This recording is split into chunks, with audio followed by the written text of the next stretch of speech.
bench. No doubt, Kevin. A lot of talent on both rosters. What that means is the defenses need to be active and aware even when substitutions are made, because the next basket could come from absolutely any guy on the floor. Now the opening lineup for the Oklahoma City Thunder. In the backcourt, we'll see Gilgeous-Alexander and Caruso. Dort and Williams up in the forward position. And it's Holmgren in at the 5, patrolling the paint. Well, Shai Gilgeous-Alexander facilitating for his team right now. What a pretty pass. Banchero has screen on Dort. Suggs kicks to Banchero. Buries it from three-point range. And he likes to get in a rhythm early. Nice triple. And a wide open look for Gilgeous-Alexander. And it's off from three-point range. Suggs looking around, and Suggs throws it down. Boy, Suggs gets up off his feet in a hurry, finishes that drive with authority. And while we've got a moment, let's send it over to our terrific reporter, David Aldridge. David? I had a chance to catch up with Jamal Mosley. He immediately mentioned that Shai Gilgeous-Alexander, of course, is at the top of their scouting report. He told me the key to stopping SGA is defending without fouling. Easier said than done, but try to keep him off the free throw line. And try, emphasis on try, to make Shai a jump shooter. A very tall task. Guys? All right, David, thanks. Here we are sizing up GA. Jalen Williams, and his shooting has got to be his biggest strength. Absolutely. He's great at spacing the floor for his teammates with his catch and shoot abilities, but he's equally gifted shooting off the dribble. Here's Gilgeous-Alexander following the bucket by Orlando.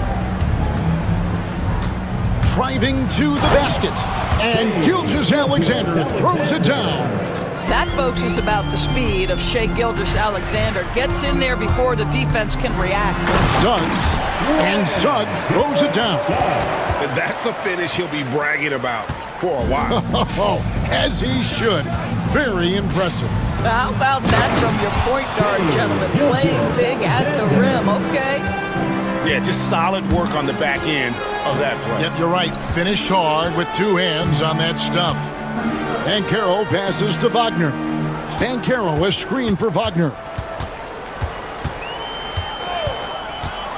Driving the lane. His shot is good, making him a perfect 2 for 2 from the floor. But you go back to the fundamentals. Franz Wagner calls for the screen and gets himself some space. Holmgren gets the bucket. Well, you love the activity out there. What a play. This guy is busy on the offensive end. And here is Suggs. Pass to Wagner. And that's a foul called on Shai Gilgeous-Alexander. That is his first foul of the game. First personal foul. First team foul. 1:53 left here in the first quarter. Banchero, a screen on Caruso. Shot by Caldwell Pope, no good. Well, the defense clearly was not interested in guarding him from downtown. They're very fortunate he missed. Here's Gilgeous-Alexander, and it's all evened up. Gilgeous-Alexander's got 8. Yeah, teams will try to get physical with SGA, but make sure you understand that wiry frame is big-time strong. Wagner against Gilgeous-Alexander. Banchero, that's good. Good way to start this game. If you want to get him rolling as early as possible. He's a guy who, if he gets hot, he can carry your offense for long stretches. And that one goes out of bounds. Last touch by Gilgeous-Alexander.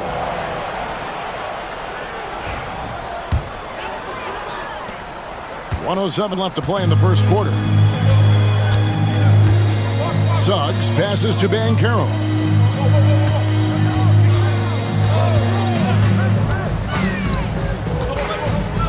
Fires from the wing. The offensive rebound. And stolen by Caruso. On the wing, Gilgeous-Alexander. He's defended by Wagner. Gilgeous-Alexander kicks to Dort. Williams has a screen for Gilgeous-Alexander. And again, it's Oklahoma City. Gilgeous-Alexander. Here are the Magic now. Now Suggs. And he drives in. Caldwell Pope outside. 6 seconds separating the shot and game clocks. Back to Banchero. Shot clock at 6. And finished off by Banchero. Oh, big-time dunk by Banchero. I like seeing the aggressive side of this young man. Gilgeous-Alexander passes to Holmgren. Got it off in time. No good on the last second attempt there. Hello, Banchero getting it done for the Magic. He finishes with 9 points in the quarter. The D is having all sorts of problems with him. And we've got more on 2K Sports coming your way at...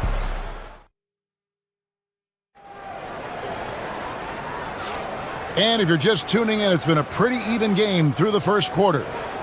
And a moment here to take a look at the scoring breakdown for the Magic. A lot of high motor play from them in this one, allowing them to kind of charge through the defense and find good looks. I think the other thing they've done a great job of is making their presence felt inside, converting tons of paint opportunities. In the backcourt form, it'll be Suggs and Caldwell Pope. Isaac in the front court along with Wagner. And it's Banchero in at the 5 down low. That's who's out there for Orlando. Isaac against Holmgren. Gilgeous-Alexander deciding where to go with it.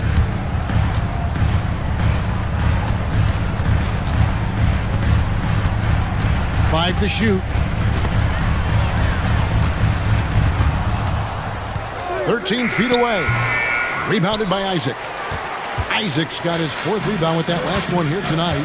Well, the ascension of Jalen Williams-Doris has been swift and very fun to watch. Oh, absolutely, Kevin. He became very quickly in his second season a number 2 option and frankly borderline 1A option. And it's not just his offensive game, Kevin. This guy has become a stout defender. He's got the perfect NBA frame and he fits in personality-wise. Okay, might be young, but that's a grown man finish from Mr. Holmgren. Right on the defense. Oklahoma City shooting their first free throw of the contest.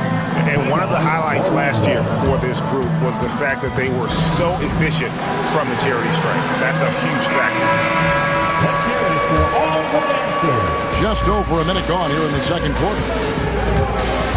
And there's the drive. And Suggs throws it down. This is a demonstration of how dangerous Jalen Suggs can be when he decides to take it to the rack with strength.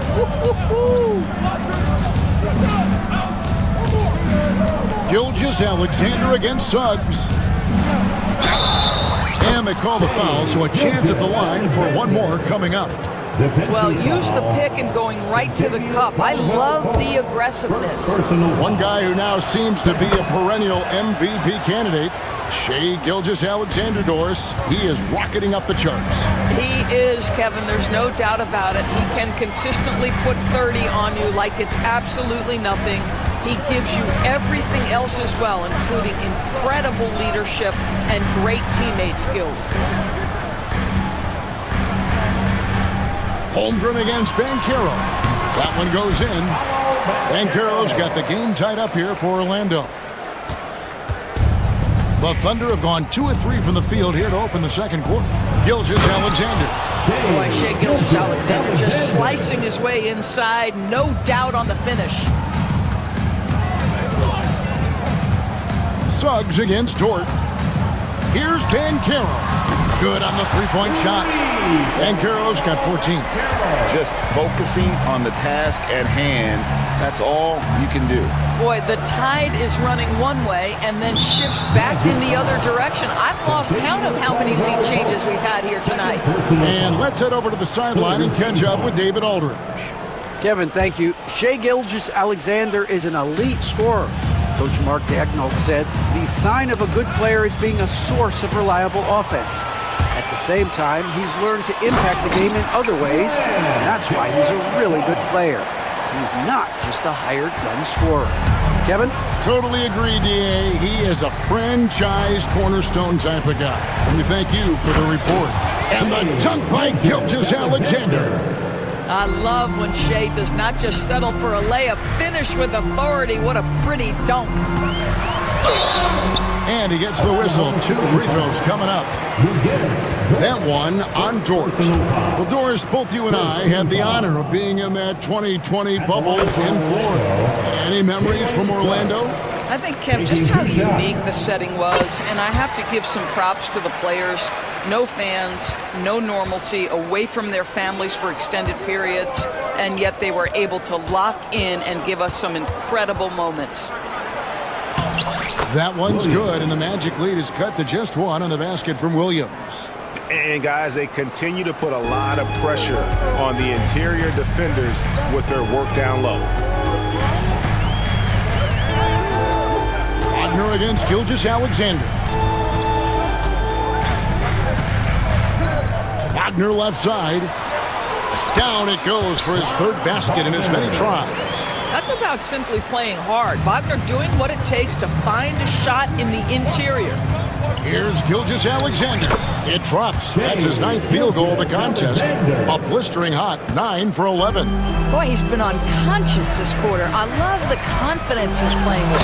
And finished off by Wagner. Let's remember, at 6'10", Franz Wagner is a tough cover, especially when he's going off the dribble drive. Dort finds Gilgeous-Alexander. And that's a foul called on Franz Wagner.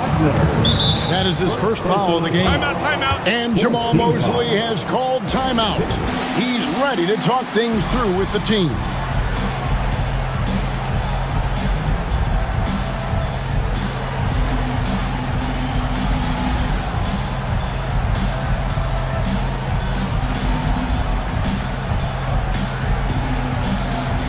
So for the Magic, Mo Wagner's checked in for Wagner. And it's Anthony Black in for Isaac. Holmgren with a screen on Suggs. Suggs against Gilgeous-Alexander. 5 on the clock. Oklahoma City needs to get off a shot. They grab their own miss. Pass to Holmgren. Outside, Dort. Back to Holmgren. Another shot. And that one is off. Nice defense from Wagner. Magic leading by 3. 2-second difference between shot clock and game clock. Banchero with the ball.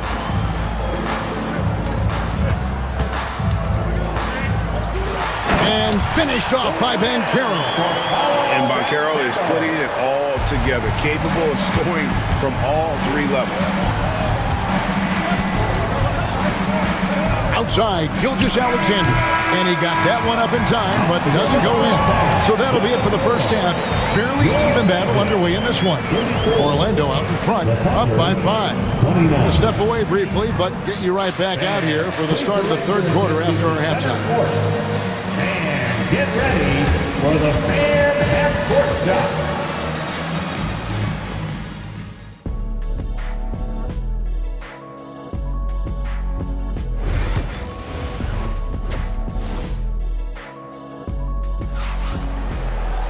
And we've got second half action for you. Thus far, a pretty evenly contested game. You know, Shai Gilgeous-Alexander has been exceptional here tonight, guys. That first half looked like a dunk contest mixtape. Was just destroying the rim. This guy, he plays fast, he's aggressive, and if you let him get to the cup, there is nothing that you can do about it. And Jamal Mosley has called timeout. Looking for a breather, and maybe just 1 or 2 things to talk about. Magic leading by 5. So for Oklahoma City right now, Dort and Williams up in the forward positions. Alex Caruso out there with Wallace, and it's Hartenstein in at the 5 spot. That's a big-time finish by Franz Wagner. Might be young, but he is undeterred. On the wing, Williams. He's guarded by Caldwell Pope. Nobody near Williams. And the baseline jumper, no good. And the Magic with possession. And that's an intentional foul. Yeah, not sure what that was about. I mean, talk about a brain cramp. Personal foul. First team foul. Caldwell Pope against Caruso. Caldwell Pope kicks to Wagner. 6 on the shot clock. to the hoop. And there's the foul on the shot. He'll go to the line for two. The Magic have been perfect at the line so far, albeit just 2 for 2. And going back a season ago, they were a pretty average team at the line, about 76% altogether. So he gets them both. Thunder trailing by 9. Here's Williams, and he uses the glass on the layup. Williams has got 6. Terrific play call to give him a clean look at the rim. That's how you want to start the second half. Well, there is nothing better than catching a rhythm as early as possible, and boy, that's a terrific start right there. Black, no good. And here's Wallace. He'll bring it up for Oklahoma City. A wide open look here for Caruso. Nets the corner 3. Caruso's got his first bucket of the game, and he's on the board for 3. Here's Black, defended by Dort. Wagner against Williams. And oh boy, a lot of contact there. And here we go with the coach's challenge. Not surprised in a competitive game like this. And he's disputing the personal foul call. And this is the time now where After the review, The play will be reviewed. the original personal foul. Getting a different angle can sometimes make it a lot easier to determine. Indeed, and the one thing with replay review is that when you see the slow motion replays, you really get a new appreciation for just the immense speed at which these players are moving and how fast the action really is and how hard it can be sometimes, you know, Greg, to make the right call. And the announcement on the review is that the foul was called in air. So they have determined to overrule the original call. And guys, this is what it's all about, getting the call right. And I think in this case, the video review showed that while it was a tough call to make on the floor, they got it right with the review.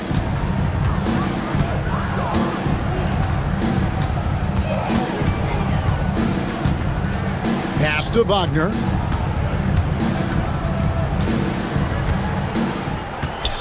Back to Wagner.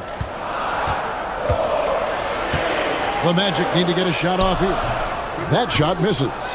Under trailing by 4. Here's Williams. Scored the bucket. He's made 5 so far, shooting a very clean 5 of 7. They didn't have much of a problem getting the ball into the post that time. And there's the foul. Going Alex Caruso. That'll be his second.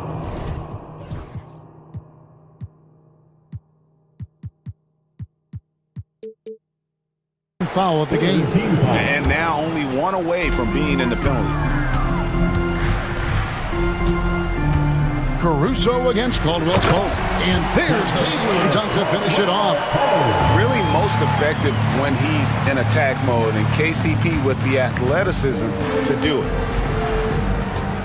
2 minutes remaining in the third. Williams looking over the floor.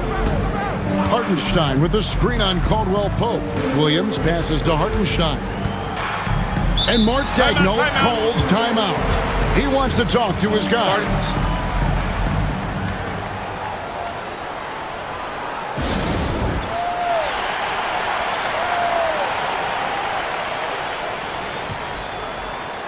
Banchero's checked in for Franz Wagner. Number 5, Paulo Banchero. Clock at 4. Hartenstein with the screen for Williams. Down it, and the Orlando lead has been cut down to just 2 points on the bucket from Hartenstein. Wow, what a pass there. He made that a very easy basket with that setup. Yep, that one goes in there. Black's got 4 points this quarter. And you're going to take as many of those high percentage shots as you can get. On the wing, Williams. Just over 3.5 minutes through the third quarter of play now.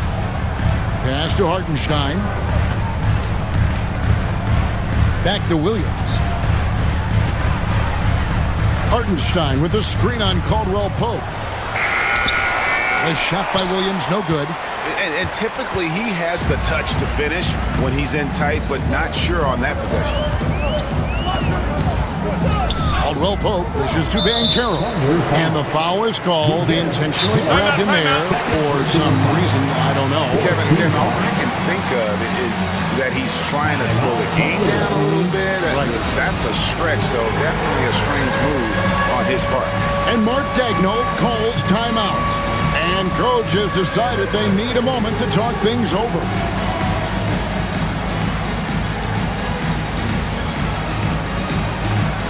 We have a dancer. So for the Magic, Jonathan Isaac comes in for Wagner. And Jalen Suggs is subbed in for Black. The Thunder also changing it up. Holmgren, he's checked in for Hartenstein. Wiggins comes in for Williams. And Gilgeous-Alexander is subbed in for Cason Wallace. Bankero, that's good. When every aspect of his game is moving and working, Paolo Banchero very difficult to handle. Gilgeous-Alexander against Suggs. If you mention the best players in the NBA, Doris, you have to mention Shai Gilgeous-Alexander. How's he made the leap so fast? Yeah, Kevin, this is an interesting growth and development story because Shai Gilgeous-Alexander has shocked everybody. He can get to any spot on the floor. He's one of the most relentless drivers in the game. You have to respect his three-point threat, which balances out that dribble drive game, and he's willing to compete defensively. Sky is the limit for this young man. Suggs kicks to Bankero. Wiggins with the rebound. Well, they'll be happy with that look, even though it didn't fall.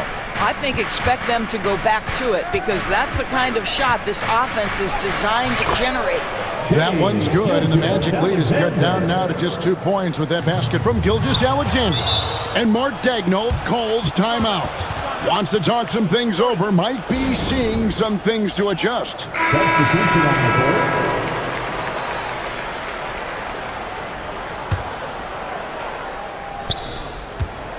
And Mark Daigneault calls timeout here. He wants to check in with his team and regroup.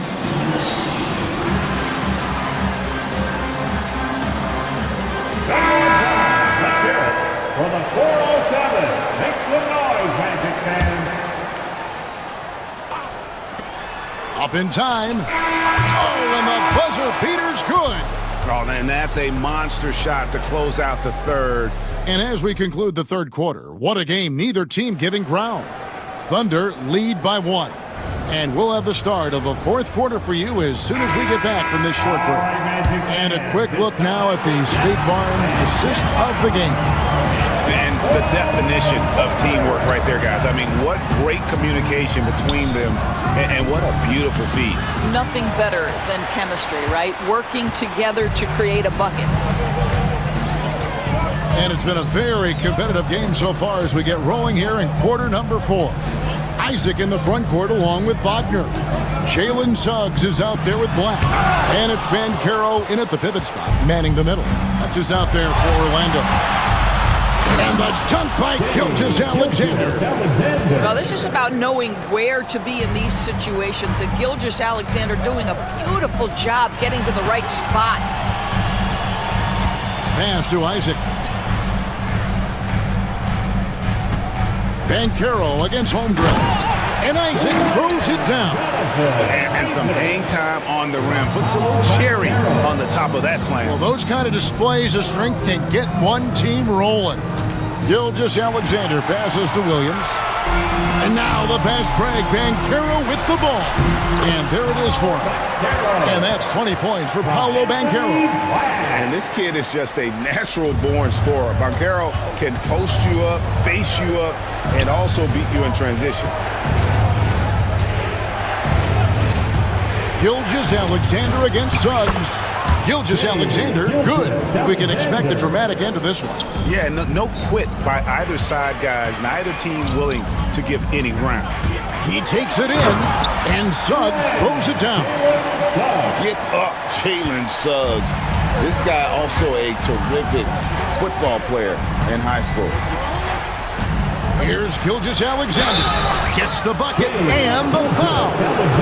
It's on Jalen Suggs. And that's right. And yep, we thought we might see it. And the coaches. First team foul.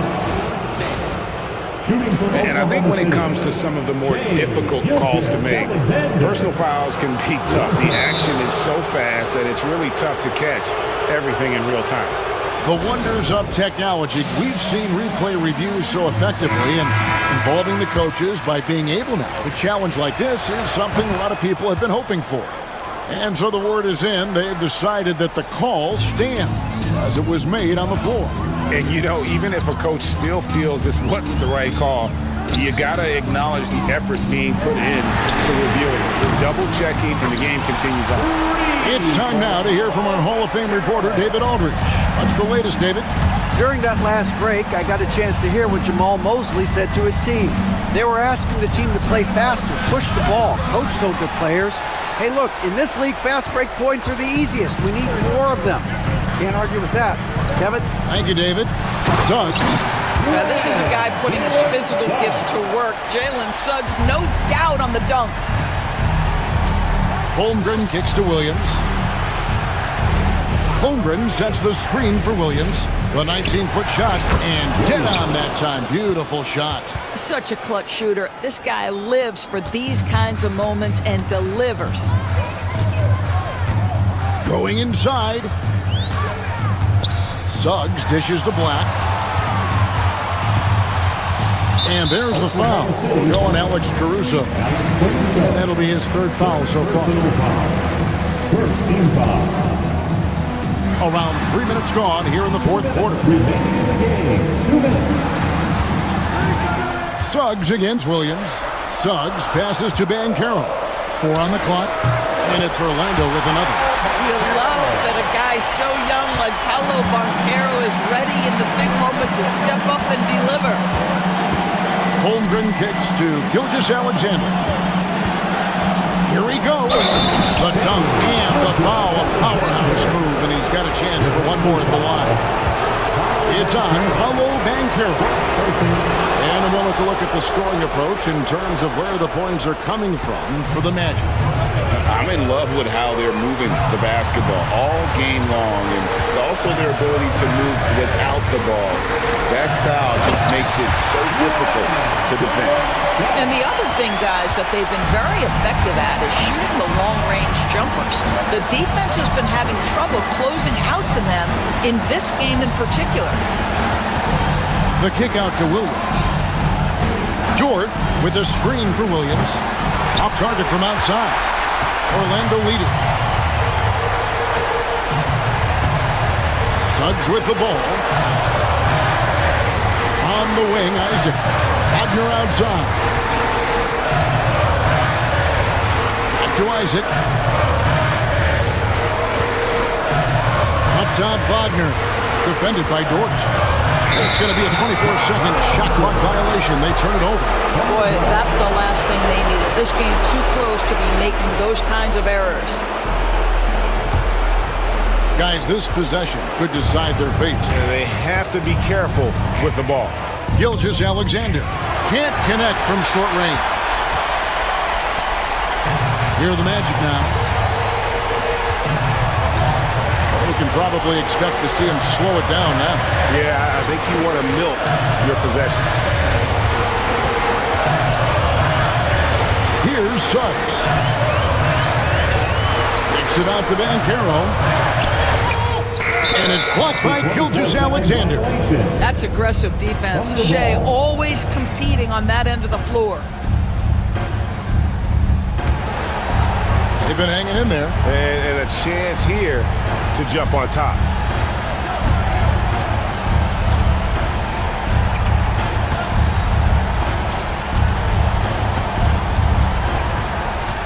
And so they choose to intentionally foul. Yeah, not sure what that was about. I mean, talk about a brain cramp. So the first one drops, and that narrows the gap to 1. Gilgeous-Alexander hits them both. How fantastic was that? One mistake and the game's over, but he gets it done.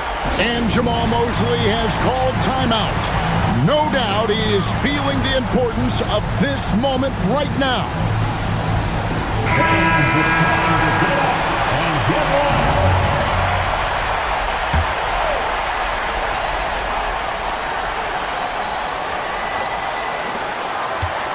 to win the game. Oh, he nailed it! Down he goes.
Both of these teams are often mentioned. Yeah, Brian, we're getting a glimpse of what the NBA will soon look like. There are some great young players up and down these rosters. These front offices have done great jobs. Here's the starting group for Portland. Sharp teams with Thibault on the perimeter. Denny Avdia out there with DeAndre Ayton. And it's Simons in at the point guard position. A nice shot by Gilgeous-Alexander. Yeah, and Gilgeous-Alexander is a fighter. Someone that challenges the defense and bullies his way through contact. Simons against Dort. Puts it up from the high post. And it's Simons missing. Well, the analytics don't like it, but if the defense is giving it up, I like that shot selection despite the miss. Defenders just clearing out, and Gilgeous-Alexander came in with a purpose. And here's Simons outside. Another miss by Simons. And you just can't afford to give up that kind of look very often. You know, after sitting out his first pro year due to a foot injury, Chet Holmgren was well worth the wait, Grant. Yes, he was. And Chet was actually guarding LeBron during a summer pro-am game when he hurt his foot. But Chet was a monster his rookie year, already an elite shot blocker. And something that makes SGA so dangerous on offense, his elite drive and kick ability. Yeah, you have to load towards him when he comes off a high pick. He just draws so much attention and can find another cutter or spot-up shooter. He has so much gravity to his game. The Trailblazers have gone 1 of 4 to begin this one. Ayton, a screen on Holmgren. Avdia passes to Ayton, and Ayton with the stuff. You're sticking it to them inside. Good luck throwing Ayton off when he attacks like this. Gilgeous-Alexander against Thibault, and slam dunk by Gilgeous-Alexander. Oh, nice one-handed jam there, B.A. Hey, little exclamation point. Sharp passes to Avdia, and stolen by Caruso. Left side, Gilgeous-Alexander. And it's rejected. Oh, great timing on the block. Sharp using his athleticism to make an impact on D. Back to Ayton. Pass to Avdia. To the middle. And Ayton with the stuff. Well, he led him with the pass there, almost like a quarterback timing a route. That was impressive. Boy, that foul looked intentional. Not exactly what you'd expect here. Yeah, I know. It just doesn't make sense, given the situation. You don't want to stop the clock right there. I'm not quite sure what he was thinking. Now here's Gilgeous-Alexander. 9 points in the game. Ooh, coming through again. Shooting 5 for 7 now. Yeah, so skilled offensively. Getting the ball in his hands is generally a good idea. And here's Simons outside. Sends it home from three-point land. Simons got 5. Don't want to let him get into a rhythm from out there. Buries it down low. And the D can't allow Gilgeous-Alexander to get this positioning, because once he does, he makes you pay. Well, the truth is, Stan, you lose a franchise legend like Damian Lillard, it really changes your identity. Oh, it does, Brian. Their offense ran through Lillard for over a decade. Last year was almost a total reset. Now someone has to step up and be that guy. Recognizes the fast break opportunity and takes full advantage. Gilgeous-Alexander has a solid feel for the game. Now here's Ayton. Pass to Avdia. Ayton, the screen on Gilgeous-Alexander. And Ayton with the stuff. Well, sharp interior passing is so important. The best way to create high percentage buckets. Gilgeous-Alexander, and it's Portland with a rebound. Here's Simons, 5 points in the game. And the foul is called. He missed it, and here comes the coach's challenge. He disagrees with the foul. He does not hesitate to ask for a second look. It's a pretty heated game. Every call matters. Anthony Simons taking 2 shots. The play will be reviewed under NBA rules. There will be 2 minutes to review the play. Calls still disputed even after the video review. There's no doubt there's going to be a gray area in a lot of these calls. But at least we have the option to take a second look, so the officials can be sure they get it right. So they see clear evidence of a bad call, and they're going to overturn it. Probably the right decision. And give credit to the officials for recognizing the mistake and correcting it. Nobody likes to say they got it wrong, but they fixed it in a hurry. And just sinks it over the taller defender. That's why you have to crowd shooters on the perimeter. Yeah, you get a little more space out there to operate, and that helps him find the room he needs. Outside for Dort. Gilgeous-Alexander looking it over. Clock at 4. Up top, Holmgren unloads, and it's good with time running down on the shot clock. And you know, as a roller, Holmgren shows great hands, and he makes nice adjustments moving downhill. Here's Simons, and a strong finish with two hands. Boy, oh boy, both teams lighting it up to start this game. Yeah, and I'm sure both coaches would like to see more defensive intensity from their teams. Now here's Gilgeous-Alexander. And the layup is good. Gilgeous-Alexander's got 17 points. That's been the story of their offense so far, getting a number of looks from point blank. What a performance for Shai Gilgeous-Alexander. He has been the story for the Thunder. An insane quarter. No one could stop him. All right, we'll get back to the action after this break. And getting it going again here in the second quarter. Fairly close game so far. All right, guys, what do you think about the offensive approach we've seen so far for the Thunder? Well, I like how they're going right at the defense, creating high-quality looks with that penetration. And another thing they've done is look to shoot from the mid-range often. So far, it's really paying off for them. Blazers trail by 3. Shai and Caruso are the backcourt pair. Inside, we got Williams and Holmgren, and it's Dort in at the 3. That's the group for Oklahoma City, getting going in the second. Now here's Gilgeous-Alexander. Holmgren with a screen on Thibault. Here's Gilgeous-Alexander. Look at Shai, playing big inside. And such a clever player in pick and rolls. Gilgeous-Alexander is unpredictable and understands how to attack defenses. The drive by Simons, and he takes that one up and powers it through. Impressive one-hand slam right there, B.A. Man, as long as he's confident about it, I'm good with it. Maybe use two hands next time. He knows where he is. I'll tell you, those finishes are always extra special when they come from your point guard. Oh, forget about his passing. Can we see more dunking? Wow, that is an impressive vertical for a point guard. My goodness. Thunder leading by 5. Just over a minute has passed here in the second quarter. Holmgren with a screen on Avdia. Gilgeous-Alexander, and Ayton pulls it down. For Portland, they've gone just 1 of 3 to begin the second quarter.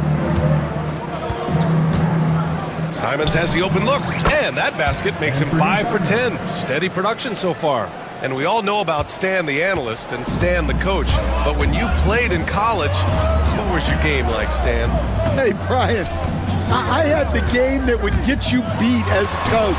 I will say my greatest strength was this. I was never once accused of overpassing. The black hole. That is Stan Van Gundy. Now here's Simons. 11 points in the game. Pass to Sharp. To the paint. Here's Avdia. Up and in with the jumper near the hoop. Growing his passing game. Sharp knows being able to reliably create for others will really round out his skill set. Screen by Holmgren. Here's Gilgeous-Alexander. Simons with a rebound. And it's Simons with the ball for Portland. They trail by 1. All right, for those just joining us, we're almost 2.5 minutes into the second. Sharp against Caruso. Avdia, screen on Dort. And he goes in for the dunk. Oh, and that's a nice find by one of the youngest players in the league. Sharp with tremendous upside to his game. Grant, how about the rise of OKC? In just 2 years, transforming from a 24-win team to the top seed. Incredible, B.A. The Thunder drafted well and gave those picks lots of playing time. Plus, they made some fantastic trades. And of course, don't forget, OKC still has a boatload of picks. He takes it in, and a two-handed jam! The burst. Man, Sharp can go from 0 to 100 in the blink of an eye. Gilgeous-Alexander on the wing, covered by Thibault. To in the cold spell. No, stopping him there. Jams it in, and he's fouled. An opportunity to three-point play.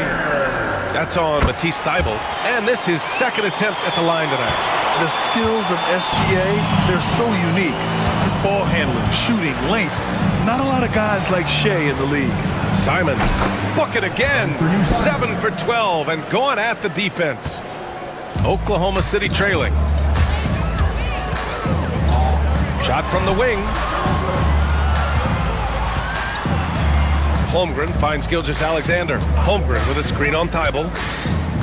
Here's Gilgeous-Alexander. Strong finish by Gilgeous-Alexander. See, now that layup isn't possible without the help of the pick. Simons outside. 51 seconds left in the first half. Avdia passes to Thibault. Back to Avdia. 5 to shoot. Perfect night so far. 2 for 2. Well, you love the unselfishness. Makes the next pass and enables his team to capitalize on the possession. Thibault against Gilgeous-Alexander. Ooh, Ayton with the block. Yeah, Ayton has all the physical gifts of a great shot blocker. Size, length, and agility. There's 25 seconds left in the first half of basketball. Rock solid screen right there. The defender got completely lost. Yeah, you've got to lock and trail hard. You can't allow him a clean look from that. Now Simons. He's got 15. Out to the wing. 2 on the clock. And it's good on the lay-in. Simons has got 17. Anthony Simons has been leading the charge for the Portland Trailblazers. He put together 10 points in the quarter. All right, stick around. We'll be right back after this.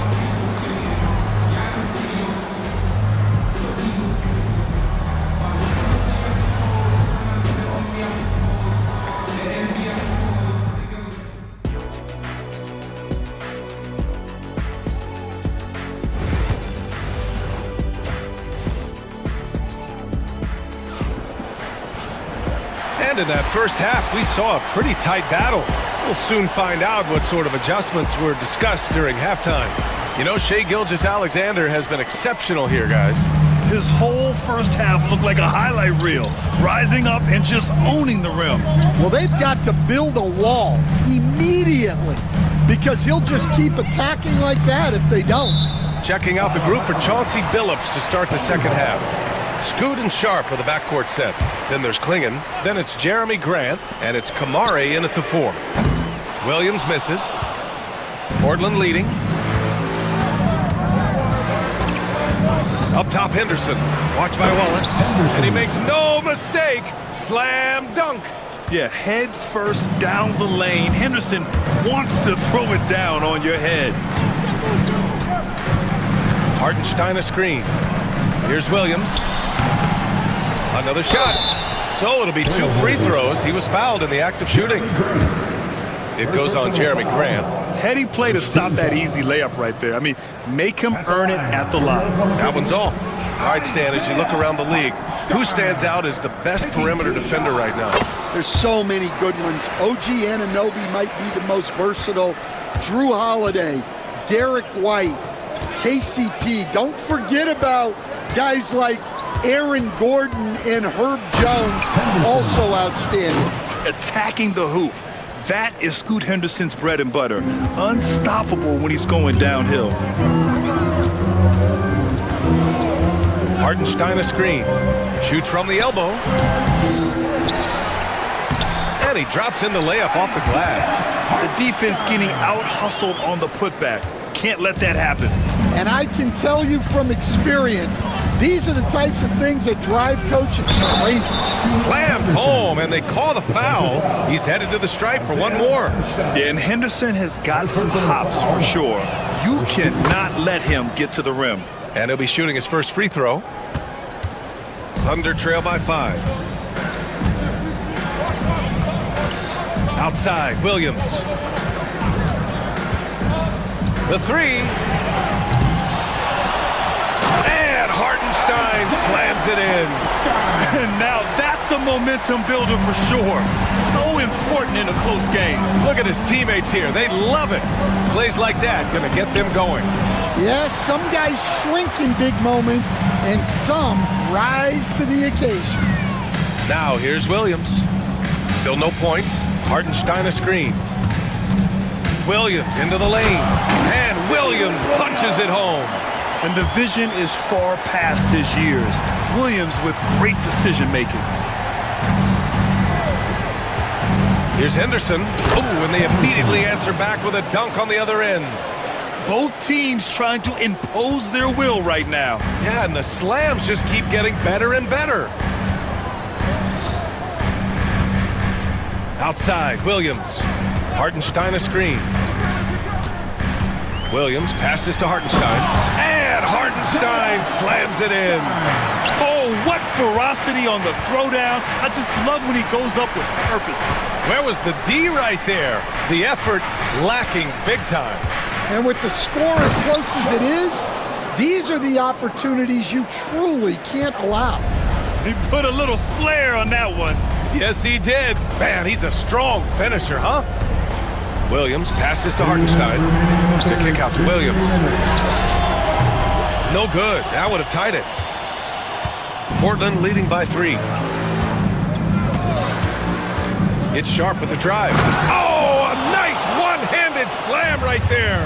Showing off some playmaking abilities with the pick and roll. I know Coach likes seeing this from Sharp. A little under 3.5 minutes off the clock now in the third quarter. And for some reason, he decided to foul there. Yeah, B.A., that's an odd move. Maybe there's something else behind it.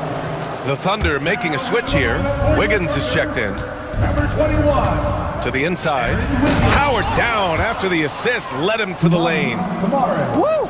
Defensively, you can't afford to let him get to the rim that easily. Well, that might be why their deficit is what it is right now. Well, that's too easy. As he says, let me add to my highlight reel. It's those kind of passes that bring up the entire team's confidence.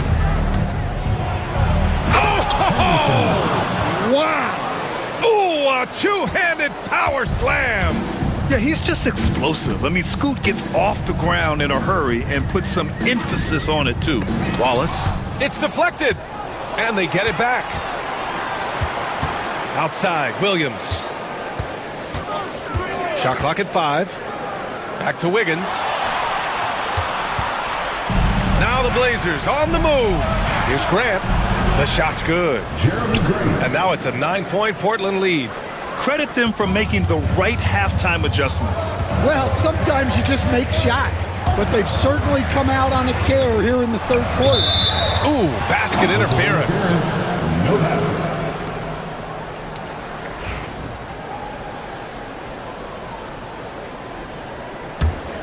Now Portland with it. They're on a 12-4 run. Henderson scanning the floor. Pass to Klingon. And the layup is good after a nice lead pass. And the Trailblazers lead by 11.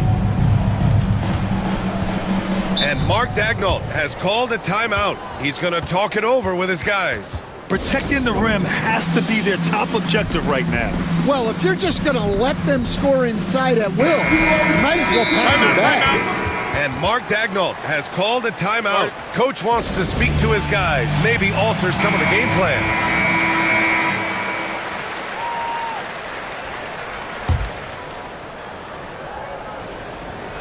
And it's out of bounds.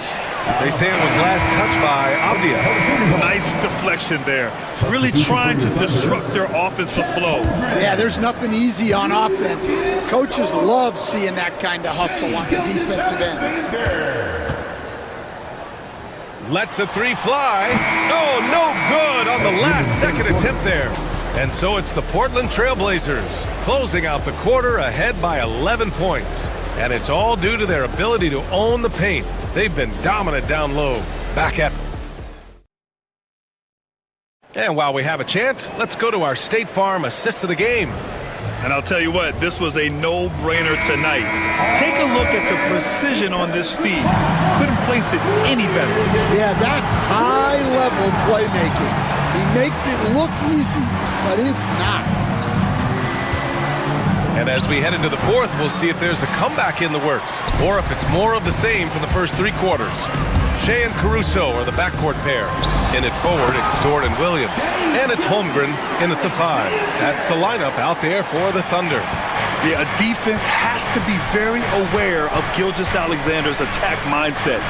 He wants to get to the rim and do maximum damage, making the defense look absolutely helpless. He's in full control. Here's Gilgeous-Alexander. Yes, it's good. Gilgeous-Alexander's gotten 4 this quarter. Yeah, he's leading the charge for them. But let's be honest, he needs more help if they're going to get out in front. Well, consistent scoring is a good foundation for a comeback. They can't be wasting possessions now. And this kind of six slam is just one of the reasons this team is in charge of this game right now, B.A.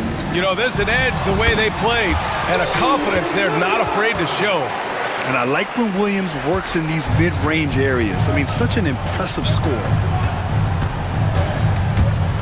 And it's Simons penetrating, and he goes strong with the one-handed jam. And he just driving the stake in him there. He's a guy who just never lets up. Yeah, they're not pulling any punches here. Even the guards are attacking the basket. Here's Ayton. Count that one. And the Trailblazers lead by 13. Yeah, this is where Ayton's comfortable operating, using his height and array of inside moves to his advantage. Outside for Gilgeous-Alexander.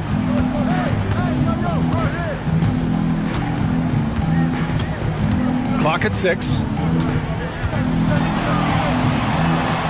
From down in the low post, it goes. Gilgeous-Alexander's got 35.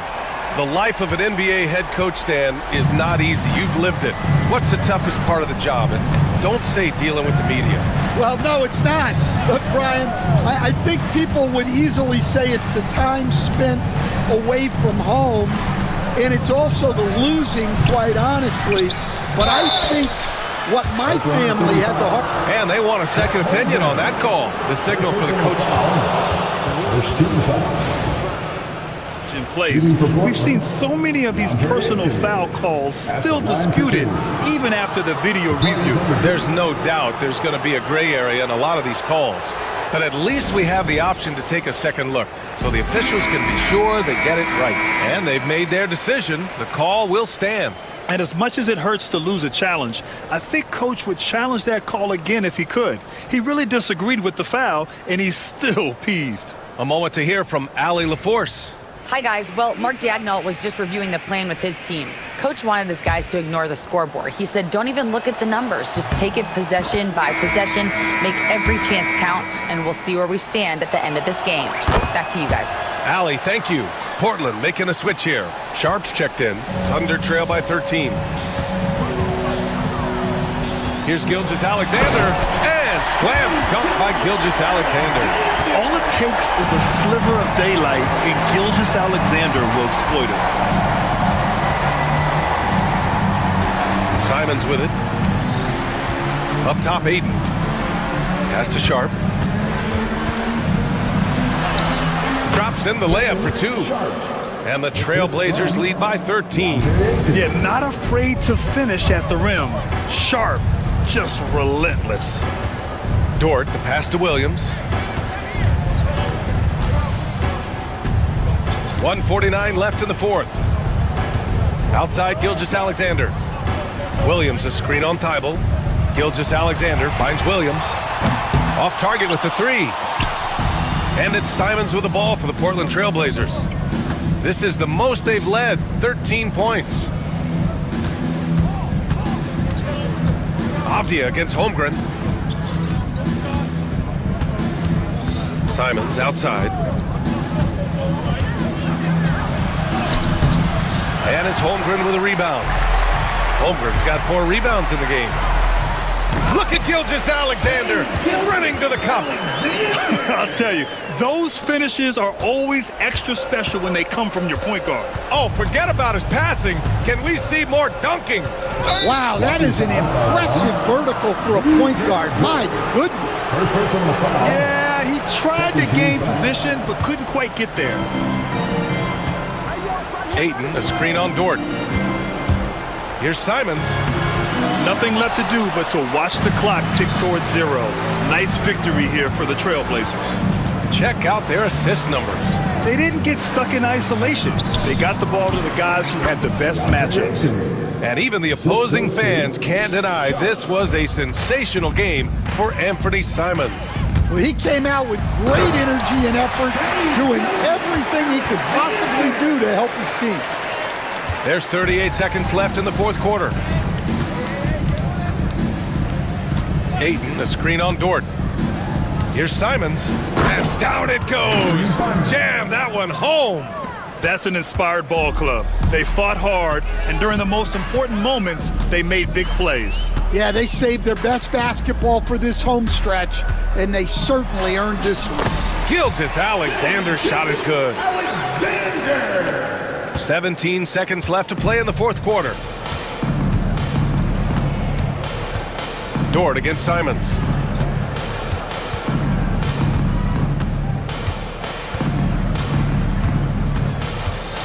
And there's the drive. Good on the shot. Anthony Simons.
like a potential blow.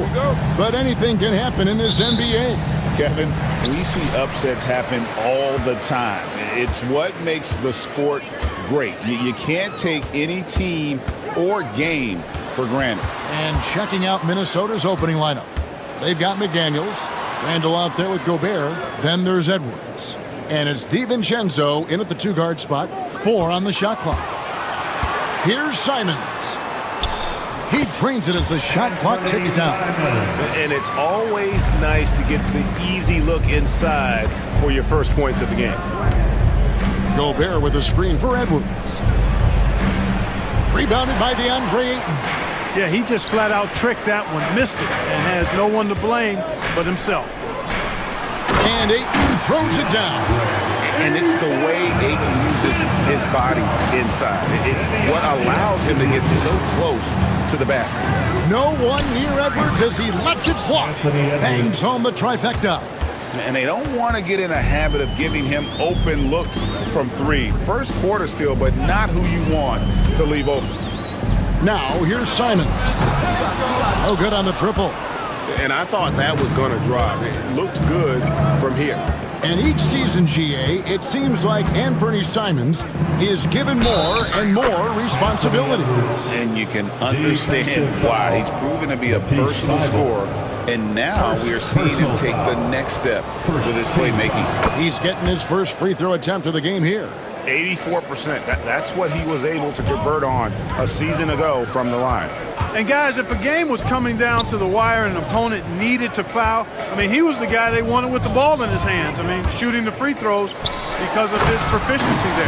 And Ayton throws it down. Impressive at using the pick and roll. Ayton slips well to the basket after setting that screen.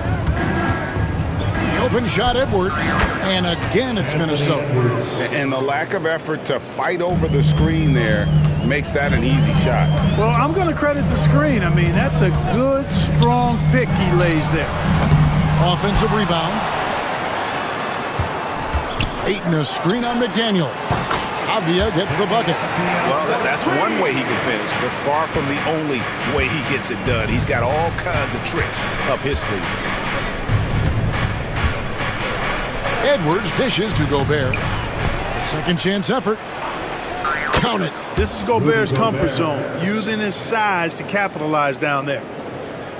And just under 2.5 minutes elapsed here in the first. Simons finds Thibault.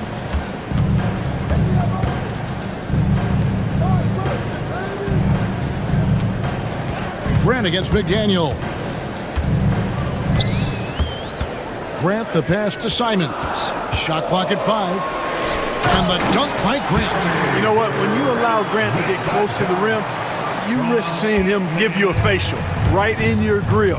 And now we'll go to David Aldridge, who had a chance to talk with Coach Chauncey Billups. Their team's main focus tonight? Well, it starts with All-Star Anthony Edwards.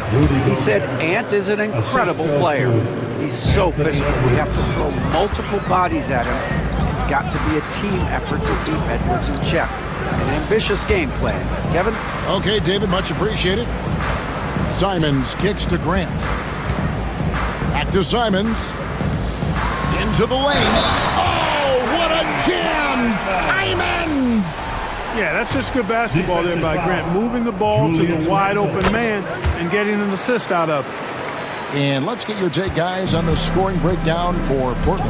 Well, I've liked their assertiveness inside. They've been getting that way and playing that way the whole time, setting the tone right away that the inside area is their territory. And one other thing they've done well today, guys, share the ball. I mean, set up teammates and just playing unselfishly. Show us what you got, young fella. Anthony Edwards. Love to see you operate like that.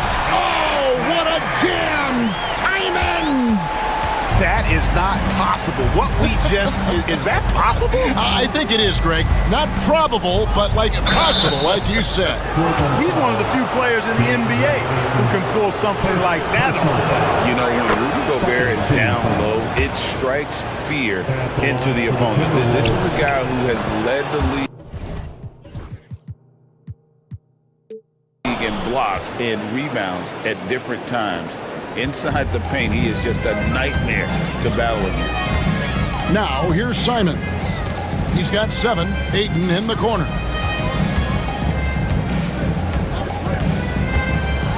Driving in, and Ayton throws it down. And this is what you love about Ayton. Highly skilled. He can face you up, then take you off the bounce. Gobert with a screen for Edwards. Over Ayton. Here's Gobert. Some solid defense from Ayton. That's the kind of D you need when he's got the ball near the hoop. They were all over. Takes a shot at the elbow. The second effort. He takes it up and lays it in. Ayton's got 8 points. A towering presence on the offensive glass. Ayton uses his height well to keep possessions alive. And here's Edwards from the arc. The Timberwolves again can't hit. DeAndre Ayton, he has been the guy making things happen for the Portland Trail Blazers. Scoring.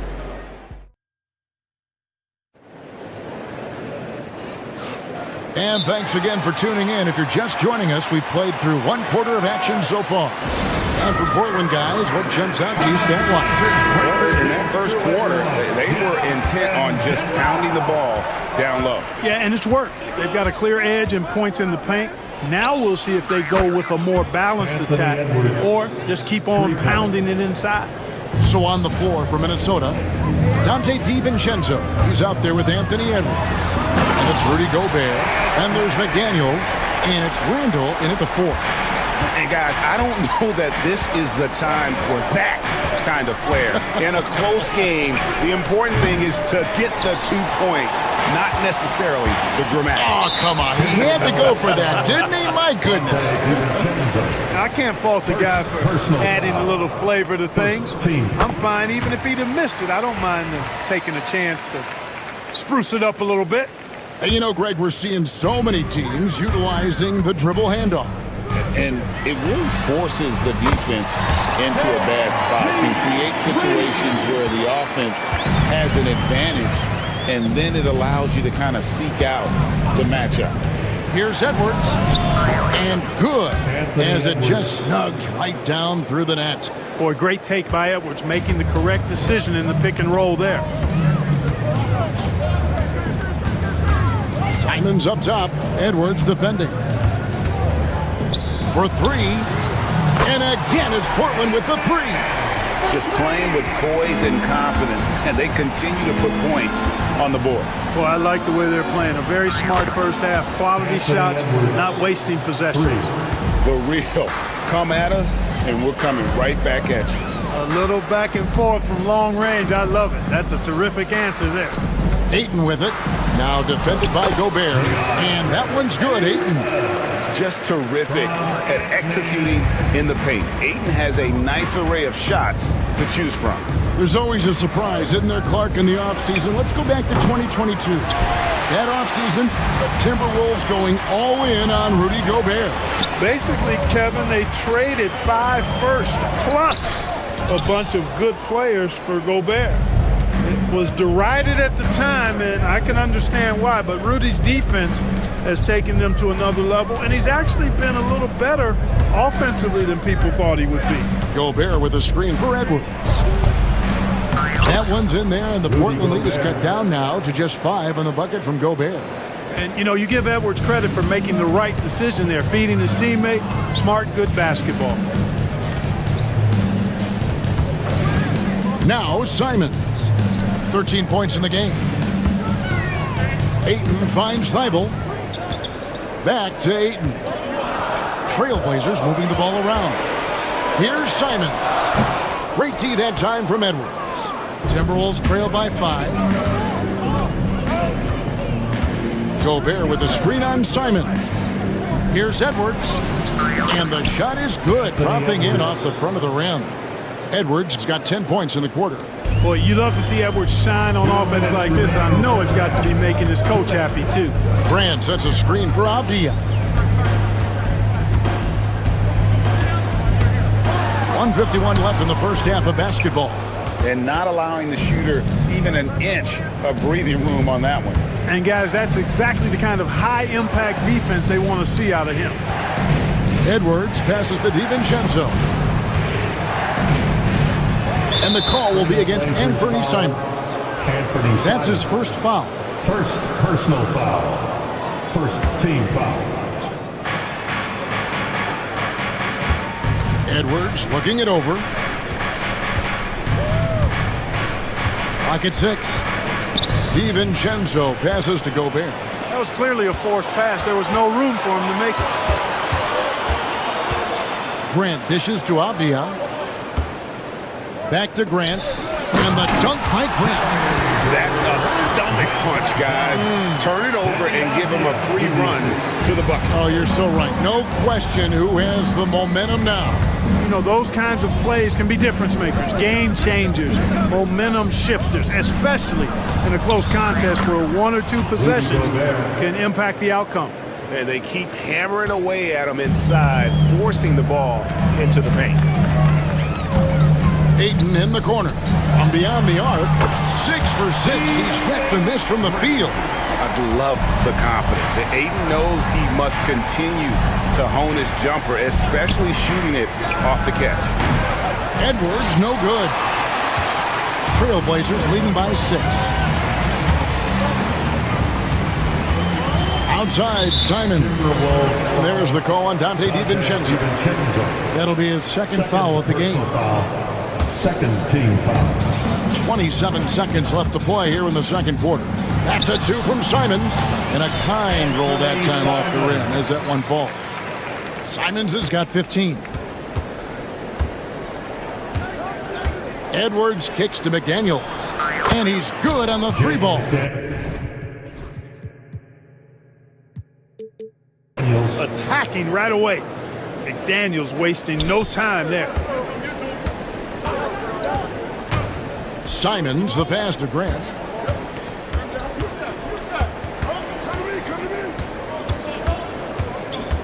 One second left. That will count. What a performance from Anthony Simons. He has been the story for the Trailblazers. He notched 8 points in the quarter and has that terrific basketball instinct on display. Back to the action in just a minute.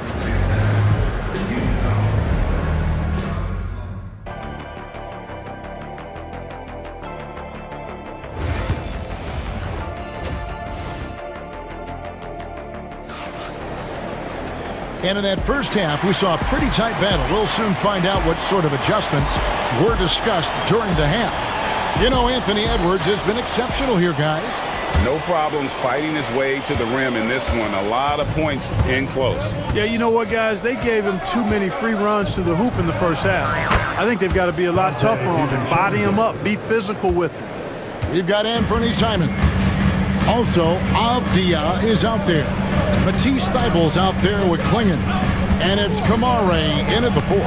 So that's who Chauncey Billups starts the second half with. McDaniels gets a wide open look. And trying for the go-ahead basket, it doesn't go in. Portland leading. It's tipped. And it's out of bounds. Well, they say it was last touched by DiVincenzo. And Clark, here's a great guy to have in the rotation. Nickeil Alexander-Walker. Loved him in college. Loved his versatility. And I thought it would translate nicely to the NBA. Took him a minute to find his rhythm, but he's got great length, which makes him versatile defensively. And he can play with just about anybody because he's got good all-around offensive skill. The shot's good from Alexander-Walker. It's a great move, and he catches the defense completely off guard. Yeah, if that's a harbinger of things to come, we're looking at having a very big second half. Wow, he got whacked on that one. Shouldn't be much debate there. Blatant contact, straightforward call, simple. At the line for your Trailblazers. Both free throws good from Henderson. Timberwolves trail by 4. Reed with a screen on Sharp. Alexander-Walker passes to Reed. Well, I'll tell you what, his vertical is awesome, off the charts. A short center who still makes his presence felt. Now here's Henderson, defended by Alexander-Walker. Reed against Henderson. Wide open look here for Klingon. And a miss there on the triple. Here's McDaniels. That misses, had a chance to tie it there. Boy, he's got to be disappointed in the result there. I mean, the defender really didn't make any impact at all. An intentional foul committed, but for what purpose, Greg, I'm not sure. A scene of confusion right there. I can't imagine why he thought it was a good idea to foul there. With the drive. Oh, yes, sir. Come on, bring it. Out of this world. Sharp is so quick into the air, and then he just aims forever. Able to do things most others can't. The D got there too late, and he'll go to the line. The Timberwolves shooting their 4th and 5th shots at the foul line in the game. And the first one at the line is good. Boy, the upside DiVincenzo has is obvious. I mean, now it's up to him to continue working on his game and keep getting better. Whoops, anticipated the pass. Turnover.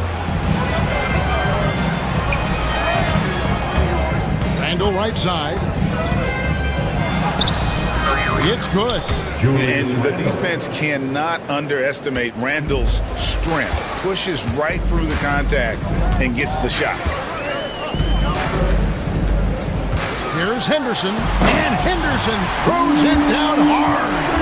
Oh, and he got fancy with that one. Yeah, maybe trying to give them the momentum boost they need to break this game open. And I like it. I mean, some coaches might want to see just a sure-handed lay-in there, but for me, I don't mind a little extra.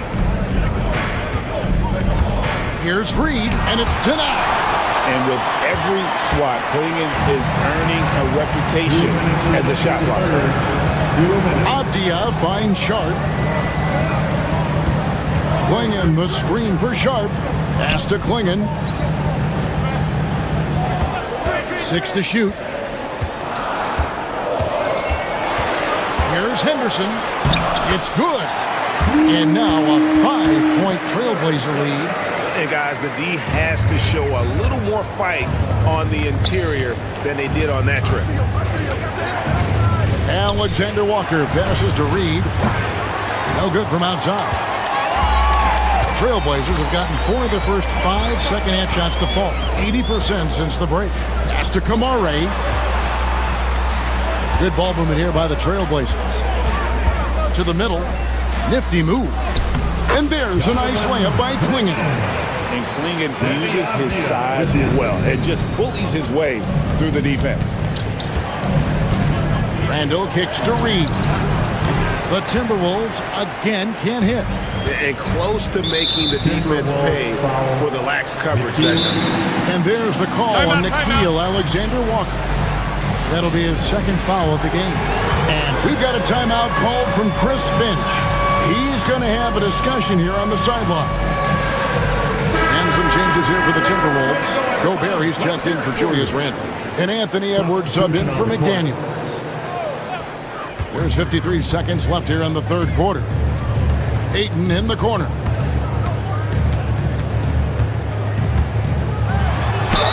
Basket is good. He'll get a chance for one more at the line. And here we go. Coach's challenge happening right now. First personal foul, 4th team foul. At the line now where the officials can review in closer detail what constituted the original personal foul. Getting a different angle can sometimes make it a lot easier to determine.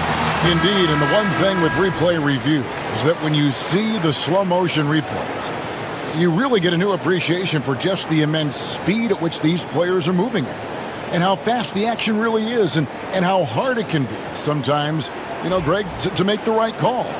And so the word is in. They've decided that the call stands as it was made on the floor. And, you know, even if a coach still feels this wasn't the right call, you got to acknowledge the effort being put in to reviewing it. The double checking, and the game continues on. Gobert with a screen for Edwards. Here's Reed. Gets the three-pointer to fall. Reed's got 5 points in the quarter. Edwards moving that orange like a real pro. Pass to Sharp. We've got a 9-second difference between the shot clock and the game clock. Ayton kicks to Grant. Ayton a screen on Reed. Grant finds Ayton. Portland no good that time either. The defense there got away with a major lapse. Now Gobert. And the wide open shot from Reed connects from three-point range. And now it's just a 4-point Portland lead. Grant for three. Hits it from three-point range. Grant's got 10. The real come at us, and we're coming right back at you. A little back and forth from long range. I love it. That's a terrific answer there. And a moment now as we take a look at our State Farm assists of the game. And the definition of teamwork right there, guys. I mean, what great communication between them, and what a beautiful feed. For me, next to the big-time alley-oops and monster throwdowns, passes like that are probably the next best thing when it comes to sweet-looking NBA highlights. The fourth quarter has arrived. So good to have you with us. And a look at the five for the Timberwolves to start the fourth. Reed is out there with Gobert. Then it's Nickeil Alexander-Walker. Then there's Dante DiVincenzo. And it's Edwards in at the point guard. Trailblazers leading by 9. Here's Grant and the dunk by Grant. Nice initiative. Good start there by Grant. I mean, seeing a great fast break opportunity in front of him and took full advantage of it. Pass to Alexander-Walker. A three ball. Reed misses. Portland's won 5 of 9 when they put up a three-point shot tonight. And there's the call on Dante DiVincenzo. That's his third foul of the game. Avdia's checked in for Shaedon Sharpe. Randall's checked in for Minnesota. McDaniels comes in for Alexander-Walker. Let's check in with our reporter, David Aldridge. I was able to listen in on what Chris Finch told the team. Now, his tone was pretty serious. He said, you guys need to prove you're in this. No one else can do it for you. Time to pour on the gas. We'll see if that fire gets lit, guys. Thank you, David. Edwards passes to Gobert. Back to Edwards.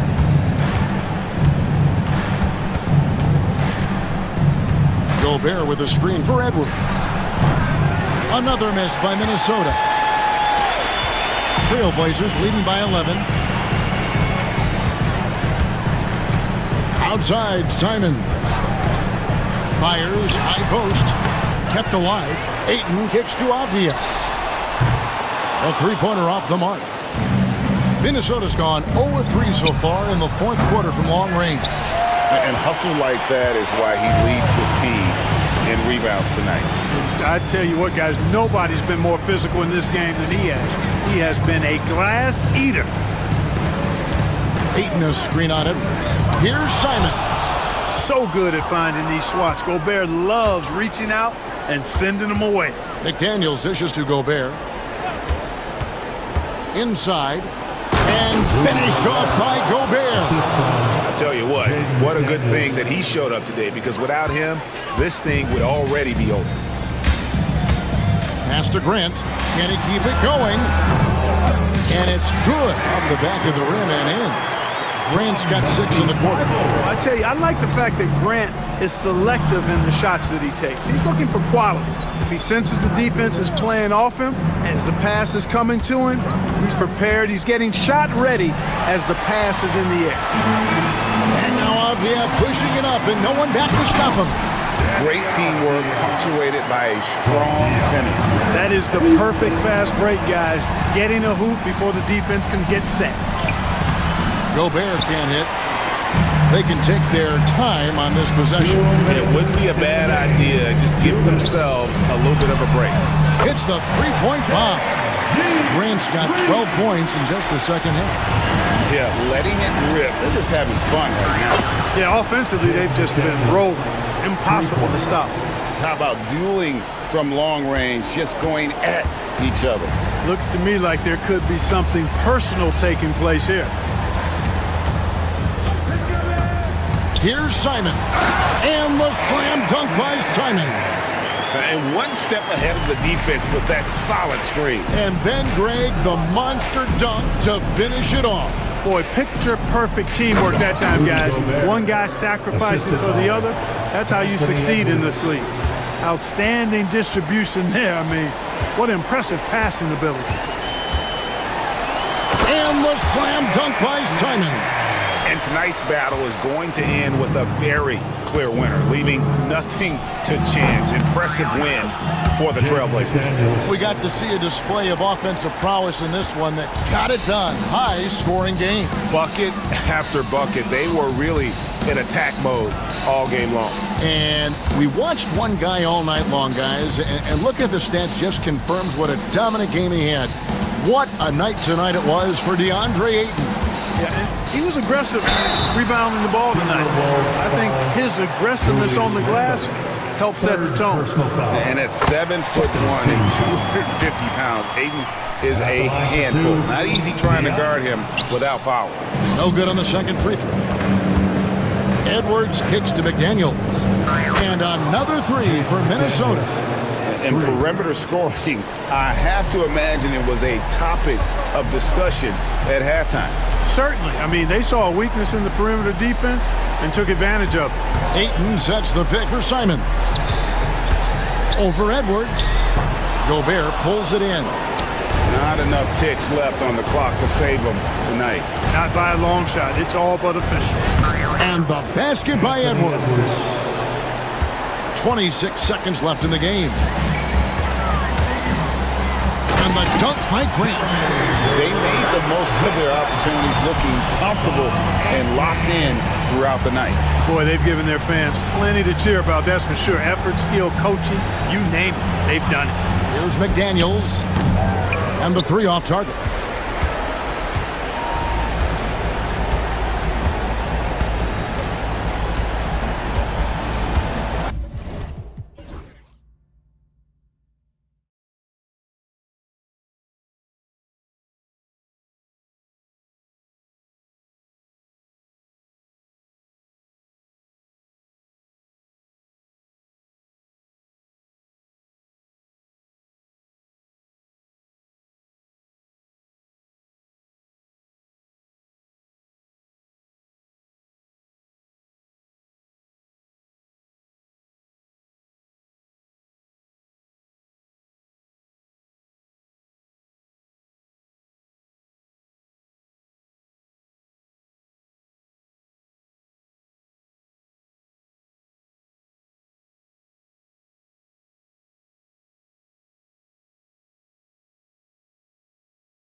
slow it down and play their half-court sets.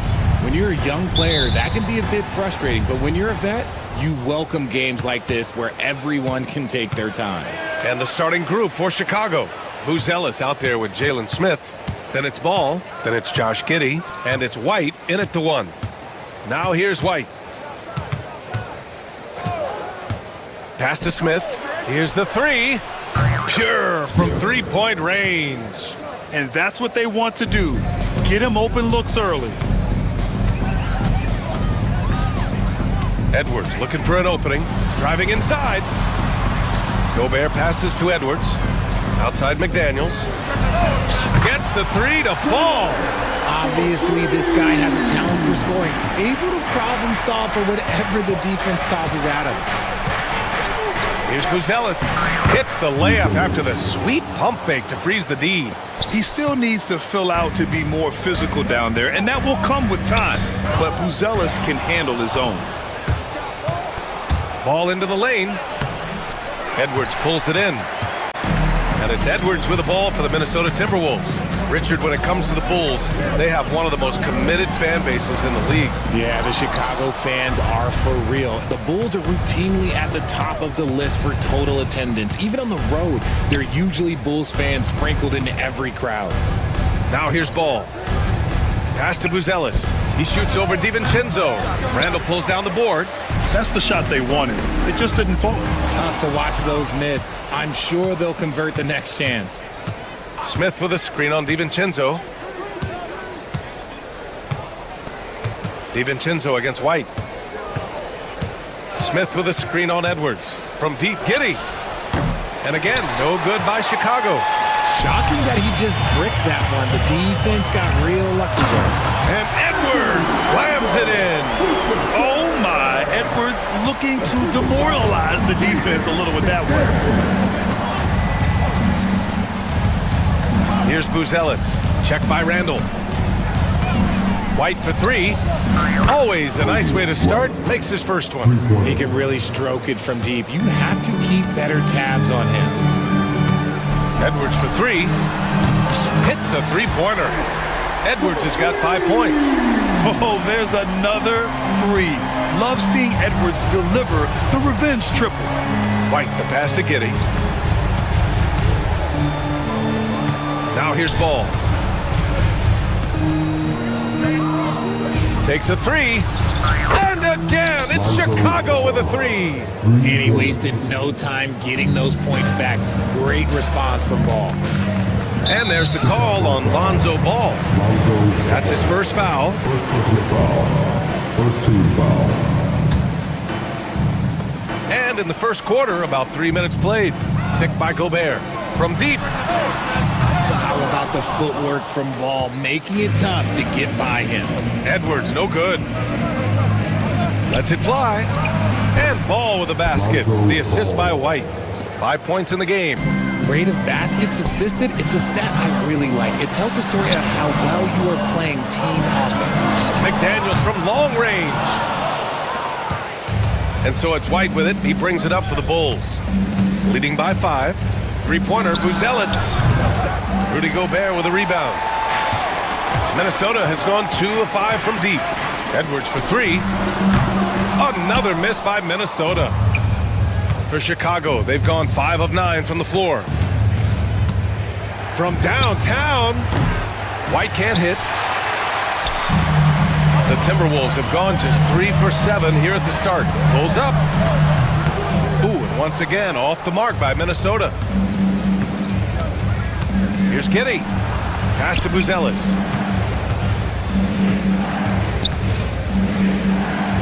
Ball outside. Takes the 3. McDaniels with the rebound. Timberwolves trail by 5.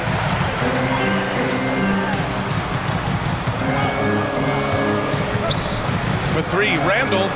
And that's good. His first bucket of the game. Yeah, a shot that Randall has added to his repertoire. Shooting the 3 with confidence now. For 3, Smith drills it from deep. Smith's got 6. Man, this is just fun. These teams are trading threes back and forth. This is today's NBA. Hey, we see this kind of exchange more often than not. 6-second difference between the shot clock and game clock. Edwards, that's good. And this is how confident Edwards is. Feels like he can sink these shots whenever he wants. Buzelis, and that one is stuffed right through. He's been playing great, unselfish basketball, really putting the rock in the hands of the right shooters. His court vision has been on display in this one. He's doing a tremendous job just orchestrating the offense beautifully. The 3 from Ball. Well, we've seen some great shots in the first quarter. No shortage of offense.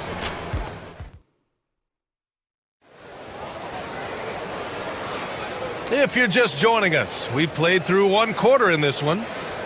And a moment to check out the scoring breakdown for the Bulls. So far, they haven't had to force anything. They're swinging the ball around and turning good passing into points. And we've also got to talk about those threes dropping for them. We'll see if they can keep up the momentum from long range. Timberwolves trail by 4. And so in the game for the Bulls, Kobe White out there with Ball. Then there's Jalen Smith. Then it's Buzelis. And it's Giddey in at the 3, the small forward. DiVincenzo finds Randall. Pulls it from the top of the key. And he connects with a jumper. Randall's got his second basket. Why do lefty shots look so pretty? Like that one for Randall, man. I wish I shot it lefty. Smith with a screen on Edwards. And the whistle blows. It's going to be on Anthony Edwards. That's his first foul. Here's Ball. Fires it. Oh, and that one had the right spin on it. It's good. Give him 8. On offense, Ball is a catalyst. He knows how to move things around and get people quality shots. Edwards, no good. Bulls leading by 4. And stolen by Edwards. Randall outside. Outside, DiVincenzo. Inside. McDaniels can't hit. Chicago has gone 4 of 8 from 3. A nice percentage. Buzelis' shot is good. And with a smooth shot like that, I expect Buzelis to hit a ton of three-pointers during his career. Gobert with a screen on Ball. And he makes it. Edwards has got 10 points in the game. Pick works well there, but the defense left a lot to be desired.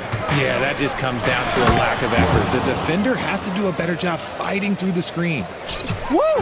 Defensively, you can't afford to let him get to the rim that easily. Well, that might be why their deficit is what it is right now. Yeah, it's going to take better rim protection than that if they're going to climb out of this hole. Now here's White. 7-point game, biggest lead so far. And count the basket. He was fouled, and he's going to the line for one more. Herter's checked in for Giddey. Aging in the league can be a difficult process, Richard, but that's something you did very well. Wow, a compliment. Thank you, B.A. Look, I knew I had to adapt, or I would have been out of league sooner than I wanted to. You have to be able to adapt or die. That's what this league is about. Now here's DiVincenzo. No points yet. McDaniels can't hit. Oh, man, he can't get anything to fall. You can feel his frustration. Yeah, right now, he's just in his own head. Not much you can do to try and push through it. White, the pass to Smith. Ball right side. 6 to shoot. DiVincenzo with it. Now Herter defending. Edwards against White. And out of bounds. It'll be Chicago ball. And the Bulls making a change here. Giddey's checked in. Number 3, Josh Giddey. Here in quarter 2, we played a little over 2.5 minutes now. Pass to Buzelis. Shoots over Randall. It's rebounded by Minnesota. Can't blame him. Just trying to take what the defense allows. For 3. Knocks down the triple. Give him 8. When you have Randall on your team, he'll space out that floor. Giddey against McDaniels. There's Herter with the 3. And it's Gobert with a rebound. Gobert's got 4 rebounds now. Edwards for 3. And it's Giddy with a rebound. And he continues to cast away, but the results just haven't been there tonight. Back to Herder. From deep three-point land.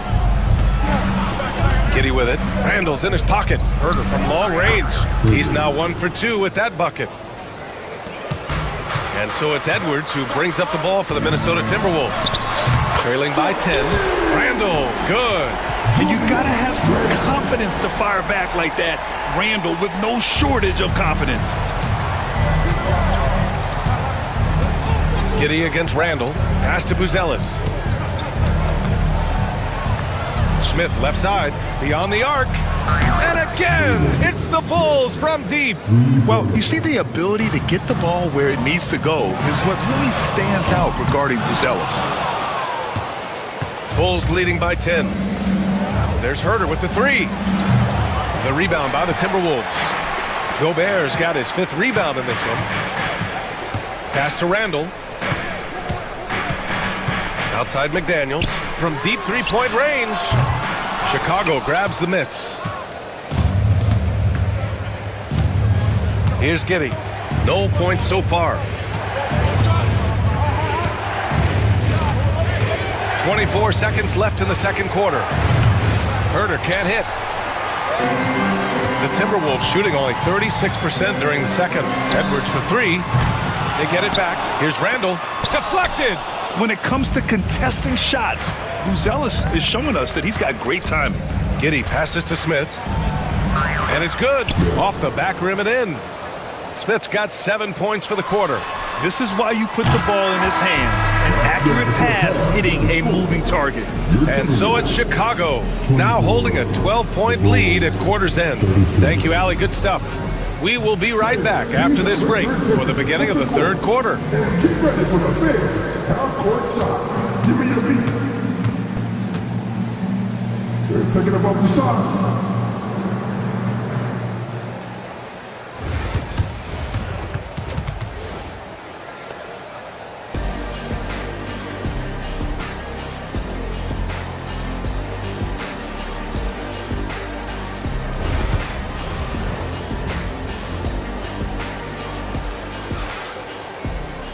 And after a very lopsided first half, we'll see if things play out a little more evenly in the second. One guy who's been getting it done is Jalen Smith. And given that he's just delivered a double-double through 2 quarters, I'm excited to see his stats at the end of the night. But I don't think that that's the most important thing to him. Sure, putting up big numbers doesn't hurt, but he's all about getting the win over everything else.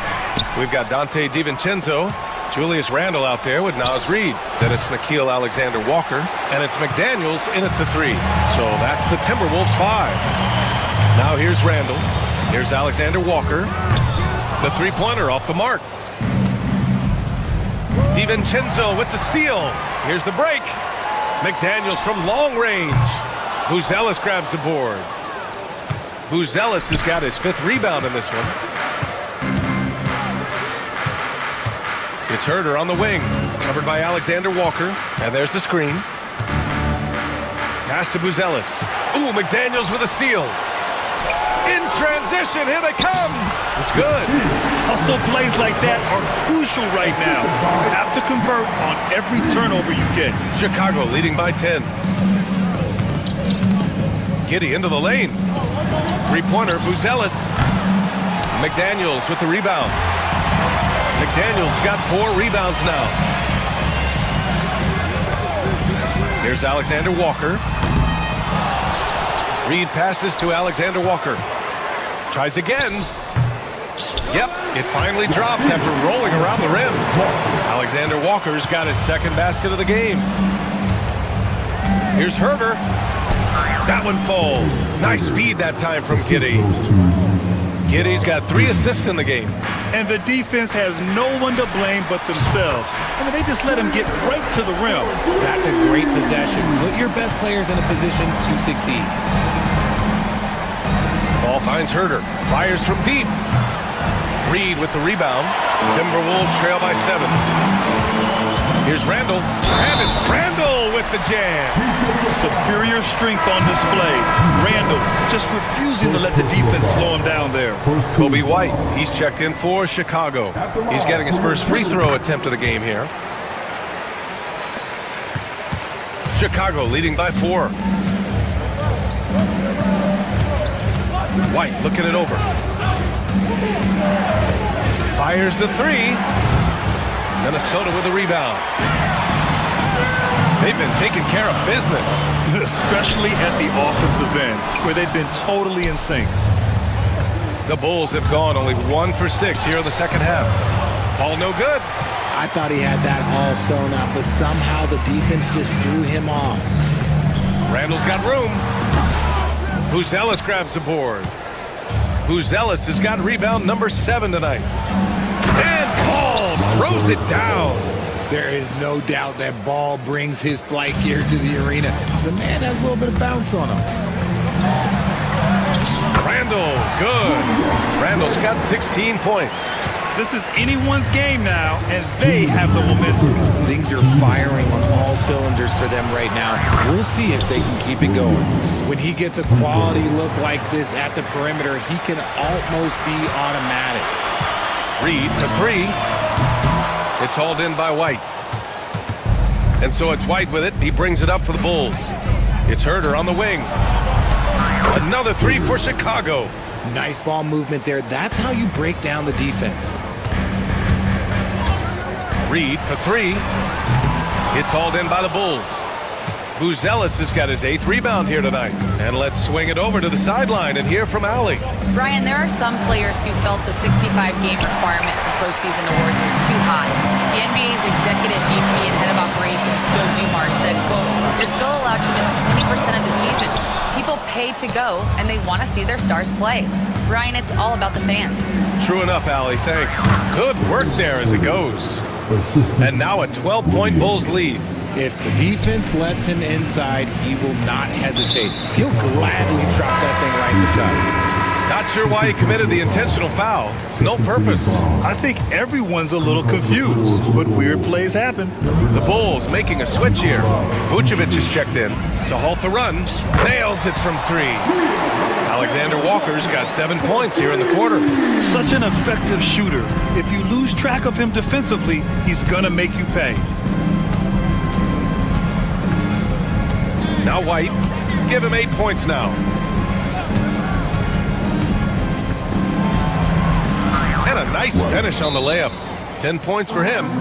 It's nice to see they're not settling for three-pointers. These guys are putting in the work inside. And Chris Finch calls timeout here. He wants a few moments to regroup with his players. And a new group getting ready for the Timberwolves. Gobert's checked in for Reed. Ingles comes in for Randall. Clark is checked in for DiVincenzo. And it's Anthony Edwards in for McDaniels.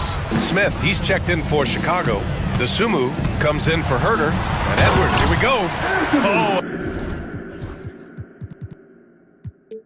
Another highlight reel play from Anthony Edwards. Oh, this guy is fun.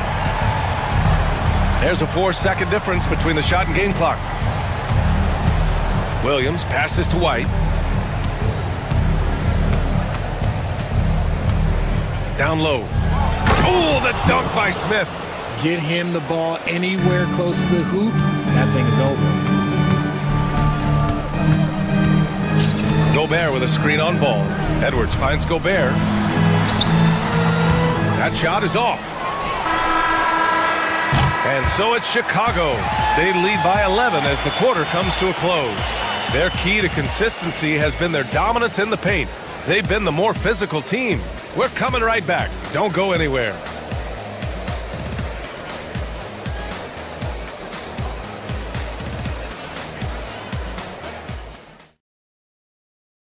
And it's time now to bring you our State Farm assist of the game.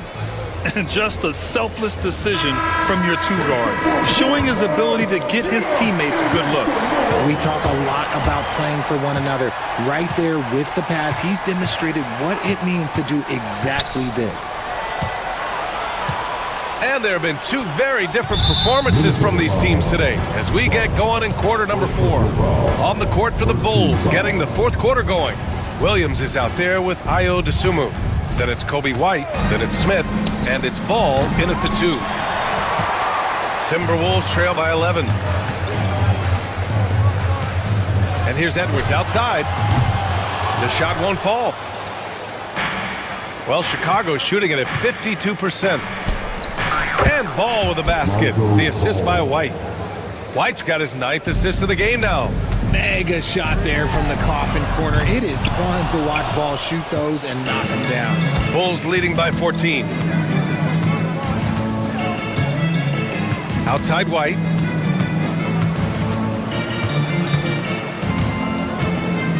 Williams a screen on Clark. Here's White. Lays it up and in on the nice reverse. And the Bulls lead by 16. His nimbleness makes him a unique threat at the rim. A one-handed tomahawk, that's a guaranteed highlight, B.A.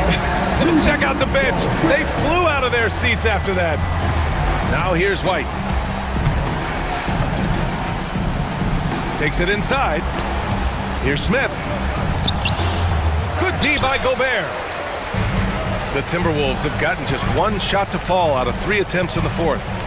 Edwards, a pass to Clark. Back to Edwards.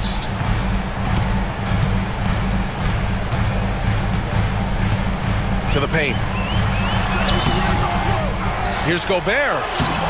Williams grabs the board. For Chicago, they've gotten half of their attempts to fall in the 4th. 2 for 4 now. Dosunmu for 3. Knocks down the long J. Dosunmu's got his first 3 points of the game. Woo! That man is laser focused. Now, that's bad defense for a team that has a long way to go to catch up. Effort like this makes you wonder if they've already packed it in for the game, ready to go on to the next. You gotta at least show a little heart out here. And a closer look here at the scoring breakdown for the Bulls.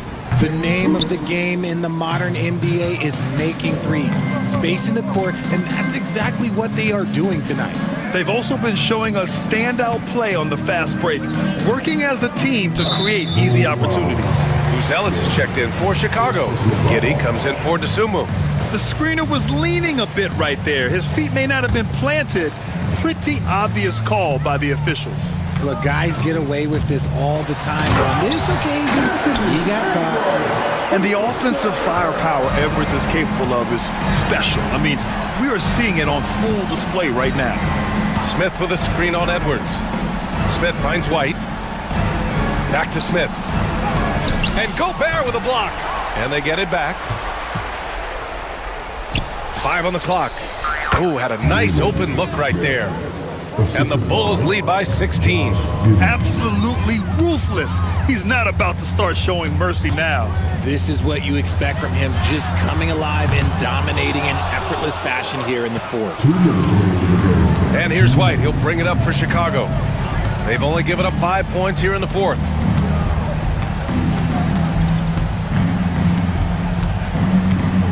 Smith with a screen on Edwards. White can't hit. Minnesota's gone 0 for 3 here in the 4th. Here's Alexander Walker. Offline with a 3. And this is exactly who you want taking that shot. He just missed it.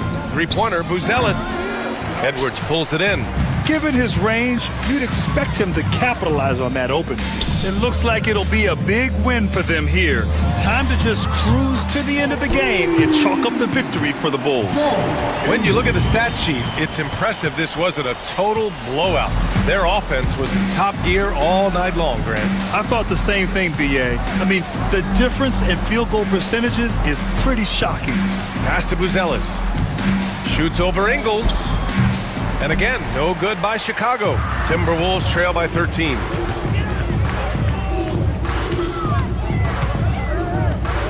Back to Edwards. Ingles against Ball. And Ingles gets it to go. The assist by Edwards. It's nice they found their rhythm here, but the clock is just not their friend. It's a shame, really. If they had been playing like this last quarter, they might be in a different situation right now. And he was fouled while in the act of shooting, so he'll take 2 free throws. First free throw is good. And Minnesota with some changes. Randall, he's checked in for Ingles. McDaniels comes in for Alexander Walker. And it's Dante DiVincenzo in for Clark. for three. Randall. That shot off. Knocks it loose. DiVincenzo with a steal. Pass to Edwards. Three-pointer. Fires in the triple. And Chicago has possession. 17 points was their biggest margin. Ball finds Smith. Goes back up. It's Giddey on the wing. Here's Buzelis. Oh, the big dunk right over Julius Randle.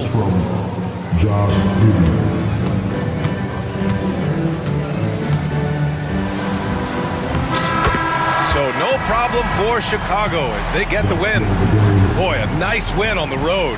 By the time this one was wide.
It's going to be the Bulls off the tip.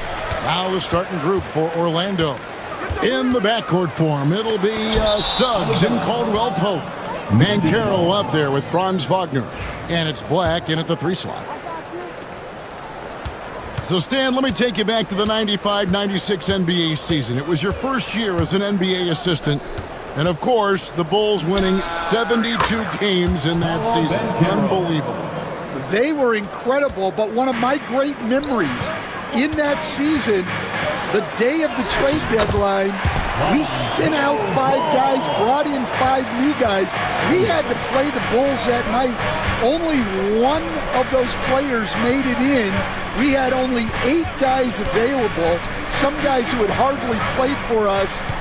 Rex Chapman had an unbelievable game, and we beat Michael Jordan's Bulls on that night. Oh, what a great story. Here's Buzelis, and then Buzelis with the dunk. It doesn't take much to get Buzelis up to the rim. He just pops off the floor and is right there.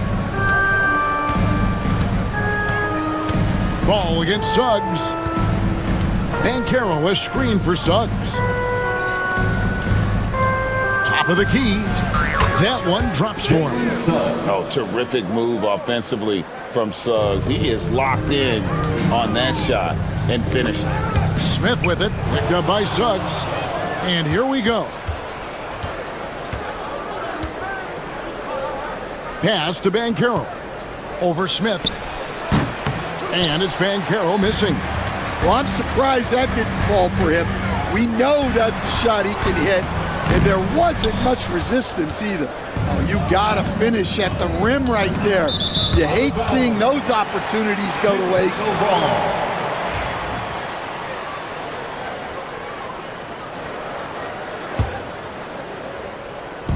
We're just about 2 minutes into the first quarter. Ball kicks to White. Takes it inside.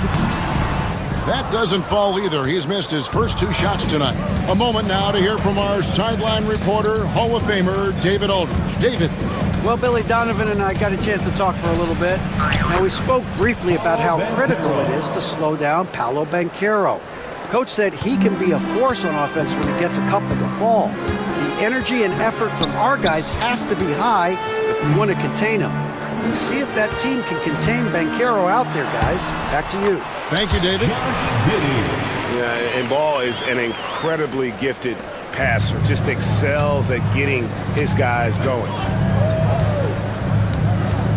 Suggs dishes to Banchero.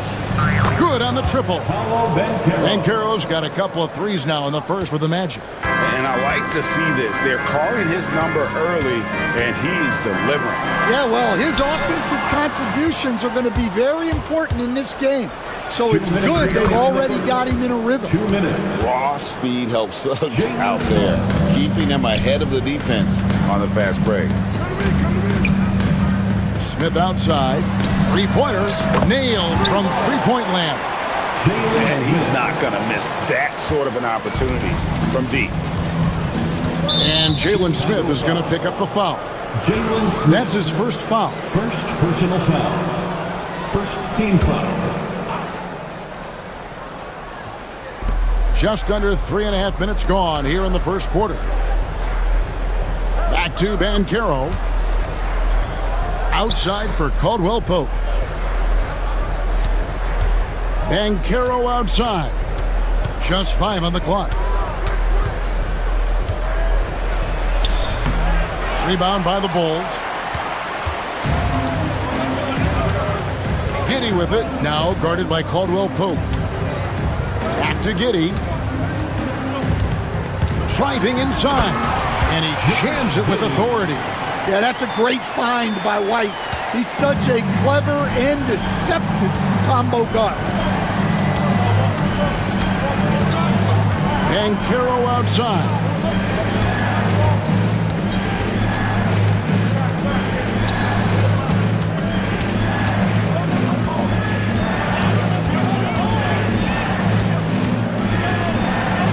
That's good. good, and it's his 4th basket of the game. He's a strong 4 for 6. And great work inside. This is where Banchero feasts. Ball with the bucket. Well, when you move the ball, you open up the defense. Great job to make the unselfish play. Knocks it loose. Banchero outside. Smith with the defensive effort. For Chicago, they've gone 6 of 9, shooting it well. Ball. It's deflected. Pass to Banchero. Suggs in the corner. It's blocked. And the timeout called here by Billy Donovan. He wants to make some adjustments to the game plan, clearly.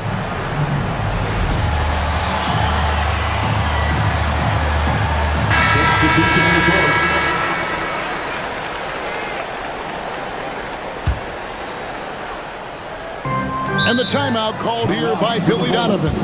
He's made the decision. He wants to huddle up with this guy.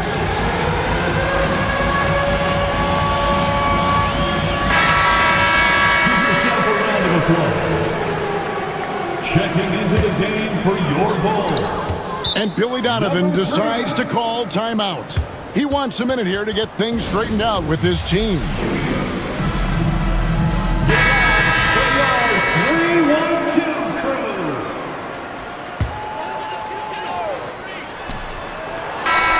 Banchero getting it done for the Orlando Magic.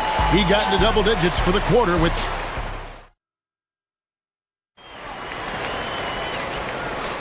And close game underway so far. We'll see if either of these teams can jump out in the second quarter.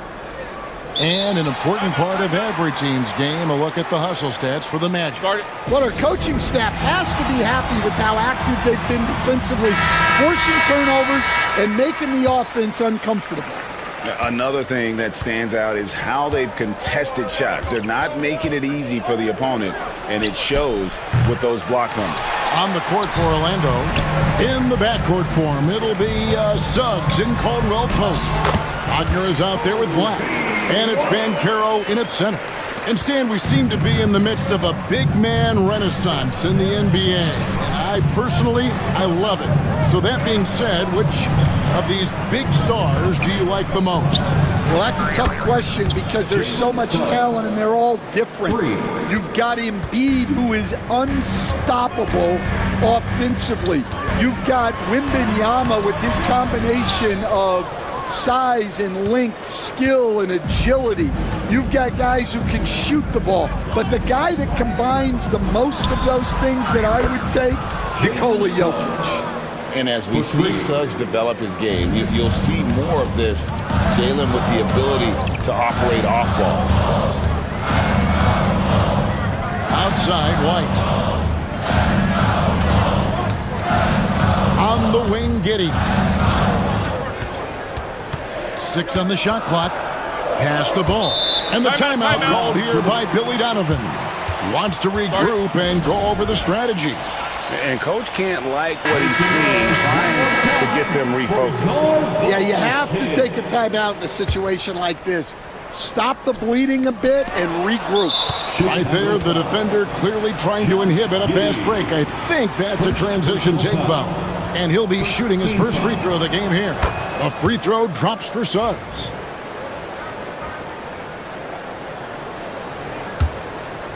Magic leading by 6. Pass to Banchero. Wagner with a screen for Banchero. And finished off by...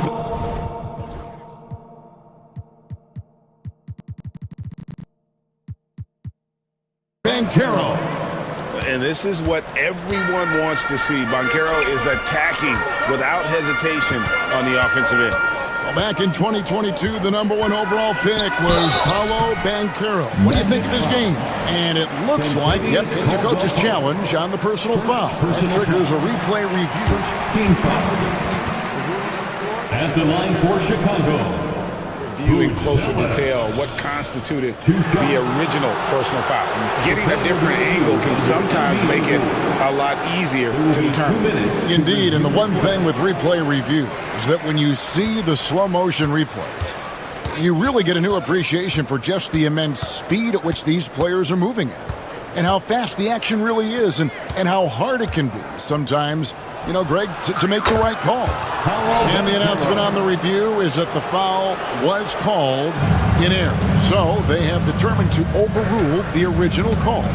And guys, this is what it's all about, getting the call right. And I think in this case, the video review showed that while it was a tough call to make on the floor, they got it right with the review. And that'll be 2 free throws coming up. Officials on the call with the foul. The Magic shooting their second and third shots at the line right here. A free throw drops for Suggs. At the line for the Magic, Jalen Suggs. Both shots good from the stripe. Yeah, great effort tonight, and he's been rewarded with trips to the line. Ball, a screen on Banchero. And just miss after miss.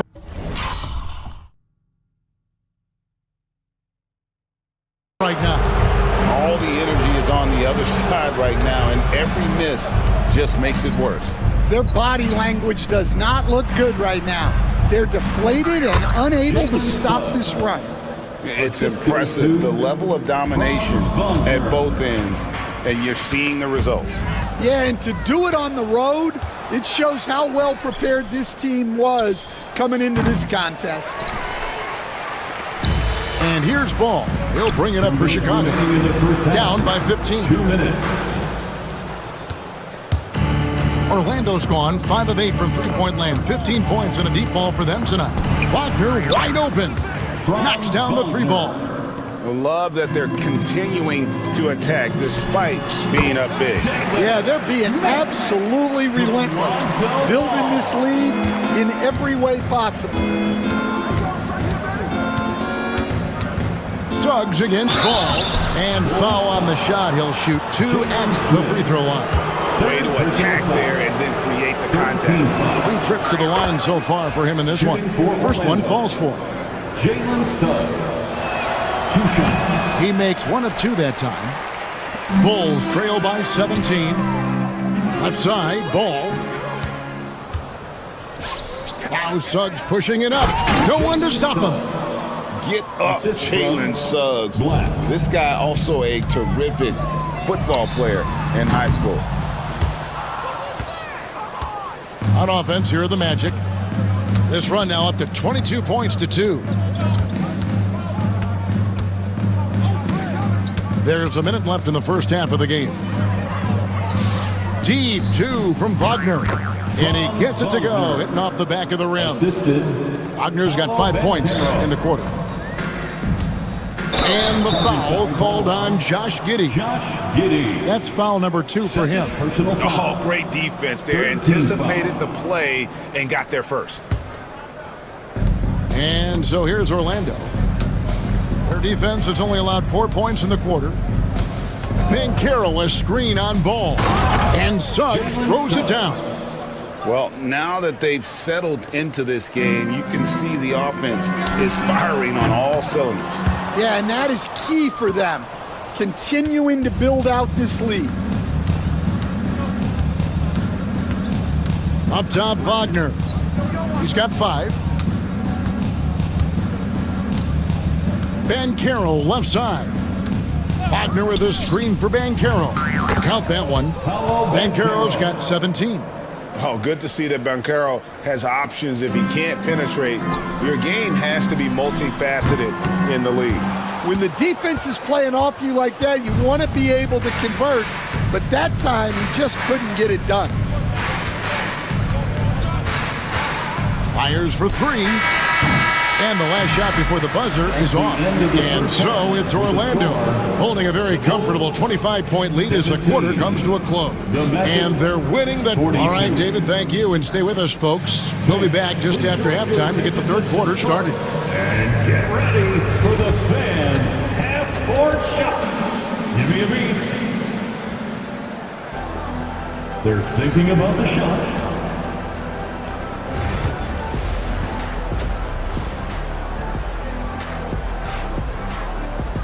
And there wasn't too much drama in the first half, but maybe things will tighten up here in the second. We're seeing a tremendous game from Jalen Suggs. We've definitely been challenging the defense here early on, not settling for anything outside. Well, I just love his fearlessness so far. He's charging inside like no one can stop him. Buzelis out there with Josh Giddey. Then it's Kobe White. Then there's Lonzo Ball. And it's Smith in at the center position. So that's the 5 in the game for Chicago. Well, when you have a scorer as skilled as he is, you do everything you can to get him the looks he needs. Banchero passes to Suggs. Banchero is screened for Suggs. And the call will be against Lonzo Ball. Lonzo Ball. That's his first foul. First personal foul. First team foul. Caldwell Pope finds Banchero. Shot clock at 6. Wagner outside.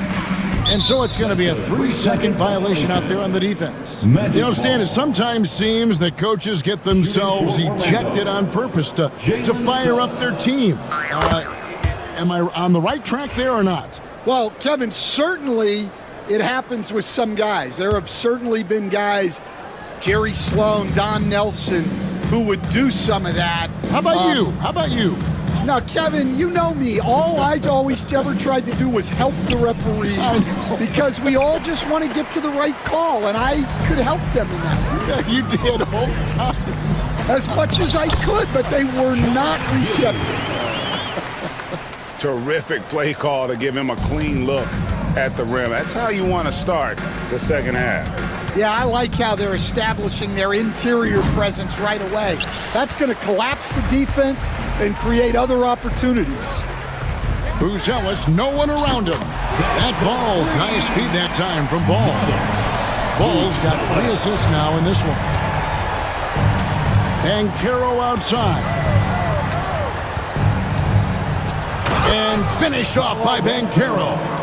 Oh, big-time dunk by Banchero. I like seeing the aggressive side of this young man. And they'll get another chance. There's Ball with the 3. Orlando grabs the miss. Banchero's got 4 rebounds in this game. Wagner outside. He clangs that one off the back iron, and down it falls. Wagner's got 7 points. Getting the latest now from our sideline reporter, David Aldridge. David, it's all yours. Take it away. Hey, Kevin, this summer we saw the NBA break up its draft into 2 days. The next idea, a bigger break between the draft and the start of free agency. The common thread is giving front offices more time to strategize around these highly consequential decision periods, the NBA calendar. Kevin? Interesting, DA. Thank you. Now a timeout called by Orlando.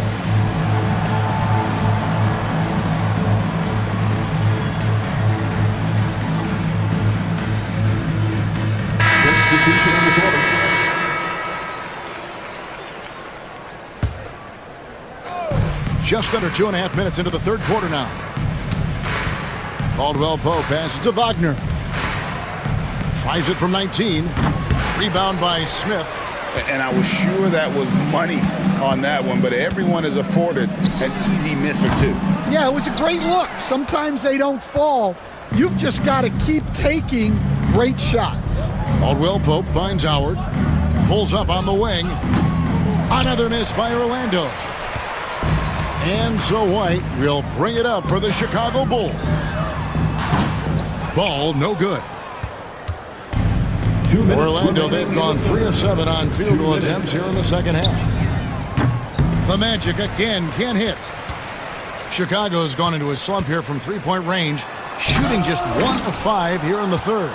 Yeah, he might want to avoid looking over at the bench for a little bit here. A missed dunk like that is infuriating to a coach. Giddey against Howard. And that one off the back of the rim and in. 1:29 left in the third quarter. Here's Buzelis, and the 3 ball is good. Buzelis has got 2 now from beyond the arc in the third for Chicago. Here's Black. No scoring in this one. Pass to Howard for the 3. Drills it from outside. matching baskets from the perimeter, an earmark of today's game. Yeah, sometimes you get in a shootout like this, but you just hope that you can get a stop first. Orlando's gone downtown 13 times in this game, and they're just over 50%, 7 of 13 on threes. Here's Houston. Nice defense from Giddey. And well, he's going to have some explaining to do on the sideline about why he took that shot. Yeah, you know, back in the day, you'd be taking a seat. Now, unfortunately, it seems like we see too many ill-advised shots. The Bulls shooting their first free throw of the game. That free throw good from Giddey. The Magic have gone just a bit under 50% from the field since halftime, 5 out of 11. About 7 seconds separating the shot and game clocks. Back to Wagner. Wide open look. That's good on the jump shot. Mo Wagner. Wagner's got his first points in this one. Yeah, becoming better at setting up his teammates, and KCP delivers that pass on target. Out to Smith. Ball with a wide open look. No good on the three. Caldwell Pope right side. And that shot was up in time, but doesn't go. How about a look at today's State Farm assist of the game? And how about the big fella here showing us he's got some point guard skill here with the tremendous setup. Yeah, well, this is the diversification of positions in this league. Everyone does everything now. And 1 quarter to go in a game that to this point has not been an evenly fought contest. Fourth quarter on the floor for the Magic. They've got Black. Howard is out there with Wagner. Then it's Contavious Caldwell Pope. And it's Houston in at the small forward. Just 4 to shoot. Here's Howard. And it's good with time running down on the shot clock. Here's Chicago. Outside White.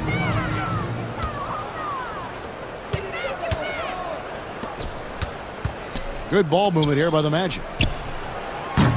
Off target from three-point range. Here's Giddey. Lays it up and banks it in. Well, sometimes you need more than just your stars, though. They've got to run something to get the other guys good looks. Here's Howard. And stolen by Giddey. Smith outside.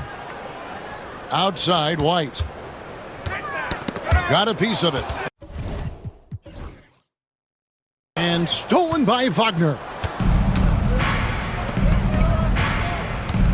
First minute and a half of basketball played here in the fourth quarter.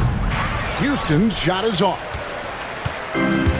Howard with the steal, and the officials signal the backcourt violation. Not very careful there. Chicago ball.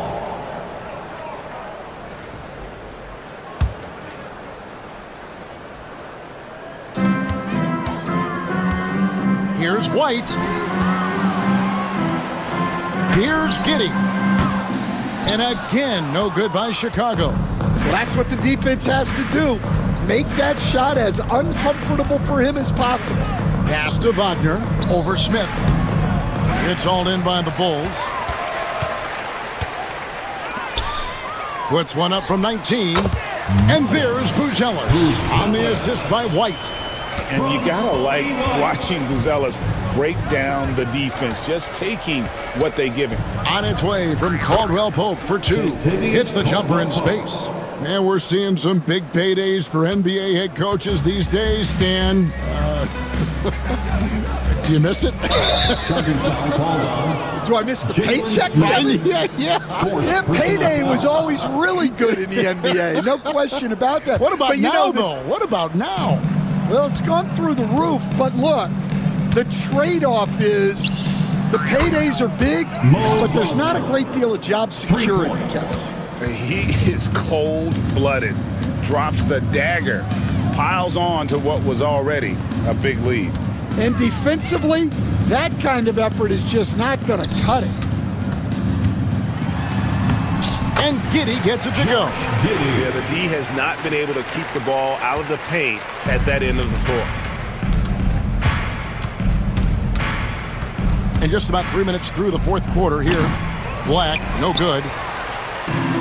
Bulls have gone 3 of 5 here in the fourth quarter. Pretty good numbers coming out of the break. There's the drive, and then Buzelis with the dunk. Look at the moves from Buzelis. The big fella showing great quickness on the attack.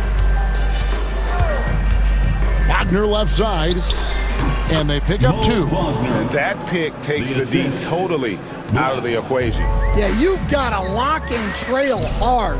You can't allow him a clean look from that. The Magic have gotten just under 45% of their attempts to drop in the fourth. 4 of 9.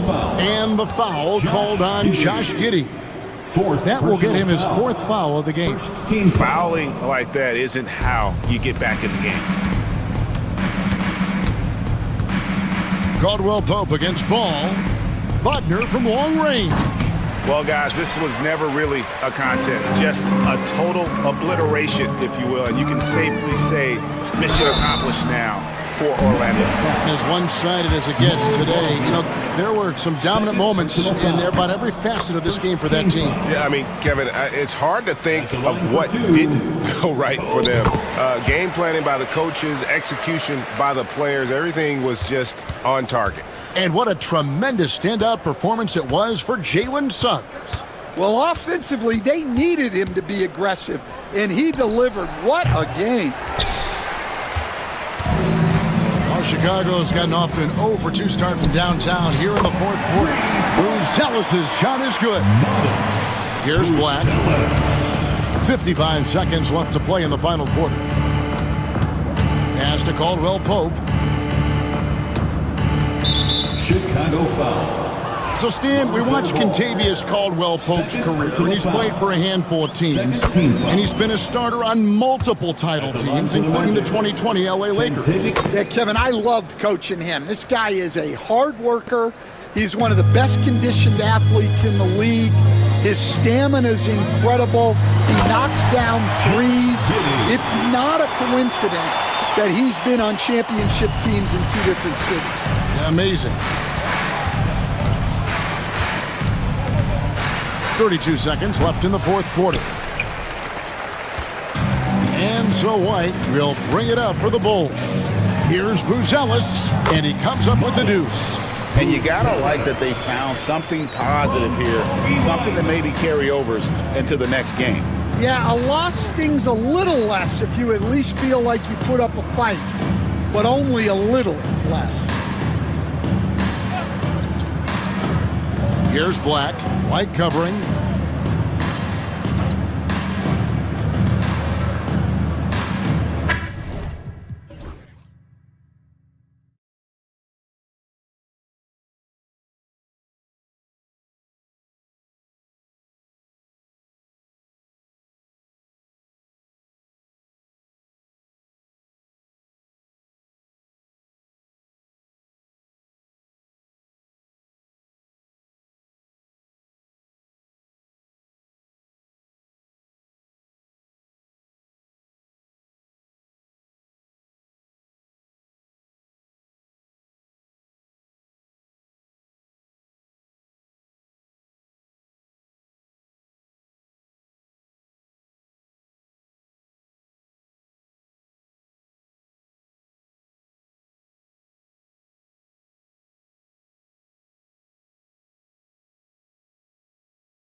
some of the league's most exciting talent on the floor. Oh my, man, I am most definitely up for this one.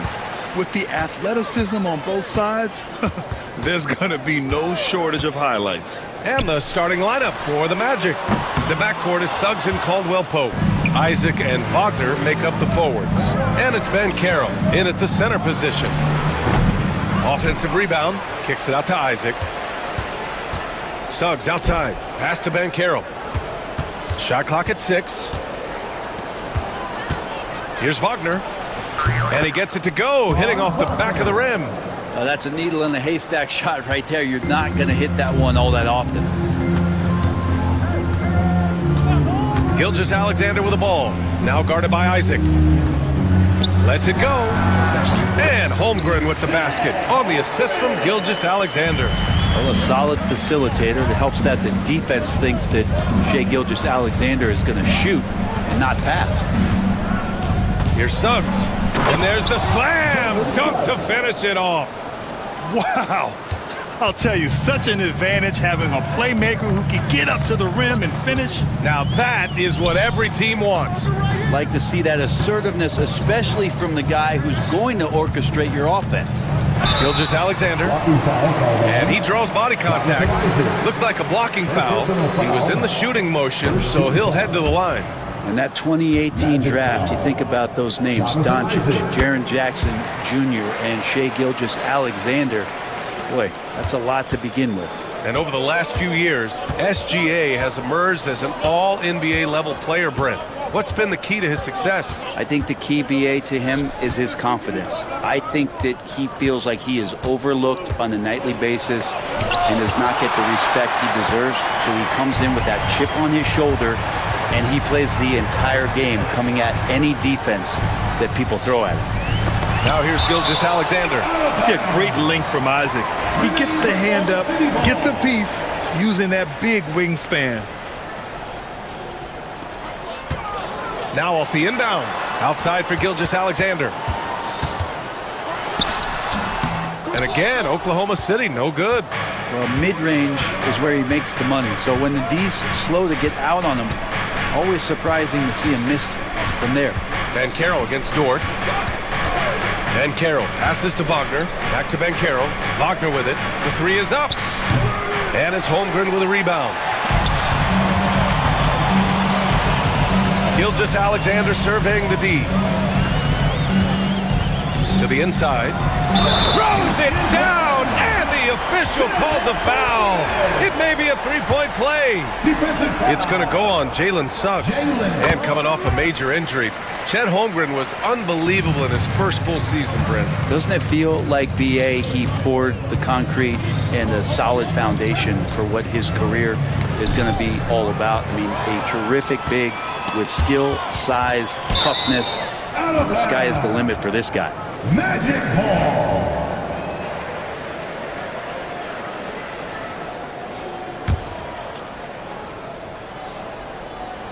And here in the first, approaching 3 minutes play. Ben Carroll with a screen on Dort. Pass to Ben Carroll.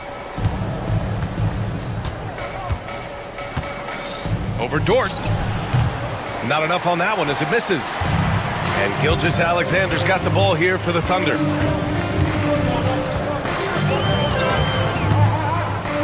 And here is Williams. 2 minutes remaining in the first. 2 minutes.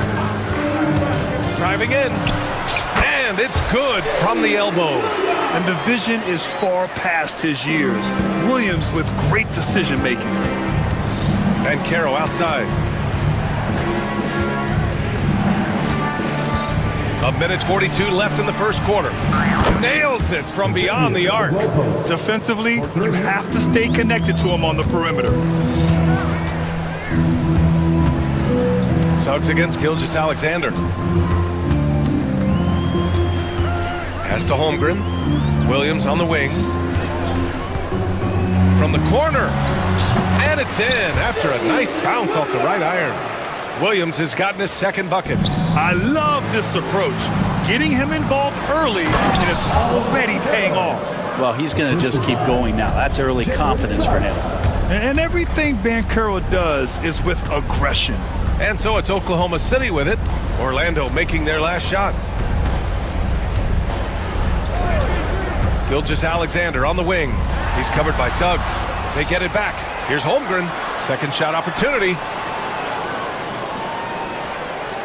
Holmgren with a screen on Suggs. Here's Gilgeous-Alexander. Uses the glass on the layup. He's got the ability to do damage inside and out. SGA's not going to miss that. Suggs against Dort. Suggs, the pass to Wagner.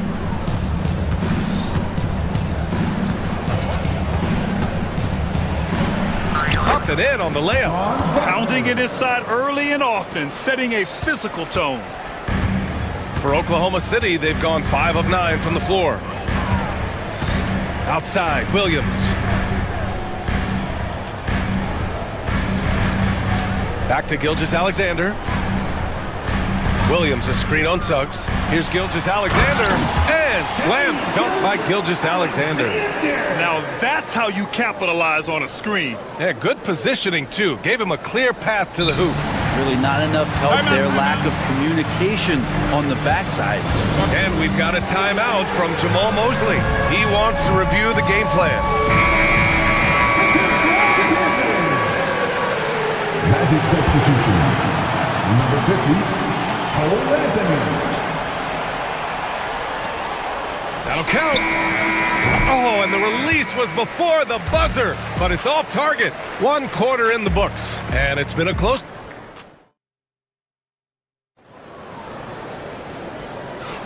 Some good action already in this one, but a fairly even matchup after this first quarter of play. And from what we've seen from Oklahoma City, what's your take so far? They are looking engaged so far, especially on offense. Well, if they wanted to start well, this would be it. They seized momentum right away, and they just didn't let it go in that quarter. Shea and Caruso are the backcourt pair. In it forward, it's Dort and Williams. And it's Holmgren in at the center position. That's the group for Oklahoma City, getting going in the second. Well, after a decade of uncertainty, Magic fans now have a lot to cheer about. This is the most optimism they've had around the team since the Dwight Howard era. And it centers around their young star, Paolo Banchero. He is going to be a force for a very long time. Orlando making a switch here. Isaac's checked in. How about the vertical of Gilgeous-Alexander, a guard who can get up and throw it down. Banchero with a screen on Dort. Pass to Banchero. Kicks it out to Wagner. Now here's Caldwell Pope. Wagner with a screen on Caruso. Just 5 to shoot. Launches it. And Wagner hits from deep. Wagner's got 7. They're kind of like playing in the rec league, little to no defense on that possession, and the easiest three-pointer you can imagine. Gilgeous-Alexander against Suggs. Outside, Williams. Into the lane. Oh, yes, sir! Wow! And we see the speed and power. I mean, Williams shows off on that one. Orlando trailing here. Here's Wagner. Kicks it out to Isaac. Gilgeous-Alexander against Wagner. And the dunk by Isaac. And that was a big man play by Isaac, going in with intention and dunking it. Outside, Williams. Holmgren with a screen on Caldwell Pope. Williams. And he finishes. That makes him 4 out of 5. He just brings a great feel for the game at the offensive end. And Suggs has got the ball here for the Orlando Magic. Pass to Wagner. And here's Suggs. Wagner with a screen on Dort. Suggs, the pass to Wagner. And it's Shai Gilgeous-Alexander with the rebound. The Thunder have gone 3 of 3 to begin the second. And the big finish by Holmgren. And before he even leaves the floor, Holmgren has the ball at rim level. All right, a moment to look at the scoring approach in terms of where the points are coming from here for the Thunder. Well, we've seen them take advantage of the lanes given to them so far. The defense isn't plugging it up, and it's being exploited. Well, in the early goings, the mid-range shot has also been working well for them. They've been racking up some points off of those jumpers, and those are probably being invited. And we're just over 2.5 minutes into the second. Dort with a steal. Inside. And Williams punches it home. Now, Gilgeous-Alexander, with that height at his position, allows him to do so many things other guys really pretty much dream of. Now here's Isaac. And Carroll surveys. That's tipped. Ooh, it's stolen by Gilgeous-Alexander. With some arc. It doesn't go for him. Nice D from Wagner. Magic trail by 6. 1:41 left in the first half. Van Carroll against Holmgren. Van Carroll passes to Isaac. Back to Van Carroll. Ooh, Van Carroll getting it done and tight. I mean, 6'10", about 250. Van Carroll imposing his will inside. Holmgren with a screen on Suggs. Gilgeous-Alexander against Suggs. Oh, a rim wrecker by Gilgeous-Alexander! And that's creativity. Gilgeous-Alexander continues to amaze. Suggs, the pass to Wagner. 56 seconds left to play in the half. And Carroll with it. Now guarded by Holmgren. Clock at 6. Van Carroll against Holmgren. Van Carroll no good. 2-for-1 opportunity if they can time it right. Great way to end the quarter. Holmgren with a screen on Wagner. Dort, the pass to Williams. Fires for 3. And Dort with the bucket on the assist from Williams. And now it's a 9-point Thunder lead. Well, if you're looking for a 3-and-D player, Dort plays D, and there's your 3.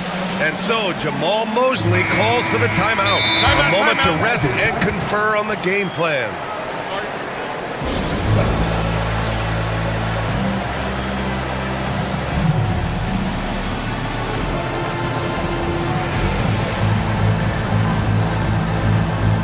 Orlando making some changes. Wagner's checked in for Van Carroll, and Black subbed in for Isaac. Here's Suggs. Banked it in off the glass. Yeah, fantastic focus from Suggs, showing toughness fighting through the contact.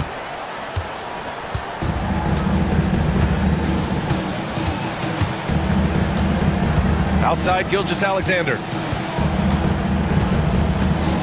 Holmgren with a screen on Suggs.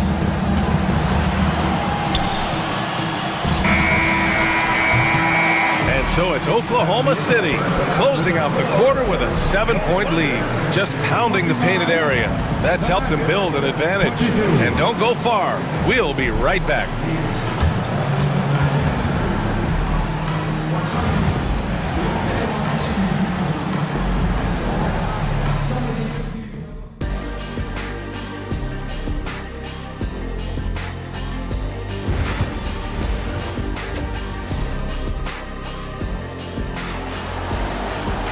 And we played through the first half. Plenty of basketball left in this one. Jalen Williams really making a difference here. Can they come up with an answer for him coming out of the half? They have to change something defensively. They're just way too easy out there, and I'm sure coach is going to make that a priority at halftime. And we've got a timeout from Jamal Mosley. And we might see some changes. Coach potentially looking to adjust. And you played for several different coaches with very different philosophies, Grant. Did you have a favorite system? Well, you know, BA, I did. I played 19 years, a number of different coaches, but the 8 seconds or less offense back when I was with the Suns as a player, you want to run. And honestly, it's so much fun getting up and down the court like that. Here's who Jamal Mosley is starting the second half with. They've got Mo Wagner, Franz Wagner out there with Kentavious Caldwell-Pope. And it's Howard in at the 3, the small forward. Here's Wagner driving to the basket. Oh, there's a killer two-hand slam. And that's gotta hurt. A turnover for a free run at the rim. And now we know who has the momentum. Execution with pace, that's a bad turnover that simply was telegraphed. Williams from long range sinks it from distance. Williams has got 13 now. A shot that Williams continues to work on. You love seeing these type of results. Caruso against Caldwell Pope. Oh, and there's a one-hand jam. Impressive one-hand slam right there, B.A. Man, as long as he's confident about it, I'm good with it. Maybe use two hands next time. He knows where he is. Now, here's Williams. 13 points in the game. Second chance effort. Hartenstein lays it up and banks it in. Hartenstein's got his first bucket in this one. Another shot right in the lane. That's been their MO this evening. Wagner with a screen. And again, Franz Wagner. The defense couldn't collapse quickly enough. And last season, Brett, many believe that SGA was deserving of the MVP award. Well, he made such a strong case, B.A. I mean, finishing in the top three, that is remarkable. He led that young Thunder team, again, to the #1 seed in the Western Conference and averaged 36-5. He also led the league at 2 steals per game. What a season. Now, here's Williams. He's got it going on. Now 7 for 10. Well, this is a gravity game right now. Whatever he throws up must come down. He's having a great game. On the wing, Caldwell Pope. Here's Wagner. Pass to Wagner. Fires the three. Oklahoma City grabs a miss. Williams with it. And Howard picks him up defensively. He was all alone on that one. And it's an 8-point Oklahoma City lead. You're such a smart player. Jalen Williams making people around him better. And it's Howard off the drive. Outside, Caldwell Pope. Pulls it from 20. Got it. Caldwell Pope's got 5 points. This dude is capable of some memorable moves. He's showing off and having a little fun. Hartenstein with a screen on Caldwell Pope. Williams passes to Hartenstein. The kick out to Williams. Just 5 on the clock. Back to Hartenstein. Ooh, good finish at the rack off the slick feed. And the Thunder lead by 8. Now, there are only a few players who can hit a teammate like that in stride. Beautiful assist. Wagner with a screen on Caruso. Wagner, and the tip-in on the offensive boards. Great anticipation on the tip-in. He was ready to make that play. Williams against Caldwell Pope. Pulls it. And there's another one for the Thunder. Tonight, their attack revolves around him. As he goes, so goes the offense.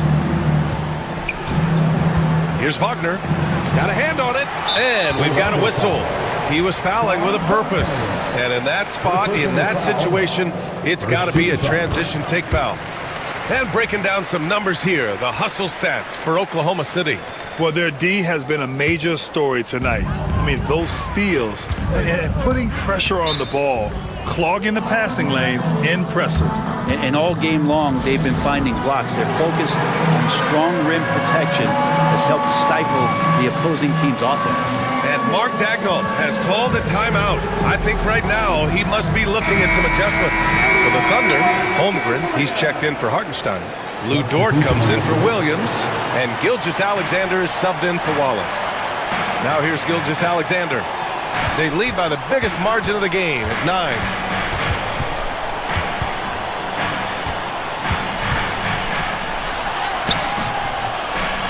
40 seconds left to play in the third quarter of basketball. Off target. That would have pushed the lead to double digits. Pass to Howard. Isaac with a screen on Wiggins.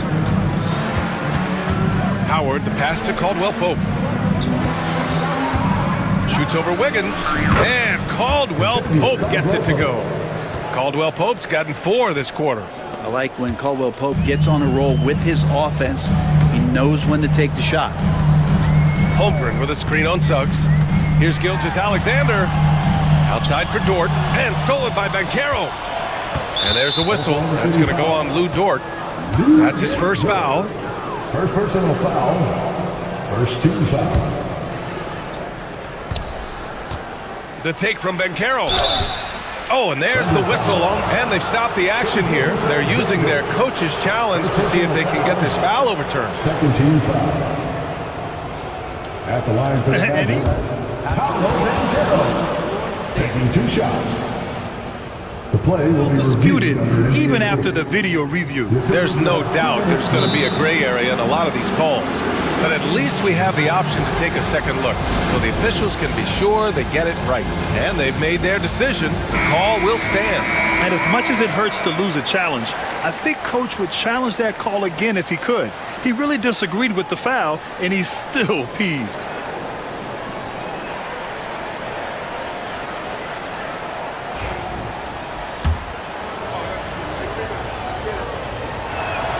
And he makes a first.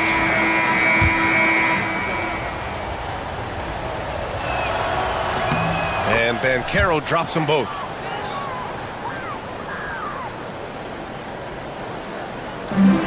And we've got a timeout called by Mark Daigneault. He wants to give him a breather and talk things over. Let's give Coach credit.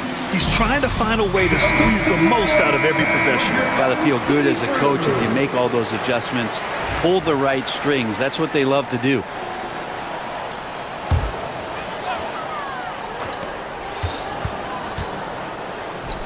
And here's Caruso outside. Buried. That was close. Well, we thought the third quarter was over, but it turns out the officials are going to review the play. They're trying to see if he released the ball before the buzzer or not.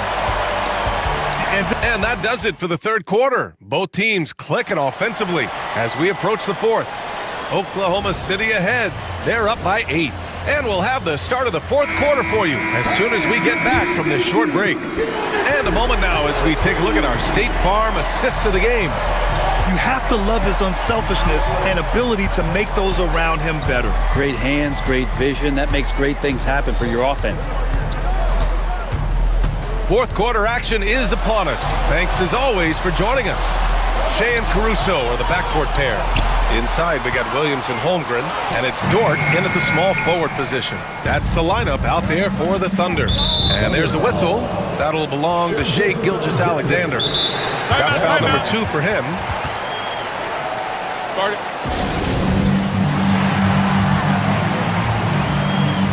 Franz Wagner checked in for Howard. All right, let's get a report from Allie. Hi, guys. Well, Jamal Mosley was just reviewing the plan with his team. He told the guys to stay after it inside. He said our play inside is terrific right now. He said don't lose any of that intensity. Stay strong down there. It's always nice to hear a coach enjoying his team's play. Back to you. All right, appreciate it, Allie. Gilgeous-Alexander against Suggs. Outside Gilgeous-Alexander. Here's Holmgren. Chet not messing around inside. Oh, what great action we've seen tonight. Hard to imagine a more entertaining game. No, this is about as high octane a game as you're going to find. Oh, Banchero throws it down. And this is why you must push Banchero out of the paint, or else he'll slam it all over you. Suggs against Gilgeous-Alexander. Pass to Holmgren. The 3. It's rebounded by Banchero. Banchero's got 4 rebounds now. Isaac outside. To the middle. Kicks it out to Wagner. Over Dort. And it's Wagner missing. Well, if you believe in the numbers, that mid-range shot is not a high-value shot, even with little or no defense on you. Gilgeous-Alexander on the wing. He's covered by Suggs. And the foul called on Jalen Suggs. That's his 3rd foul of the game. First team foul. Holmgren with a screen on Suggs. Here's Gilgeous-Alexander. Here's Holmgren. The kick out to Williams. Here's Gilgeous Alexander. Caldwell Pope pulls it in. Magic trail by 6. Suggs left side. And Caro outside.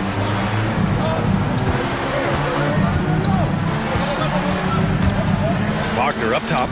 6 on the shot clock. The Magic need to put one up here. Isaac finds Wagner, and they turn it over. Shot clock violation as the buzzer sounds.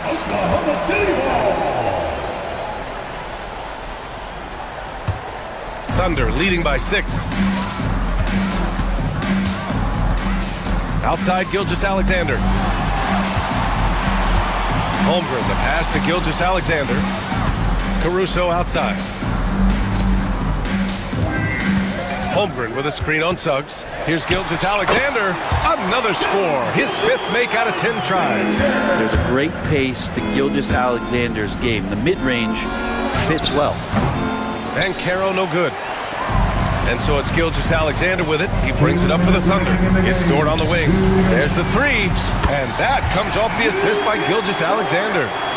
And now an 11-point Oklahoma City lead. Suggs surveys the D. Over Dort. Suggs with the bucket. Yeah, too easy. I mean, for Suggs, he makes that in his sleep. Oklahoma City has got 4 of 7 threes to go so far in this game. And slam dunk by Gilgeous Alexander. Wow! Always fun to see point guards who can elevate above the rim like that. Oh, a strong mindset and even stronger finish. Well, just seeking out weaknesses in the defense and then exploiting it. Counted from distance. Their strategy has been pretty simple here in the second half. Attack from three-point range. Maybe trying to find a little bit more space and ball movement to get guys open at the three-point line. Like a matador. Olay! There was no defense. That has to be one of the easier shots I've seen tonight. Yeah, feels like Christmas right now, just gift-wrapping points. And he dunks it down. That's the way to finish. KCP with a show of force at the rim. Williams. Oh, that would be something else, man. Wow. And make it happen. And there's no way this margin gets closed down. Great execution of a game plan and a nice win here for the Thunder. Offensively, they made the most of their trips. They found multiple ways to score consistently, and a little luck doesn't hurt them either. They also got some nice bounces off the rim tonight, too. And one player just stole the show tonight, doing everything for his team. A monster night for Jalen Williams. Just does a great job of looking for space and then finding it. That's taking advantage of what the defense is giving you. Pass to Holmgren. The 3-ball. Orlando with the rebound. Wagner outside. And Caro outside. There's the triple. And it's Holmgren with a rebound. And it's the Thunder with the ball. They lead by 14. Outside, Gilgeous Alexander. Pass to Williams. Now here's Caruso. Misses the 3. Wagner against Caruso. Here's Caro.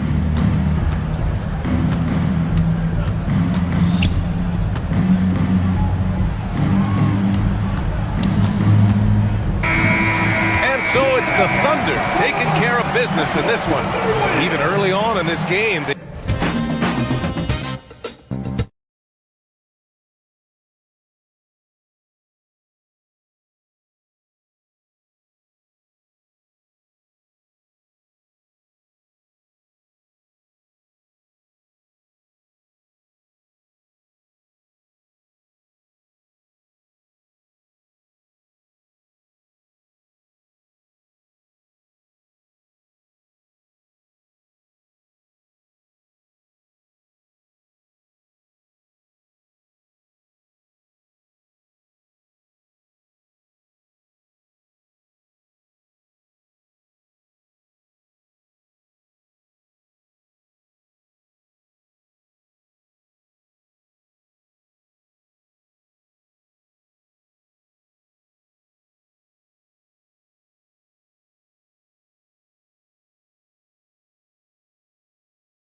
is that they both feature top-tier athleticism. And Kevin, that bodes well for us, right? There's a lot of speed, some great athleticism. I'm sure we're going to get some highlight reel plays tonight.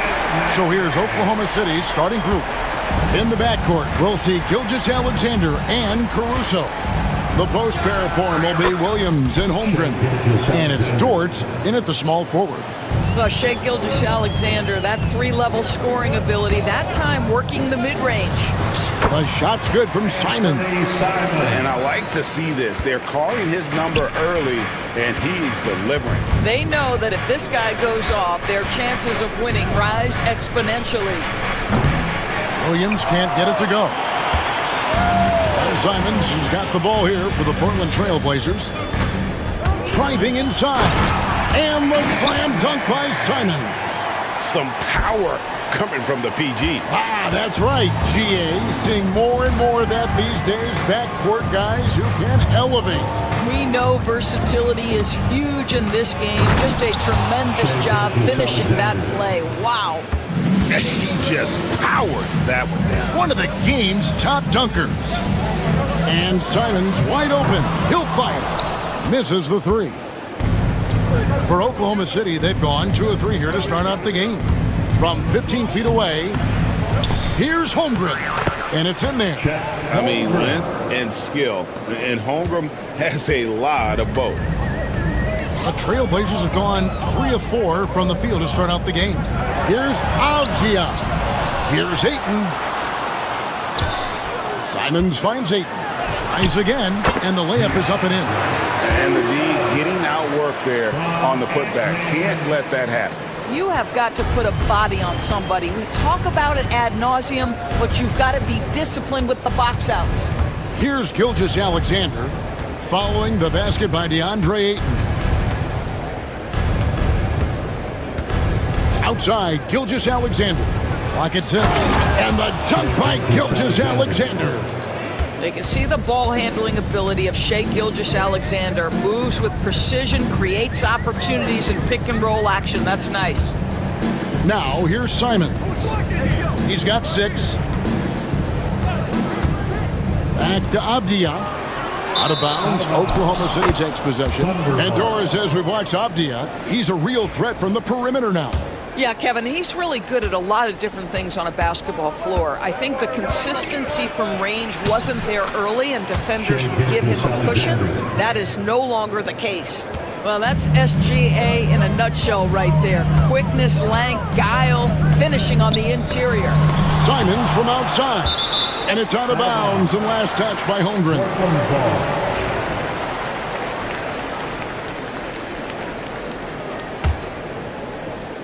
We're about 3 minutes into this first quarter. Pass to Ayton. On the wing. 2 minutes remaining. Gilgeous-Alexander with the rebound. The Thunder with the lead. And now the latest from our reporter, David Aldridge. I was able to talk with Chauncey Billups for a minute. We talked about the matchup problems that Chet Holmgren presents. He said defensively, Chet can warp the inside of the paint. And at the other end, he's going to drag his matchup out to the three-point line. That's what makes this 7-footer such a special player. Guys? Okay, David, thanks. Here's Dort. Trailblazers knocking down the tray. Gilgeous-Alexander surveying the D. Here's Holmgren. And the dunk by Holmgren. And given that Holmgren is 7 feet tall, he's a threat to throw it down at any time. Down low. And Ayton throws it down. Great chemistry between two teammates. Love the passing. Outside, Gilgeous-Alexander. And they call an illegal screen here. And not the most common call you'll see in the NBA, but hard to argue that pick wasn't illegal. It is really difficult to get your feet completely set, to stay completely still. It's almost surprising to me that it isn't called more often. Here's Simons. And the slam dunk by Simons. Love seeing a point guard who can explode to the rim like that. Oh, great attitude and even a better finish. Boy, it's incredible how much explosive scoring ability can come from the lead guard position. That is a big-time play. Now, I'll bet even they didn't think the pick would work that well. No. And they get the major league dunk out of it, too. And my question is, where was the help? Someone rotate over and challenge. And so here is Oklahoma City. The Blazers getting the bucket. 5-second differential between the shot clock and the game clock. Holmgren kicks to Williams. Holmgren with a screen on Avdia. He was all alone on that one. We've seen the lead change hands quite a bit in this one. And guys, I think each team knows they can win this game. Just a matter who can catch that momentum. Oh, what a jam! Simons! He is a highlight reel unto himself, guys. That could be a contender for the dunk of the year, I think. And if you're the guy who has to guard him, it is never going to be an easy night for you. Shai Gilgeous-Alexander, guys, has been on display for Oklahoma City. That quarter had to take a lot out of him. He racked up 12 points. We'll get you back to the action after this break.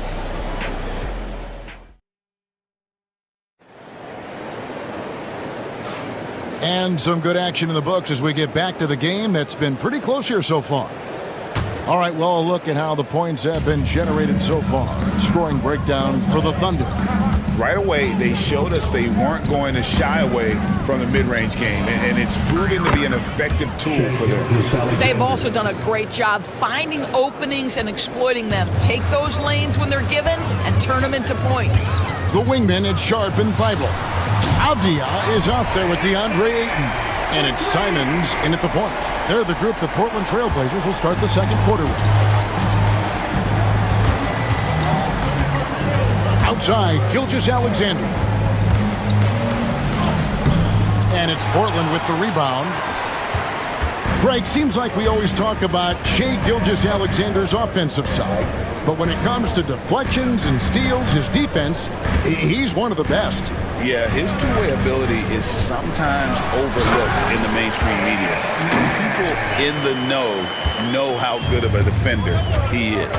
And we've seen several lead changes tonight, neither team giving an inch. And right now you love the chess match, right? The ability of each side to adjust to what the other is doing. Dude, this is SGA's role. He's out here to score and score often.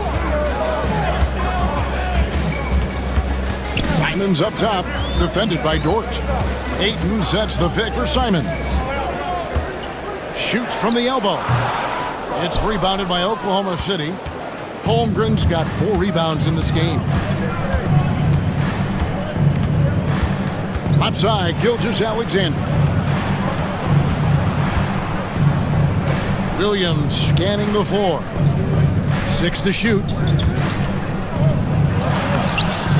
Some solid defense from Ayton. It's all about the defense right there. Without that level of activity, he probably scores it. Avdia against Gilgeous-Alexander. This one for 3. Avdia can't hit. The Thunder have gone 2 of 4 shooting the ball here in the second. Gilgeous-Alexander, good. Gilgeous-Alexander's got 6 here in this quarter. Well, let's remember that at 6'6", Shai Gilgeous-Alexander can more than handle himself near the cup. And Simons, here we go.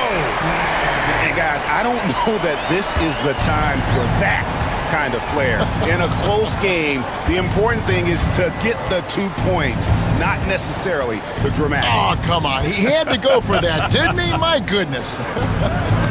Offensive rebound, Holmgren. Misses the layup. He had him with that pump fake. Trailblazers have gone 3 of their first 5 shots to drop here in the second quarter. And contact on the shot, so he'll be shooting free throws here. That one on Gilgeous-Alexander. DeAndre Ayton, a quality free throw shooter, so you love to see him create opportunities to get there. And we see, as in baseball doors, the introduction of the pitch timer to increase the pace of play. How do you think the NBA is taking notice of that? What I know, Kevin, unequivocally is the NBA is in a constant state of monitoring its product and how can it make it more fan-friendly. The only criticism to me that's redundant is the pace of reviews, and the league is trying to streamline that to the best of their ability. Again, the miss by the Trailblazers. For Oklahoma City, they've gone 4 of 8 so far here in the second quarter. Avdia with the rebound. That's a surprise. I mean, really out of character for him to miss when the defense is not right up on it. And it's Simons off the drive. Oh, and he misses the dunk. The Thunder shooting 44% from the field in the second. Outside, Gilgeous-Alexander. And it's good. He's made 2 for every one he's missed. 10 of 15 in the contest. I mean, the number of points they've scored in the paint already here is Oh! You got to be kidding. Out of this world. Sharp is so quick into the air, and then he just hangs forever. Able to do things most others can't. For 3, Holmgren. Good. Great play by Williams to set it up. Holmgren's got 11. You can't just stop when there's a pick set up. Gotta fight over it as a defender. You know exactly what that takes. It takes energy, it takes activity, it takes intensity. And that assist got him a little nod from his teammate after that one. Gilgeous-Alexander passes to Holmgren. Back to Gilgeous-Alexander. And it's good, 2 points. Gilgeous-Alexander's got 10 points in the quarter. Oh, nice job there from Holmgren. His guys appreciate when they're open, he gets them the ball. Avdia with a screen for Simons. Stolen by Dort. Oh, and here comes Gilgeous-Alexander all alone. Chalk up 2 there. Gilgeous-Alexander's got 24 points. Here's Avdia, and that one released in time, but no good. Shai Gilgeous-Alexander, guys, has been on display for the Thunder. He has really delivered at the offensive end. He's torched them for 24 points so far. We'll return shortly. Your attention to center court. And get ready for the fan half-court shot. Drums, please. They're thinking about the shot.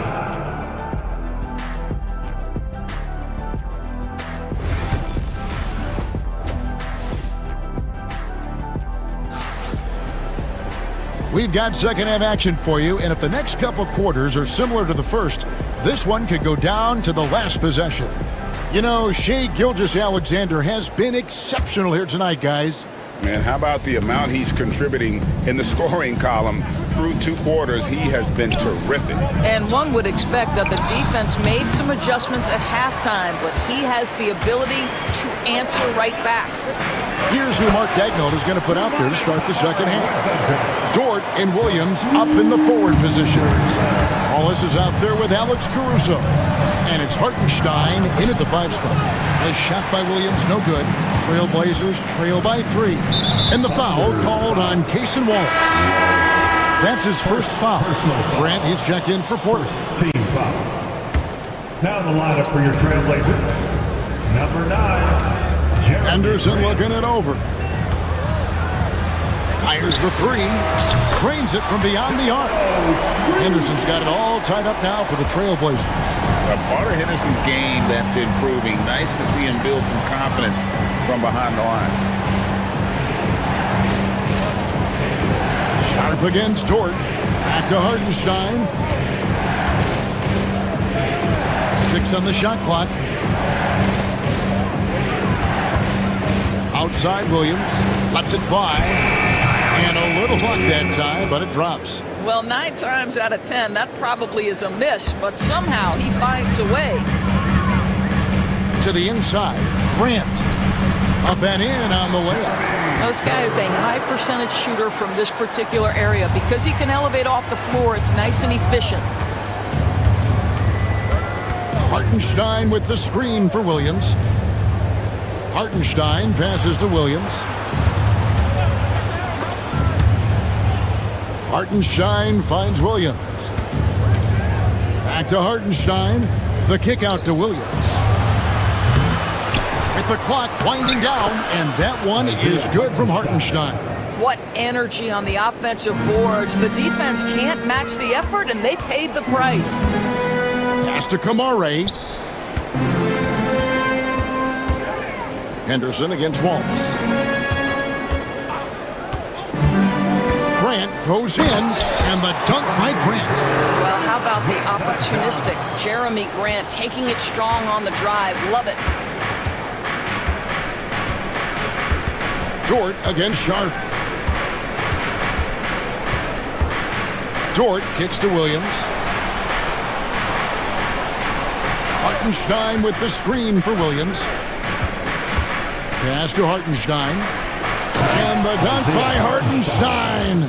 Gotta show more muscle to keep him off that low block. Well, it's a couple of things here, I think. Certainly the effort, the willingness to fight, and the willingness to push him off of his comfort zone. Portland moving the ball around. Clinging with it. 2 minutes remaining in the third. 2 minutes. Shoots over Dort. Clinging shot is off. The Thunder have gone 3 of 6 in the third quarter, 50% from the field. Hartenstein with the screen on Henderson. Caruso finds Hartenstein.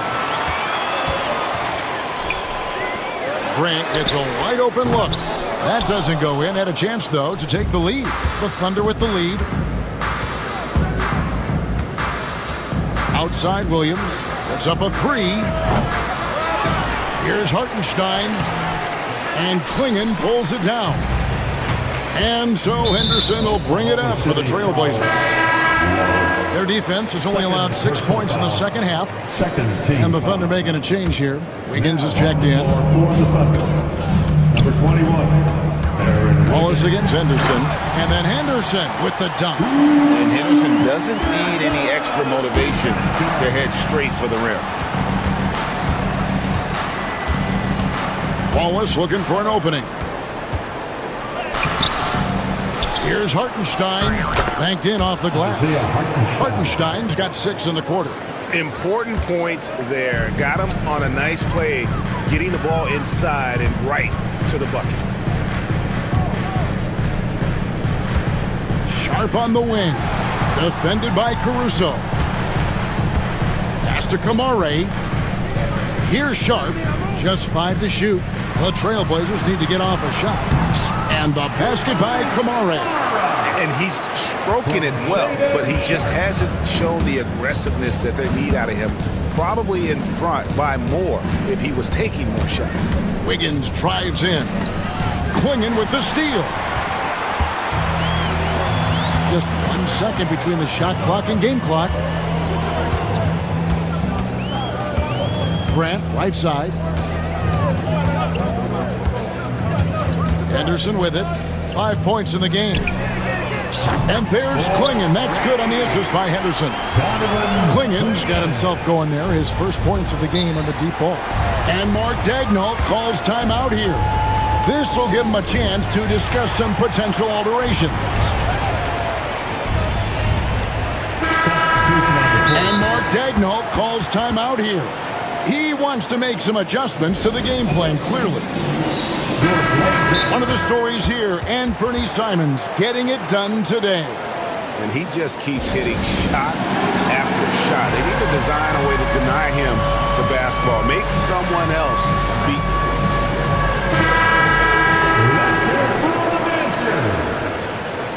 Substitution on the court. Just 4 seconds left to play here in the third. Williams sets a screen for Gilgeous-Alexander. And as we finish the third quarter, it's still close. Both teams trading baskets. Trailblazers lead. And while we can now, let's take a look at today's State Farm assist of the game. And how about the floor generalship right here? I mean, showing us why they're always in good hands when he's the man in charge. Well, this is exactly what you're looking for from your point guard. Survey the floor, serve it up on time and on target. Well, this has been a great contest so far, and I imagine the fourth quarter could have even more action in store for us. They've got Ayton. Matisse Thybul's out there with Denny Avdia. Then there's Jeremy Grant. And it's Simons in at the point. That's the group in the game for the Trailblazers. Holmgren the screen. Back to Gilgeous-Alexander. Beyond the arc. Avdia with the rebound. Trailblazers leading by 5. Simons surveying the D. Nice moves. And Avdia with the lane. And you can feel the excitement in the building. Both of these teams pouring it on. There's been a bit of a flurry here late, and this game may come down to which side gets a stop or two. There's a certain resiliency to this team, and you're starting to see it. No doubt. Oh, what a dunk! Look out below!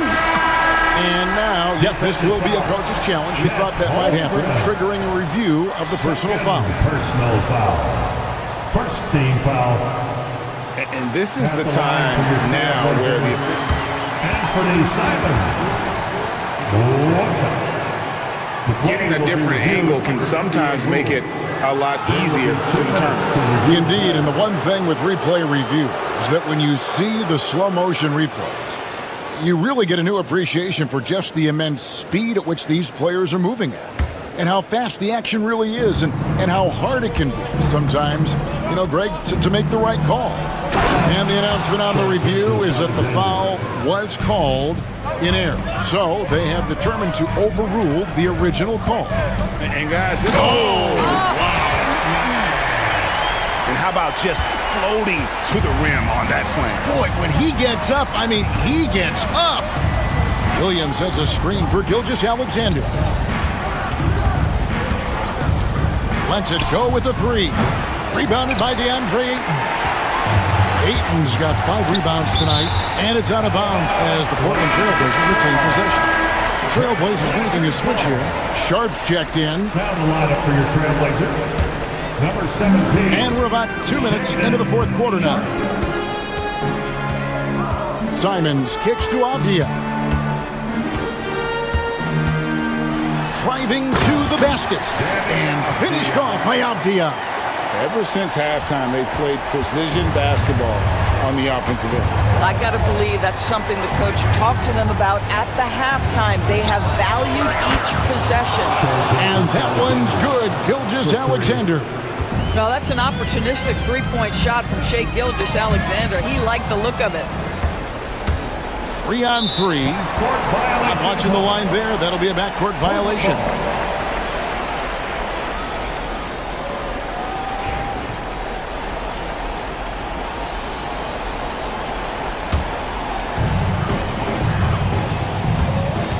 Simons against Dort. Just over 2.5 minutes played now here in the final quarter of regulation. Long 7-1 with that 7'6" wingspan. Holmgren can alter a block just about every shot in his vicinity. Outside, Simons. To the paint. Here's Ayton. And Ayton throws it down. You can see he just has a great overall feel for this game. Excellent job tonight. And that's been his role pretty much from the opening tip. Get the ball to guys where they can score it. And the dunk by Holmgren. And the one-hand slam just looks so pretty when it's in his hand and he's the one doing the slam. Agreed. He is smooth as silk, even on a power finish. And the slam dunk by Simons. Love seeing a point guard who can explode to the rim like that. Oh, great attitude and even a better finish. Boy, it's incredible how much explosive scoring ability can come from the lead guard position. That is a big-time play. Guys, a good chance for them to slow it down. Yeah, they definitely should use some clock here. And a little over 3.5 minutes in the books so far here in the fourth. Pass to Sharp. Down to 5 on the shot clock. Down low. Ayton. Count the basket. Ayton's got the lead up to 10 now for Portland.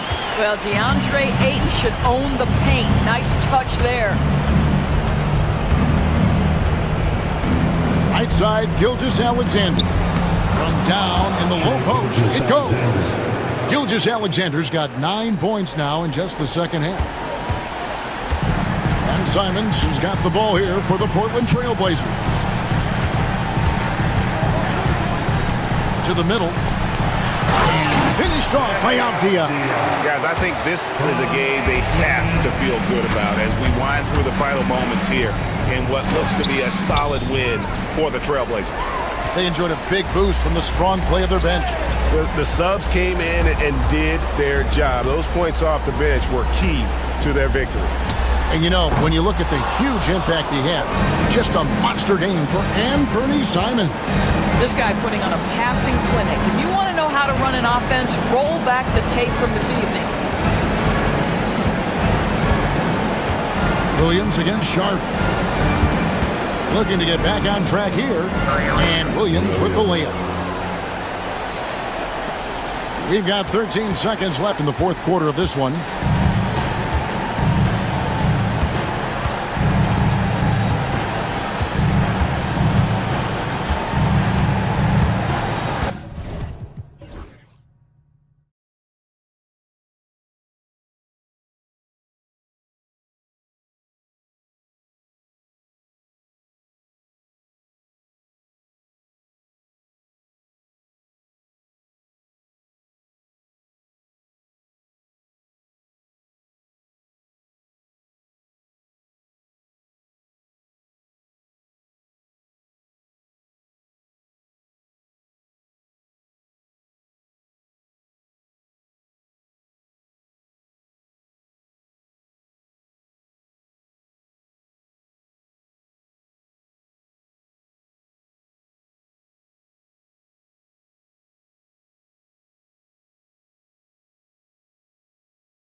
Attention is drawn to the front court matchup. Oh yeah, this should be a battle on the baseline. Great to watch skilled bigs trade blows and show off what they can do down low. So here's Portland's starting group. Inside, it's Grant playing next to Ayton. Denny Avdia out there with Anthony Simons. And it's Thibault in at small forward. You know, at the offensive end, I think this is where Grant is most effective, on plays where he can really leverage his athleticism. Stolen by Ayton. Down low. Oh, Grant throws it down. Adding insult to injury with the dunk off the steal. Nice to see a good play on D. That led to some fireworks. Well, turning defense to offense, we talk about it all the time. Try to hit your opponent at the other end before they can set up the defense. Well, when you're careless with the ball, that's what happens. It ends up going the other direction. And we know turnovers are painful and costly. You get loose with the ball on one end and get punished on the other end. Oh boy, look at the quickness to create space. Edwards puts defenders right on their heels. Clark with Minnesota being a major player in the West now. Wolves Nation is howling. Howling and growling, BA. That's the name of their fan base. And yeah, they're excited. And for good reason.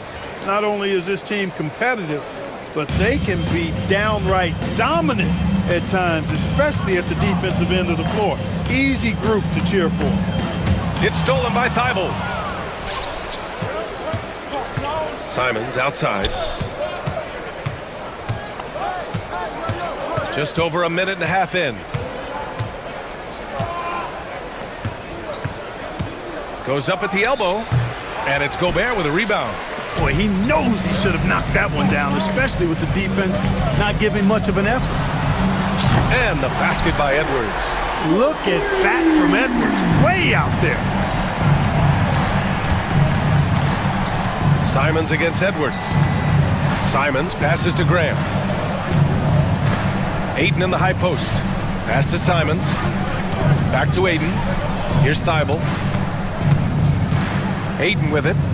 Down to 5 on the shot clock. 2 shots, 2 makes. Off to a good start. Yeah, for a center, Ayton's got a nice jumper. It's a big reason why he went first overall in the draft. Thibault with the board. Tell you what, he does not miss many of those. He's usually a very strong finisher in tight. Sinks the tray. He's consistent from out there, especially when you give him that kind of room. Now here's Edwards. He's got 6. Let's go with a 3. Again, the miss by Edwards. Here's Portland now. They're on a 14-6 run. There's Simons with a 3. No good. Timberwolves trail by 8. Edwards, a pass to Randall. Randall, a screen on Thibault. Edwards for 3. Hits the trifecta. Edwards has got 9. Really like what Edwards did there. Assertive in the 2-man game. Edwards against Simons. Ayton in the high post.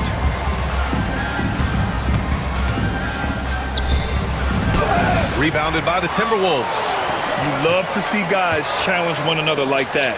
Advantage to the defense that time. McDaniels inside. He's covered by Simons. The basket drops, and he gets fouled on the shot. 1 free throw coming his way. It's going to be McDaniels shooting.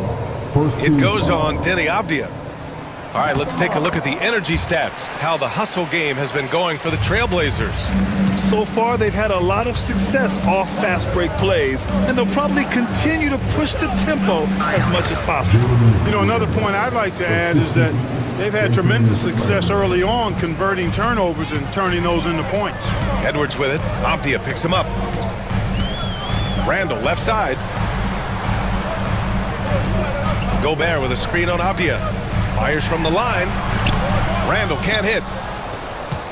Trailblazers lead by 4. DiVincenzo with a steal.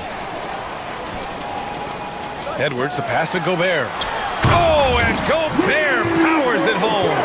Best of luck to any defender trying to slow Gobert down. He is ruthless inside. Grant with a screen on Edwards. Simons passes to Grant.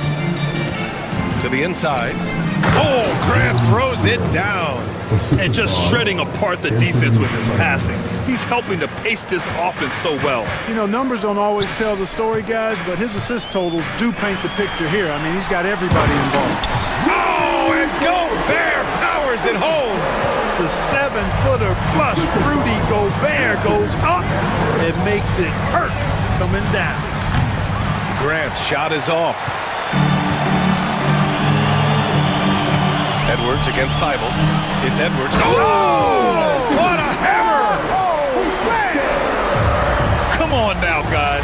That's flat out insane. Hey, when's the last time you saw a jam like that? And guys, it's going to be a long time before we see another one just like that. Anthony Edwards has been on display.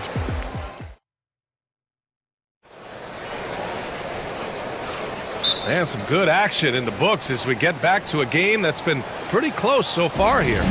All right, let's quickly break down the game, what we've seen so far from the Timberwolves, guys. Well, it seems like they went in looking to do damage from long range, and they faced little resistance. And you know what? That's what happens. Oh! Edwards with the highlight reel jam. Watch out now. Look out below. Edwards rising to the rafters. And Anthony Edwards has stated that his goal is to ultimately surpass Michael Jordan. Hey, look, that is a lofty goal to run after. I don't know if he'll catch him, but I like the fact that he's ambitious enough and confident enough to put it out there. His ability speaks for itself. This guy's a star already, and his star continues to shine. His work ethic and confidence give me belief that he's going to have a chance to at least get close to that. You know, about 25 years ago, there was a guy named Kobe Bryant who sought to do something similar to what MJ did, and he got pretty close to matching. To the left wing, the three from Ayton, and it doesn't fall for him. Made two, missed two now. Minnesota in the lead. Gobert with a screen on Thibault. Edwards, the pass to Gobert. Oh, easy two for Gobert. You know, you give Edwards credit for making the right decision there, feeding his teammate. Smart, good basketball. Oh, got that bucket in no time at all. Simons has got 5 points now this quarter. One of the things you've got to admire and respect about him is his aggressiveness at the offensive end, always in attack mode. Kept alive. Here's Gobert. Nice move. And Gobert with the stuff. Gobert so good around the rim. Had that shot back before the defense could do anything with it. Pass to McDaniels. Back to Gobert. That shot, no good. Ooh, excellent D there from Ayton. Simons passes to Avdia. Ayton with a screen. Here's Simons. And the dunk to finish it off. A beauty. Oh, my! That's why we had those breakaway rims. Dude, he risked pulling the whole thing down to the floor right there. Boy, that was a great dunk, and we've got a great game here. And it's the Trailblazers on the break. And now we've got an intentional foul. I mean, I'm just not sure what he was thinking right there. I mean, he needs to get his head in the game. Yeah, completely a brain fade. I don't know where that came from. Just lost sense of time and the situation. Here's Thibault, and he's on the money with his first shot today. Thibault's gotten himself going here. His first points of the game on the deep ball. Gobert with a screen on Thibault. Here's Edwards. Good, and that makes him 6 for 9. A quality game for him so far. Well, Grant, with players getting bigger and more athletic, do you support moving the restricted area out? Yeah, B.A., I would. We've seen a lot of injuries when defenders slide underneath elevated players on the drive. So cutting down that risk makes a lot of sense. And it's Edwards with the ball for the T-Wolves. Trailing by 2. Strong drive by Edwards. Gobert, no good. For Portland, they've gotten 5 of their first 6 attempts to fall in the second. Avdia from outside. Another 3 for Portland. His three-point shot looks so pure. The defense allowing him to get comfortable out there. Gobert with a screen on Thibault. Edwards, a pass to McDaniels. And a miss there on the triple. Now Portland with it. They're on a 13-4 run. Simons finds Ayton. Ayton, a screen on Randall. Back to Ayton. Randall with a steal. Edwards against Simons. Picked by Gobert. And so they choose to intentionally foul. Second personal foul. First team foul. 1:04 left in the second period. Stolen by Ayton. Defensively, you always want to keep vision on the ball. Nice job tracking and coming away with it. Grant outside to the paint. And stolen by Edwards. Randall with it. Thibault picks him up. Randall, pass to Edwards. Back to Randall. Over Grant. That one goes. Now he's 1 for 2. You know, Randall has a nice package. He's got a good touch, good mechanics, and he's a capable mid-range shooter. Simons passes to Ayton. Three-pointer, no good. Timberwolves trail by 3. And they can run out the clock here. No need to rush it. Yeah, don't give them another possession here. McDaniels from long range. Portland grabs the miss. Ayton's got 6 rebounds now in the game. Randall deciding where to go with it. No good. Misses at the buzzer. Anthony Simons has been leading the charge for Portland, hunting for opportunities, leading to 9 points in the quarter. Back to the game after this break.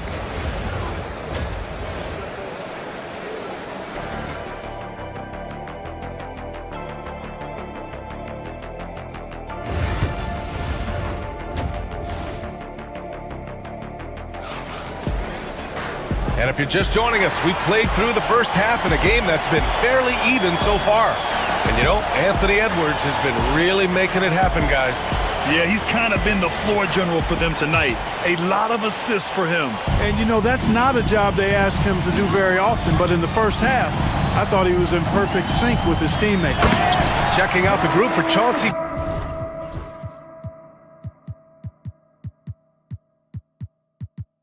Phillips to start the second half. We've got Denny Avdia. He's out there with Scoot Henderson. Sharp out there with Klingon. And it's Kamare in at the 4 slot. Henderson for 3. Drains the triple. And the Trailblazers lead by 4. And just slippery with the ball in his hands. Henderson will dissect you off the dribble. Rebounded by Kamare. Portland has gotten 6 of 10 three-pointers to drop. Henderson drives in, and he jams it home with authority. Yeah, head first down the lane. Henderson wants to throw it down on your head. Trailblazers lead by 6. About a minute played here in the second half. Inside, here's Klingon. Oh, rejected by McDaniels. The length of McDaniels, a big factor at both ends. Here's Reed. Avdia pulls it in. The Trailblazers have got 2 of 3 from the floor in this third quarter. Henderson outside. Avdia passes to Henderson. Down low, 6 to shoot. And at his size, Klingon is always an above-the-rim threat. Reed for 3. Gets the 3-ball to go.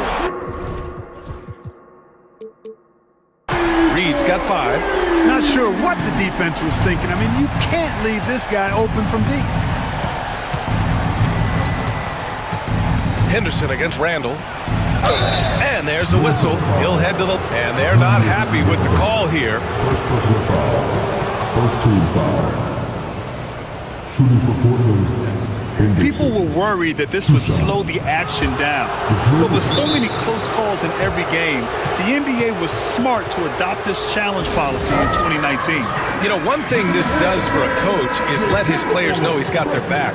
If they're adamant that the call was wrong, he'll back them up and make the refs take another look. And they've made their decision. The call will stand.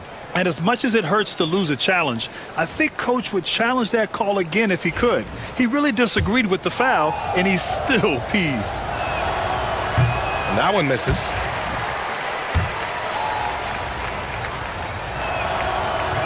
Second free throw, no good. Timberwolves trail by 5. Alexander Walker, the pass to McDaniels.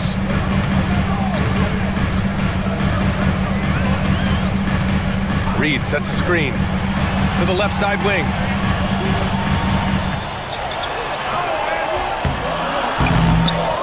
Back to Daniels. Randall outside. Reed sets a screen. Portland foul. Murray. First personal foul. First team foul.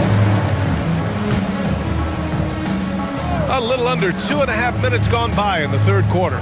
Alexander Walker, the pass to McDaniels. Chalk up 2 there. Strong work inside by the 6'9" Jaden McDaniels, showing how effective he can be down there. Pass to Kamari. Henderson outside.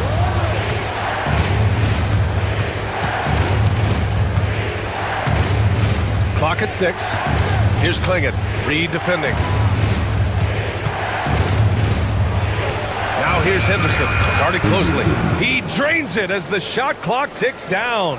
Whoa, scoot. What a move. Alexander Walker, the pass to McDaniels. Reed to screen on Sharp. Connects from downtown. McDaniels got 5 points now this quarter. Gotta fight harder to get over those screens.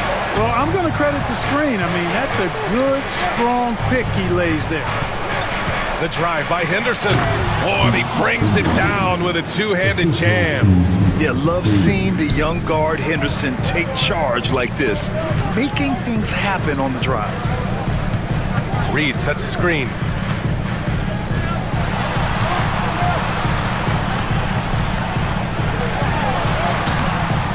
.114 left in the third quarter. Can't hit from in close.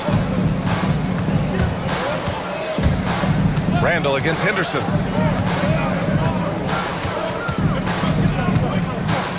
Launches a 3.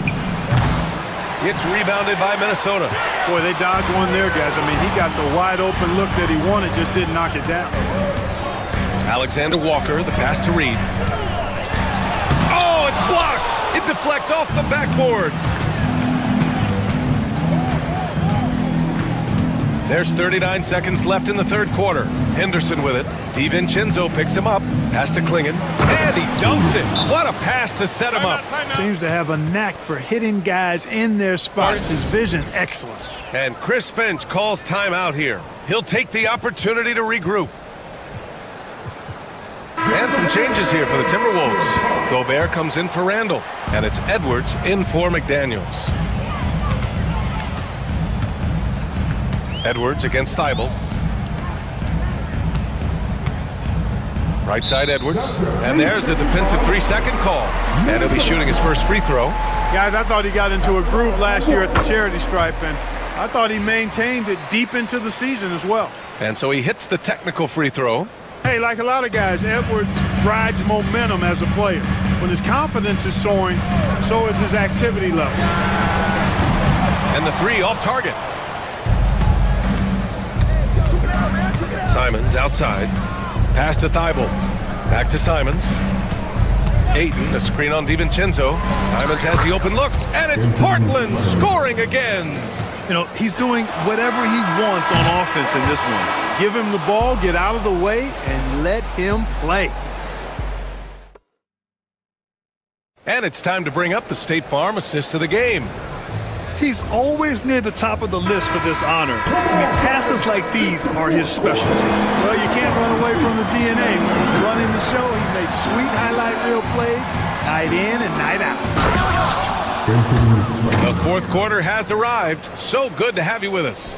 Nickeil Alexander-Walker out there with Naz Reid. Then there's Edwards. Then there's Rudy Gobert. And it's DiVincenzo in a 2-guard. So that's the Timberwolves 5. Gobert using the size. Gobert. Clearly the strength of Gobert's game. Tough cover down low. Sharp passes to Simons. And Dante DiVincenzo is going to pick up the foul. That's foul number 2 for him. Julius Randle's checked in for the Timberwolves. McDaniels comes in for Alexander Walker. Avdia, he's checked in for Portland. Now Simons puts up a 3. Minnesota with a rebound. Gobert's got his 6th rebound on the night. Edwards looking for an opening. Pass to DiVincenzo. Drops in the 3.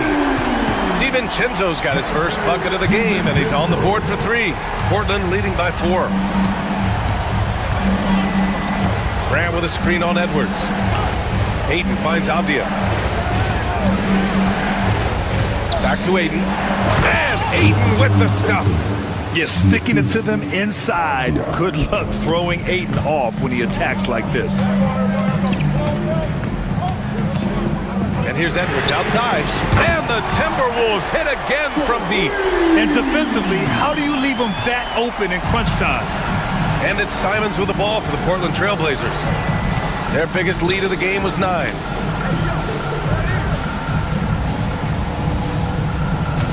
Grant the screen. Simons with it. Randall's in his pocket. Simons against Edwards. Second chance shot. Out to Simons. And Chauncey Billups calls timeout here. He wants their game plan to be crystal clear at this point. A chance here to catch up with Allie from the sideline. During that break, Coach Chauncey Billups had some advice for the team. He told his guys to stay after it, to not get complacent and lazy with this lead. He wants them to keep adding to it. We'll see if they're able to do it, guys. Great work, Allie. Thanks. And Chris Finch calls timeout here. He was quite emphatic, demanding the timeout, clearly wanting to address strategy with his team. Pass to Graham. This one for 3. Here's Ayton. Now Avdia. Simons outside. And here's Ayton. Oh, trying his luck from deep. And it's Gobert with a rebound. Thibault against Edwards. Now Gobert. And the jam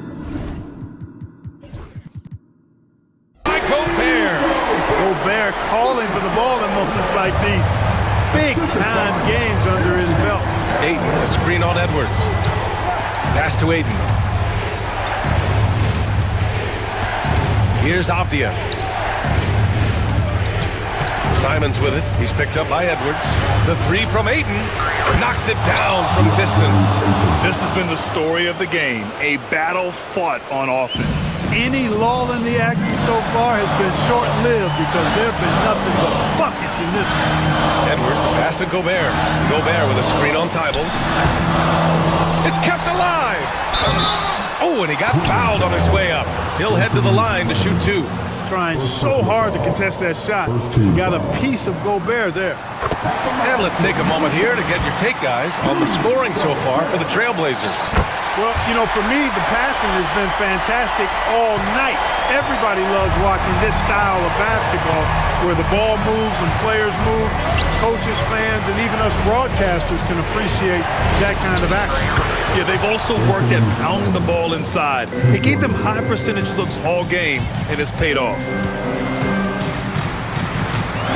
Gobert with a screen on Thibault. Edwards for 3. Gobert finds Edwards. Lets it go from deep. Portland with a rebound. You know, he's just chucking it up from distance this quarter. If you're going to do this, especially in the second half, you better make it. Avdia, good. I think he shot the ball well, guys, but I don't think he shot it enough. The more shots he gets from here on out, the more they'll stretch out this lead. Edwards, the pass to Gobert. Gobert with a screen on Thibault, and Edwards puts up a deep 3. The Timberwolves again can't hit. This has not been his best quarter. You know, guys, it seems to me as though he's over-anxious. He seems to be pressing, trying too hard, moving too fast. Just needs to calm himself down and wait for good shots. And here's Ayton. Ayton, a screen on Edwards. Back to Ayton. Pass to Avdia.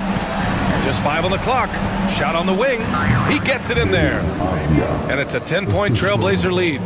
Stepping up and nailing an important shot to put this away. And, you know, this run shows what kind of attitude this team has. I mean, the win is there. Go get it. He's been tremendous at corralling misses all night long. Yeah, I love the way he's fighting through box outs, using his elbows. I mean, he's doing whatever it takes.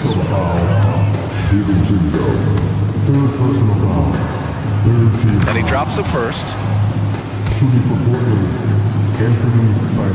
That one misses, so he goes 1 for 2. He did enough to put this one away. Hard-fought battle, though. Gobert finds Edwards. Gobert with a screen on Avdia. And here's Edwards outside. Edwards can't get that one to fall.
this one, Greg, two cross-conference rivals squaring up. Kevin, can you smell the intensity in the air? You can tell these guys mean business. Both teams want to prove they're the better squad. And checking out Minnesota's opening lineup, we've got Jaden McDaniels, handle out there with Gobert. Then there's Edwards. And it's DiVincenzo in at the two-guard spot. On defense, the Timberwolves. And it's White missing. Edwards drives. Oh, my goodness. Man. Assisted by. And what a creative finisher. Edwards is so fast in how he gets up to throw it down. Ball from long range. And again, no good by Chicago. And here's Edwards. He'll bring it up for Minnesota. Uses the glass to finish the layup. Well, you see the size and the strength and that ability inside. Edwards can play like a power forward at times. And it's White missing. And you don't see that every day. Usually he'll convert when he gets that close to the rim. And Edwards with the stuff. And he can do a lot more damage to the rim than that when he wants to. Oh, you're right. And with the lead they're enjoying, I'm surprised he didn't put a little something extra on that one. Lots of quick moves inside by Ball to get into great position for the score. Edwards against Ball. And Gobert kicks to Randall. Shot from the wing. It's all in by the Bulls. I guess even he has to miss one of those once in a while. Giddey. Just over a minute and a half played here in this one. Gets it to go from beyond the arc. And when it comes to the three-point shooting of Buzelis, we know he has the ability, but we need to see consistency. Now here's Edwards. He has 6. Gobert with a screen for Edwards. And the call on the shot that sends him to the line. Lonzo Ball picks one up. Minnesota shooting their first free throws of this game. Yeah, a year ago, though, Kevin, 78% conversion rate from the free throw line. So that's a nice all-around effort. And at the line, it's all about consistency with him. His routine, his stroke, it never wavers. And then Buzelis with the double. It doesn't take much to get Buzelis up to the rim. He just pops off the floor and is right there. And finished off by Edwards. Oh, here he comes, and there he goes. Oh, look at him punish that rim. White the pass to Smith.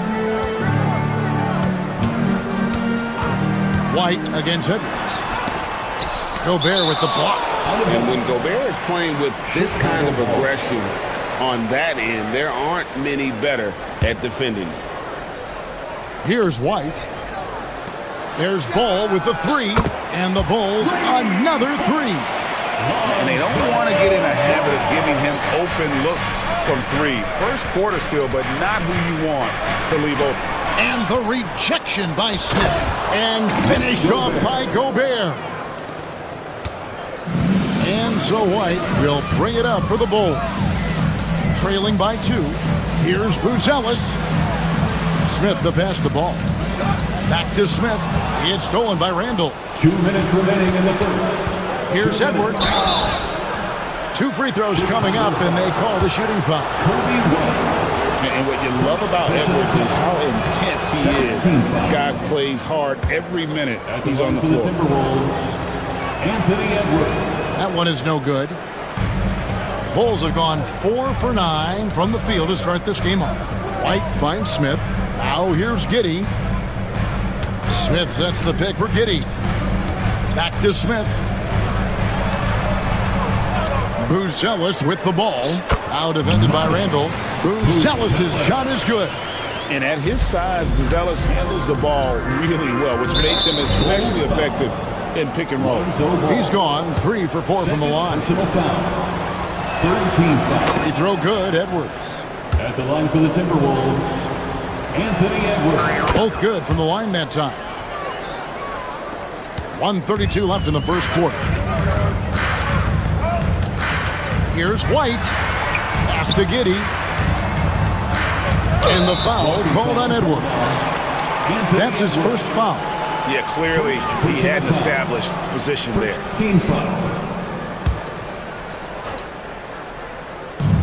Chicago with the ball. It's a three-point game. Smith with a screen on McDaniel. Lets it go from the wing. Smith with the basket on the assist from Giddey. 1:10 left in the first. Here's Edwards. Buzelis grabs the board. Here's White into the lane, and White slams it in. Yeah, under control. White has those short, quick strides. Gobert with a screen on Ball. They get it back, and slam dunk by Gobert. When he's on the floor, offensive rebounding is always going to be a strength for them. Greg, he keeps so many possessions alive, doesn't he? Yeah, you can feel Coach smiling on the sidelines with every offensive board. And so here is Chicago after the basket by Minnesota. White, wide open, he fires from outside off the mark. Minnesota in the lead. Here's Edwards. Ball with the rebound. 24 seconds left to play in the first quarter. Here's Buzelis. Off target with his three. The Timberwolves have gotten 6 of 11 shots to go down so far. Pretty nice shooting. Edwards kicks to McDaniel. Gobert with a screen for McDaniel. Randall outside. Takes the three. Boy, that looked like goaltending. Yes, it is, and so they will award the basket there. Man, that's a tough call for the refs to make there. I'm not sure it was on the way down, but that's how they saw it. Offense, the order of the day as the first quarter comes to a close. Timberwolves lead by...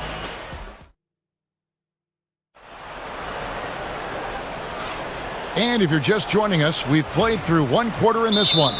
And before we move on, what do you guys think about what we've seen so far from the Timberwolves? Well, in that first quarter, they were intent on just pounding the ball down low. And let me tell you, when you establish a physical edge, it gives you a mental edge too. On the court for the Timberwolves as our second quarter is underway. Anthony Edwards out there with Dante DiVincenzo. Then it's Jaden McDaniels. Then it's Julius Randle. And it's Gobert in at the 5 spots. And Herter gets it to go. And you can see the passing ability at his size. Buzelis is all for getting it to his open teammate. Edwards from deep three-point territory. Tried to come right back with the 3 of his own, but it's no good.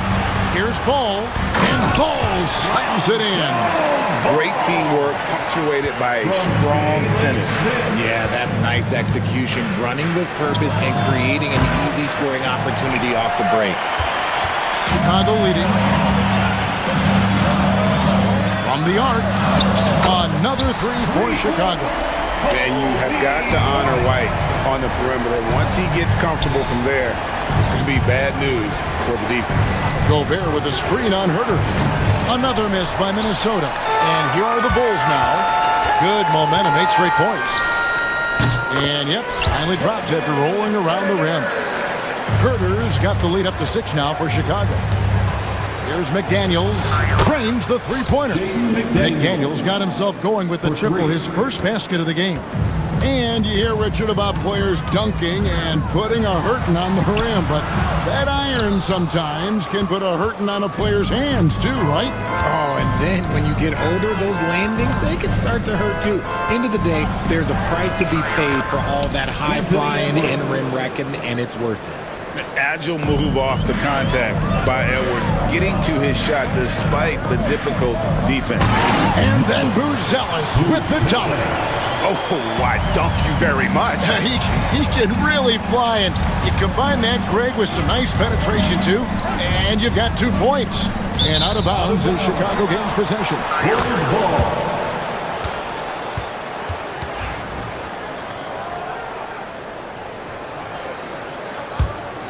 Chicago leading by 3. Now White, he has 5. Pass to Smith, back to White, and the foul called on Edwards. That'll be his second foul of the game. Second personal foul. First team foul. On defense, the Timberwolves. Here's Smith, and rebounded by McDaniels. Well, they'll be happy with that look, even though it didn't fall. Tough to watch those miss. I'm sure they'll convert the next chance. Bulls have gone 5 of 7 from the field here in the second. Yes, it's a fall. The bucket from Herder. When he gets a quality look like this at the perimeter, he can almost be automatic. Edwards kicks to Randall. Pass to McDaniels. Right wing. Money from the wing. McDaniels got 5 points now this quarter. Guys, just ridiculous. He is just an absolute surgeon when he has the ball. This man is surgical. There is no way to slow him down when he wants to score. I'm shocked that didn't turn into 3 points. I mean, he makes you pay on those nearly every time.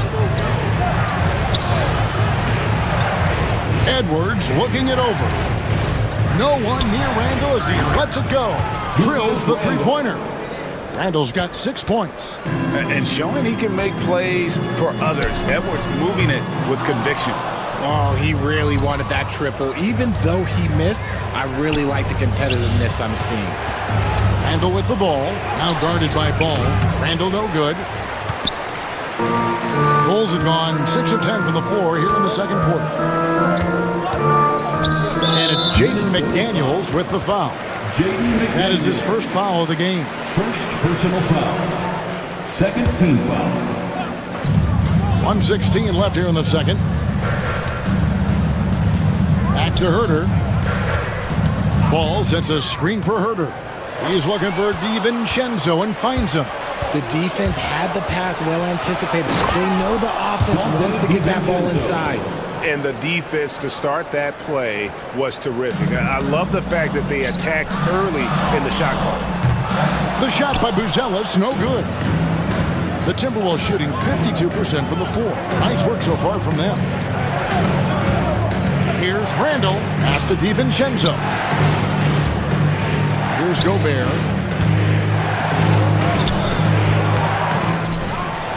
That's good, and he's now 3 for 4 from the field. And this is where you want Gobert to have the ball. Chicago again turning it over. And some changes here for the Timberwolves. Reed comes in for Rudy Gobert. And Nickeil Alexander-Walker in for Edwards. We've got a 9-second difference between the shot clock and the game clock. He takes it in. The shot's good from Alexander-Walker. And it's a 5-point Timberwolves lead. Breakdown for the defenders, and you can't ask for an easier bucket than that. And that's out of bounds. It was last touched by McDaniels. Some changes for Chicago. Vucevic checked in for Jalen Smith. Williams comes in for Buzelis.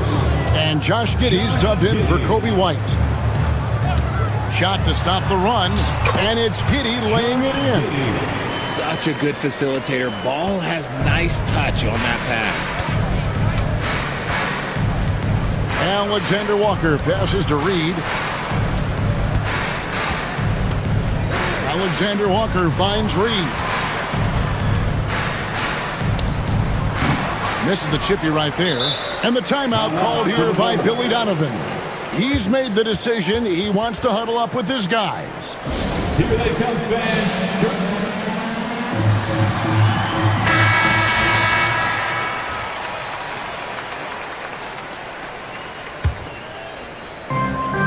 And the timeout called here by Billy Donovan.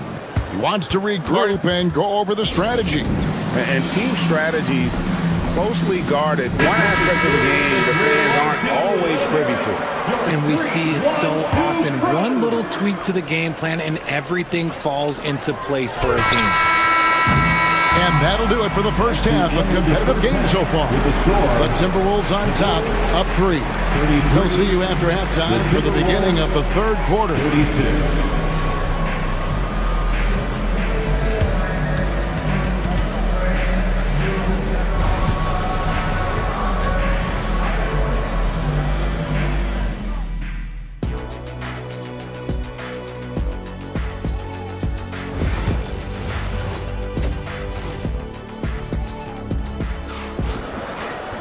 And as we get into this third quarter, as we've seen so far, neither team able to create much separation on the scoreboard yet.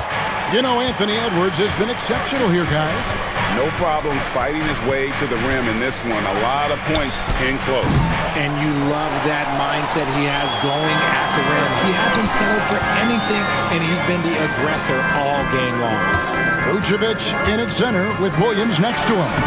Josh Giddey is out there with ball, and it's Herter in at the 3 spot. So that's the 5 in the game for Chicago.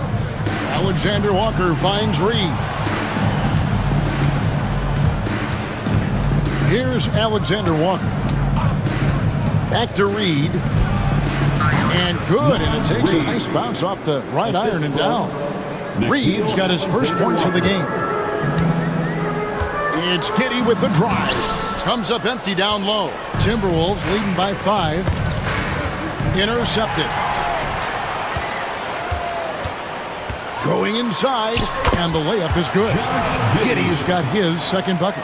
It's a great move, and he catches the defense completely off guard. Yeah, taking it right to the rim. One imagines that might be discussed at halftime. That's going to be on the film. Randall kicks to DiVincenzo. Back to Randall. Rebounded by Vucevic. And so it's Giddey with it. He brings it up for Chicago. No one near Herter as he lets it fly. He nails it, and we're tied up. Herter's got 11. And you know, he's going to continue to bury those if that's how they're going to deal. Alexander Walker passes to DiVincenzo. And the foul called on Josh Giddey. That is his first foul of the game. First team foul. Here's Alexander Walker. Reed with a screen on ball. From outside the arc, Reed gets the bucket. Reed's got 5 points now in the quarter. And the lack of effort to fight over the screen there makes that an easy shot. Yeah, as soon as these guys feel contact, they are just disappearing like they're not even there. You got to show some fire and keep defending. Pass to Reed. Randall surveying the D. Oh, good with the triple. For Chicago, they've gone 3 of 5 to start the second half, developing a nice rhythm out there. Here's McDaniels. Sinks the three-pointer. 8 points for him. There was a time you could get yelled at for taking a 3 like that, but now it's a great decision, and it paid off. Not that one, and the Minnesota lead has been cut down to just 1 on the basket from Herter. Here's Alexander Walker. He's covered by Ball. Here's Reed. Second chance shot. Back to Alexander Walker. Randall finds Alexander Walker. And Reed has it in the corner. Wide open shot.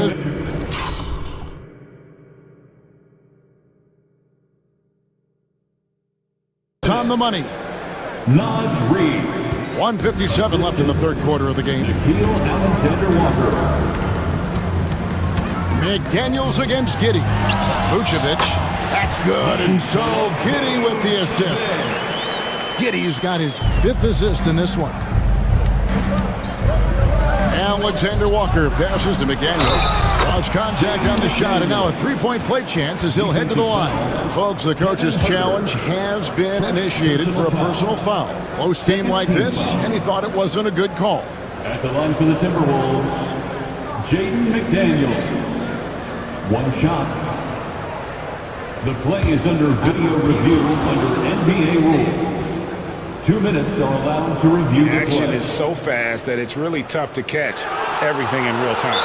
The wonders of technology. We've seen replay reviews so effectively and involving the coaches by being able to. A challenge like this is something a lot of people have been hoping for. And so the word is in. They've decided that the call stands as it was made on the floor. And you know, even if a coach still feels this wasn't the right call, you got to acknowledge the effort being put in to reviewing it. The double checking, and the game continues on. Chicago making some changes. Buzelis comes in for Nikola Vucevic. And it's Dosumu in for Kevin Herter.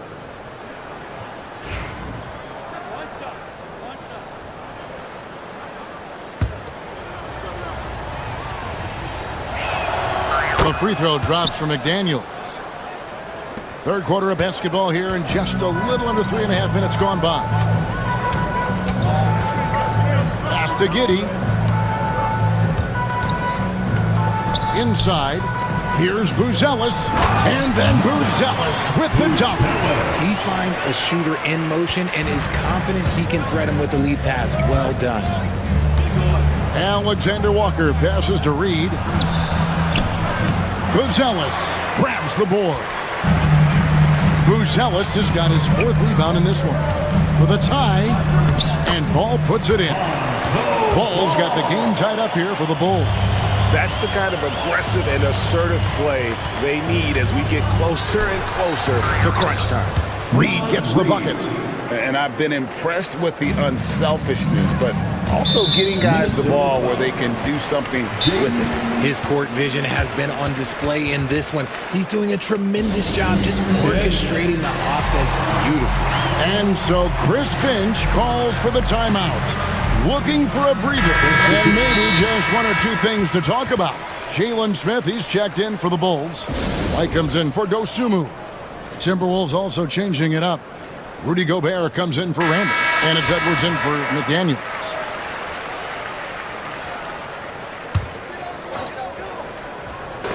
Minnesota on D. The lead is 2. White the pass to Ball. White setting the pick for Ball. No luck that time on the shot that would have put them on top. Stolen by Ball. Pass to Smith. Gobert pulls it in. Gobert's got 12 rebounds here tonight. Big time effort. About 7 seconds separating the shot and game clocks.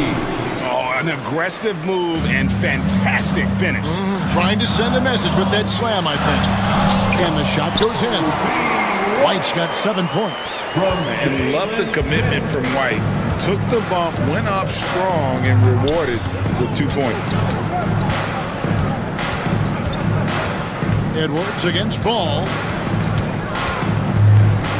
Edwards kicks to DiVincenzo. With 1 on the clock. And it's good, but hold on. The officials may want to look at that. The officials will have 2 minutes to review the play. It's over. It turns out the officials are going to review the play to see if he released the ball before the buzzer. And the footage relayed to the officials from the replay center in Secaucus, I think he got... And offensively, a great show for the fans through the first 3 quarters. It's been a fun game to watch. Timberwolves lead by 4. And we're coming right back after this break to get the 4th quarter underway. And now let's go back to a play from earlier as we show you our State Farm assist of the game. And he may not be known as a pass-first guy playing out of the 2-guard spot, but he shows here that he can dole out an assist or 2 when he needs to. And from a team perspective, having your off-guard rip-off passes like that, it's awesome. It shows you have guys willing to give up the rock. 3/10 quarters behind us. 1 more to go. Thanks for being with us as we begin the 4th. Time now to turn to our sideline reporter, David Aldridge. David. I was able to listen in on what Chris Finch told the team. Now, his perspective was to play like we're behind. He said, that's the energy we need right now. We haven't won anything yet. Back to you guys. All right, thank you, David. And so in the game for the Timberwolves, Dante DiVincenzo. He's out there with Edwards. Then it's Julius Randle. Then it's Jaden McDaniel. And it's Gobert in its center. A fantastic decision-making big. Randall with the right choice there, finding the open man. Just the kind of play they need in a game this close. You know, that's the kind of aggression they want from their floor leader. No doubt. That's the kind of play that can energize the whole team, and they will take it in a close game like this. Count that bucket. It's simple. Guys, keep getting Edwards the ball and just let Giddy against McDaniel. Gobert with the block. Here's Edwards. Whoa! A little extra right there from Edwards.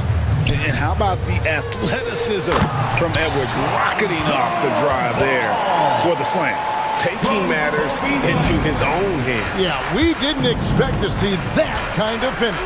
A point guard getting up like that, boy, that is special. It's been like this all night for both teams, the offenses having their way. Yeah, but I think it's going to come down to who can get the stops down the stretch, because that's who's going to come away with this one. Back to Ball. 5 on the clock.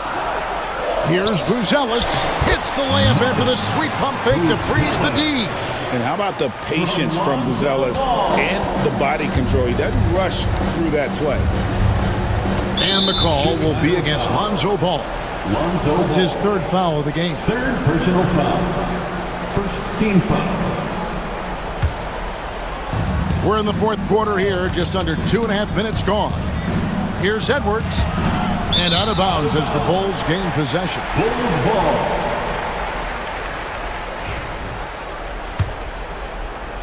Bulls trail by 4. Giddey the pass to White. Buries the long-range jumper. An assertive offensive player. White knows he has the green light to rise and fire. Gobert with a screen on Ball. Here's Edwards. Offensive rebound. And the basket by Gobert.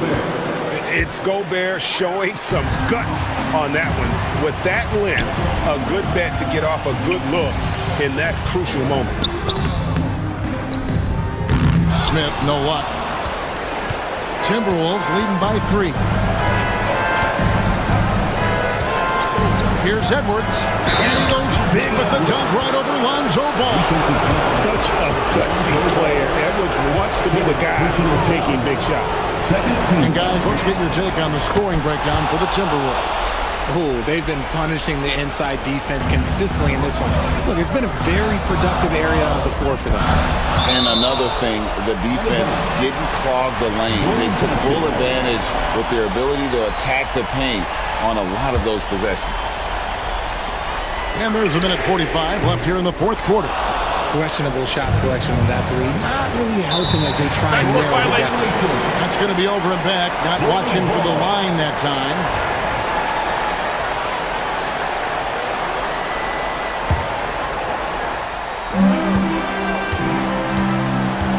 Giddey against McDaniel. Giddey kicks to White. And it's Ball in the corner. From downtown, Rudy Gobert with the rebound. Timberwolves leading by 6. DiVincenzo passes to Gobert. Chicago grabs the miss. Buzelis has got 5 rebounds tonight. White, good. And unpredictability, really one of White's strongest traits, including when pulling up on a dime. Nice. Edwards at the rim. And he is built to be the man for this team. Edwards answering the bell and executing. Oh, and he caps that off in style. He gets the finish with the harm. Huge possession there to extend the lead. White dishes to Smith. Back to White. Smith sets the pick for White. There's the triple. Yes! What a beautiful shot to bring him to within 3. And all of a sudden, that 3 puts them in striking distance, guys. He's had that shot working all night. And I bet he's thinking that he could close the gap completely if he can keep those 3s coming. Edwards finds McDaniel. Gobert with a screen on Giddey. McDaniels got it. It works well there. Not much resistance from the D. Yeah, that just comes down to a lack of effort. The defender has to do a better job fighting through the screen. Incredible. The rookie Buzelis coming through at the biggest moment of the game. This kid is special. I think we'll see them burn the clock a bit here. Yeah, smart move. 6 seconds separating the shot and game clocks. Back to DiVincenzo. Here's Randall. Here's Gobert. It's in! Late in the game, up big, they continue to attack. If you want to be great, you have to have that killer instinct. Ball, no good. Now here's Randall.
It's because they're both adept at operating their half-court sets. They don't feel the need to push the tempo all the time. And a look at the starters for the Bulls. They've got Lonzo Ball, Buzelis out there with Jalen Smith. And then it's Kobe White, and it's Giddey in at the three. Here's Black. Wagner with a screen on Giddey. Black passes to Wagner. From the top of the key, and it falls all over the rim and in. And now the game is really starting to flow. We should be in for a good one. Yeah, and it's important to get that first score quickly and establish your game. Now here's Smith. Jacks up a three. Gets a second attempt to go. Now he's 1 for 2. And that's what they want to do. Get him open looks early. Wagner outside. Suggs outside. And right away, they match it with a three-pointer of their own. And both teams running long-range plays that are working. Well, you know it's become a three-point shooting league. Teams shooting a steady diet from outside. And setting the tempo with an assertive move. Like, where was the defense on that play?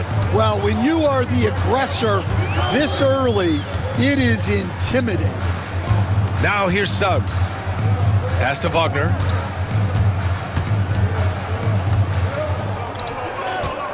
Five on the clock. The Magic need to put one up here. And Carroll. Smith with the rebound. Well, he's more than comfortable in the mid-range, but you can't make them all.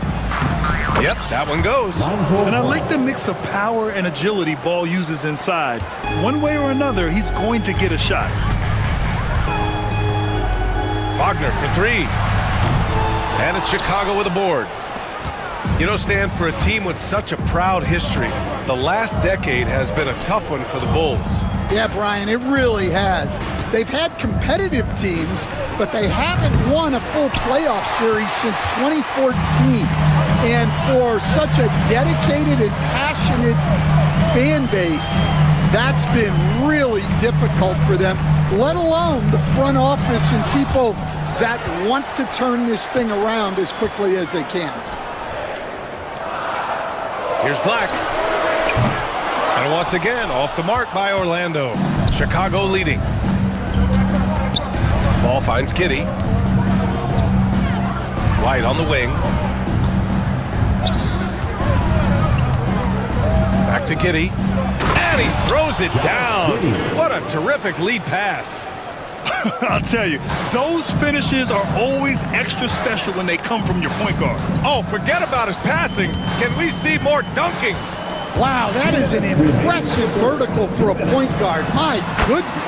And he comes up with a bucket. Well, with his skill and confidence with the ball, if you put him in position, he'll reward you. Here's Giddey. Pass to Buzelis. White with a screen on Banchero. The shot by Buzelis, no good. Orlando's gone 1 of 4 from deep.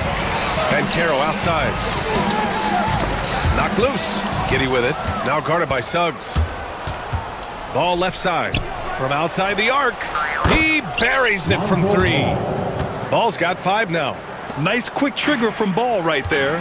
Good at sizing up the defense and knowing when to shoot off the pass. Wagner for 3. Nice. Gets his second bucket. He's 2 for 4 now. I love this approach. Getting him involved early, and it's already paying off. Yeah, well, his offensive contributions are going to be very important in this game. So it's good they've already got him in a rhythm. Now here's White. He's scoreless. Pass to Buzelis. 4-3. Another 3 for Chicago. I think it's great to see that kind of confidence in a young guy like Buzelis. The 3 from Suggs. And another 3 for Orlando. That's inexcusable defense right there. You gotta contest the shot better than that. Ball with it. Caldwell Pope covering. And it's good as he snugs it right through the net. He's got 5. Well, that's probably not the shot they were looking for, but hey, when it goes in, everybody's happy. 7-second difference between the shot clock and the game clock. Ooh, went in there strong and tried to power it down. And in a game this close, they're going to challenge the call. Coach does not agree with it, and he wants him to take another look at the monitor. Franz Wagner taking 2 shots. People were worried that this was... 2 minutes are allowed to review the play. smart to adopt this challenge policy in 2019. You know, one thing this does for a coach is let his players know he's got their back. If they're adamant that the call was wrong, he'll back them up and make the refs take another look. So they see clear evidence of a bad call, and they're going to overturn it. Probably the right decision. And give credit to the officials for recognizing the mistake and correcting it. Nobody likes to say they got it wrong, but they fixed it in a hurry. Here's Giddy. Oh, and makes it with the kiss. Giddy's gotten his second bucket of the game. And they may have talked about shot selection coming into this. The baskets were coming early and often in the first quarter. It's the Bulls, up 6, and will return shortly.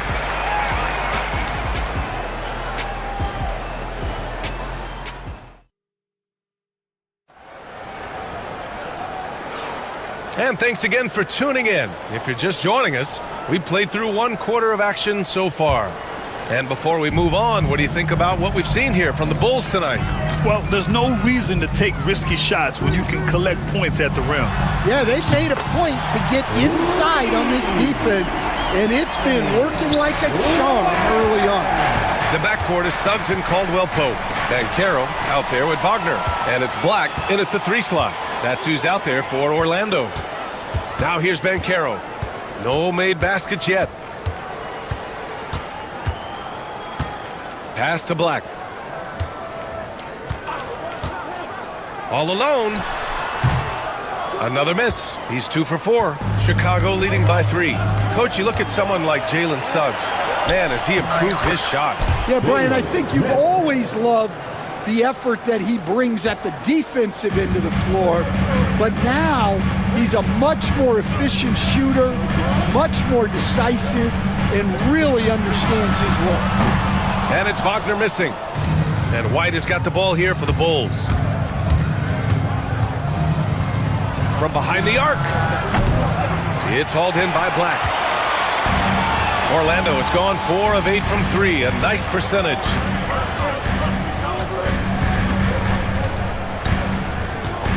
Wagner outside.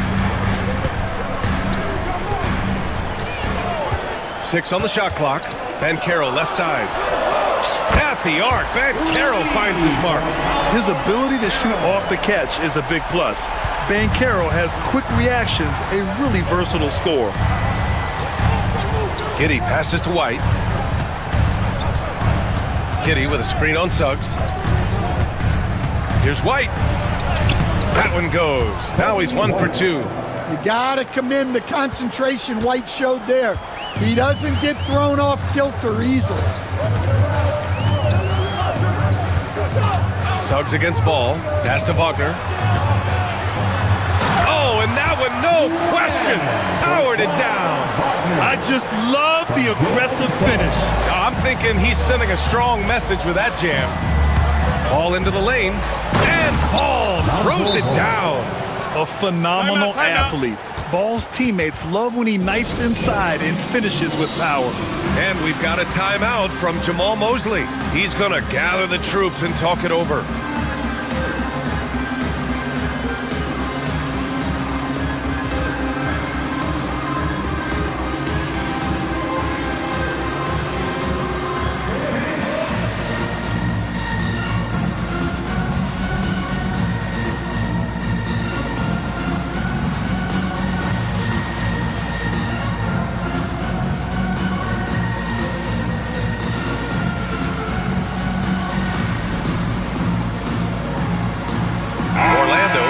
Switch here. Wagner's checked in. Williams has checked in for Chicago. Herder comes in for Giddy. Magic trail by 4. Now here's Suggs. He has 6. Wagner, the pass to Suggs. Back to Wagner. Caldwell-Pope against White. And that one comes up a bit short. Well, if you give him that shot again, I'm willing to bet he nails it, especially with that lack of defensive effort. Herder, a screen on Caldwell Pope. Outside White. And the three-pointer goes. White's got 5 points now this quarter. Coach, when you look at the best defensive teams, what's the balance between IQ, the smarts for the game, versus effort? Well, Brian, it's both. You know, I mean, the effort is a given. You're not going to get anything done in the game without effort. But to be a good defensive team, you have to be smart. You have to understand your opponents, their tendencies, both as a team and as individuals. And if you do that, you can cover up for a lot in terms of just raw athleticism. That's not a bad shot at all. It just didn't go in. Sometimes the process is right and you still get a bad result. We've got 1:13 left to play in the second quarter.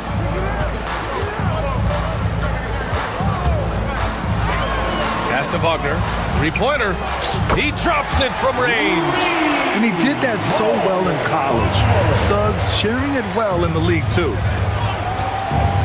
Here's Williams. Outside Herder. Now Ball. He's covered by Caldwell Pope. All no good.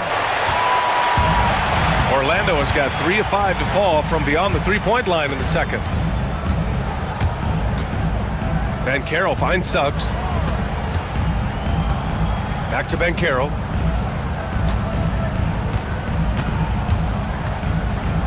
Suggs outside. Hits the rim on the way in, and the bucket is good. Suggs has got 4 points this quarter. Yeah, too easy. I mean, for Suggs, he makes that in his sleep. Here's White. Drives to the hoop. Boom! He jams it straight down. Oh, what ferocity on the throwdown. I just love when he goes up with purpose.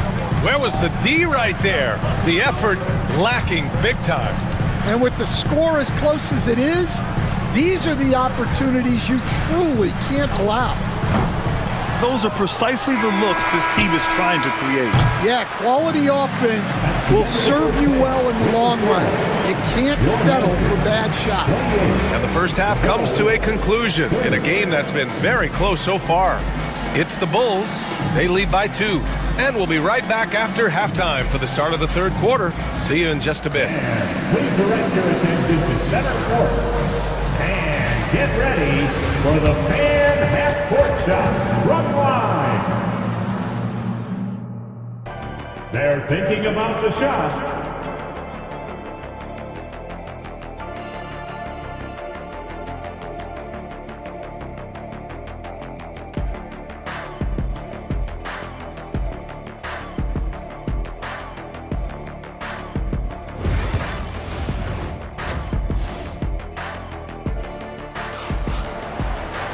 And after a fairly even first couple of quarters, this second half could turn out to be a great one, as both teams trying to gain an edge.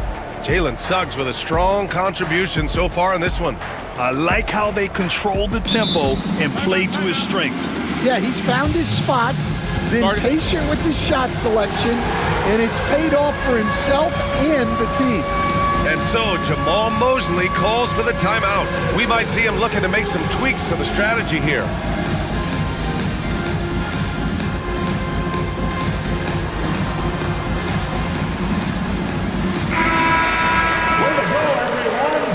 Let's hear it for you. Orlando trailing here. On the court for Chicago, we've got Patrick Williams. Ball is out there with Kobe White. Then there's Kevin Herder, and it's Smith in at the center position. Now here's Caldwell Pope. Still without a bucket. Wagner with a screen on Ball. Caldwell Pope. Money on the 19-footer. Easy look when the defender isn't fighting over the screen. Yeah, it's certainly worth it to disrupt the offense. Coaches notice that extra effort. Here's White. Rips it home off a terrific move. Explosive move by White, going right up to the rim. Well, Stan, you talk about a late bloomer. Kobe White has shown that he might be just that. Well, Brian, everything has come together for him. He's improved on defense. He's improved his decision-making. He got that second contract and a bigger role, and he is playing great. They might have the best hair in the NBA. Well, great ability and control by White to stop and pop.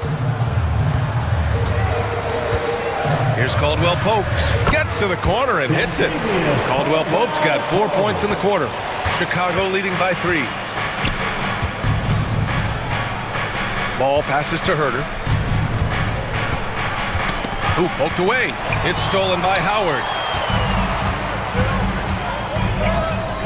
Smith against Wagner. Pass to Howard. The 3. Rebound by the Bulls. For 3, Smith. Doesn't go for him. And here's Wagner. He'll bring it up for Orlando. Caldwell Pope, the pass to Wagner. Wagner outside. Howard with a screen on Herter. Wagner for 3. Long target from range. Wagner's got 10 points.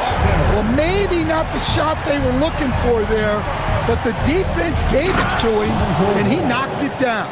You're taller than you think. Lonzo is a sneaky 6'6".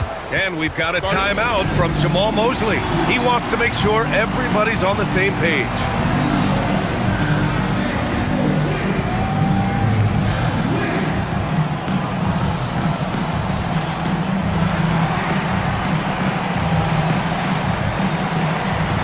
Banchero's checked in for Orlando. Suggs comes in for Black. Buzelis is checked in for Chicago. Josh Giddey comes in for White. For Orlando, they've gone 3 of 5 from the field in this third quarter. Here's Suggs. Hey, in 6 attempts, he's made 5. Talk about efficiency. Big but quick. Suggs so powerful off the drive. Giddey against Suggs. Pass to Buzelis. Here's the pick. To the middle. And stolen by Banchero. Here's Wagner. Suggs with it. Hounded by Ball. Wagner, the pass to Suggs. For the lead. And he takes it up and lays it in. Suggs has got 4 points this quarter. Yeah, once Suggs gets hot, he's not easy to stop, especially when he's getting whatever shot he wants. Out to the right wing. Three-pointer, Buzelis drills it from deep. And the Bulls lead by 1. We've seen 5 lead changes so far. Neither team able to pull away. Yeah, this game just feels like it's going to come down to the wire. Suggs outside.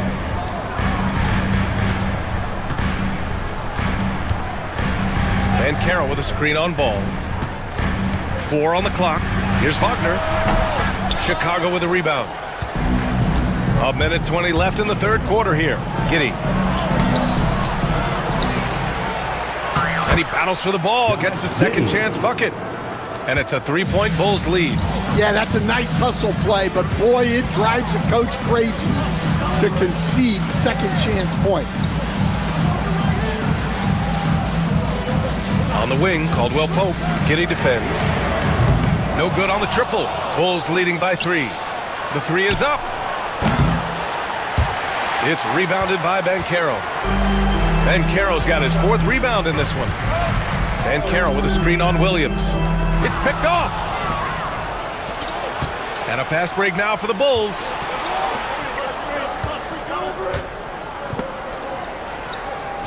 Pass to Ball. Back to Williams. From deep three-point land. Caldwell Pope pulls it in. I know that he has the ability and confidence to sink that shot, but better luck next time, maybe.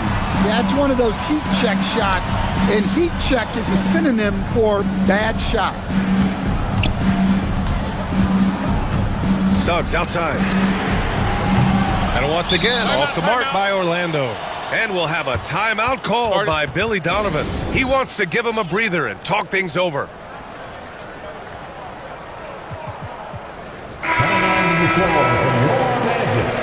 Number 1, Jonathan Isaac. 3 quarters of play and a close one here. Chicago ahead, up by 3. Don't go.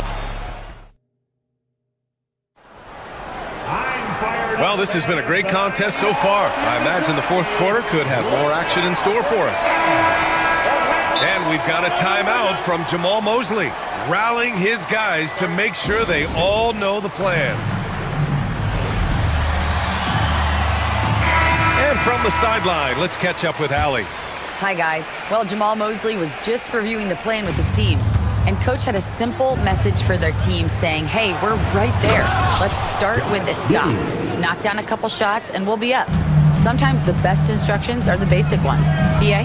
Thanks for that, Allie. The backcourt is Suggs and Caldwell-Pope. Wagner is out there with Banchero, and it's Black in at the 3. That's who's out there for Orlando. And how about the leaping ability of Suggs? Getting off the floor with such ease. Outside Herder. That one falls. Nice feed that time from Giddy. And the Bulls lead by 5. It's winning time, and that's a winning play. Suggs, the pass to Wagner. To the wing on the left. The 3 from Banchero. Knocks down the triple. You know, I know some would like to see Banchero increase his shooting range, especially since he doesn't have a solid shot from behind the arc. Up top, Giddy. Shoots. Williams misses.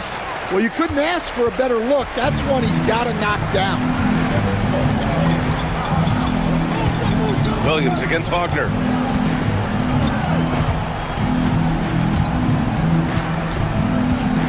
Pass to Banchero. Shot clock at 5. To tie it up. Caldwell-Pope's shot is off. And you know they were praying for that one to go down.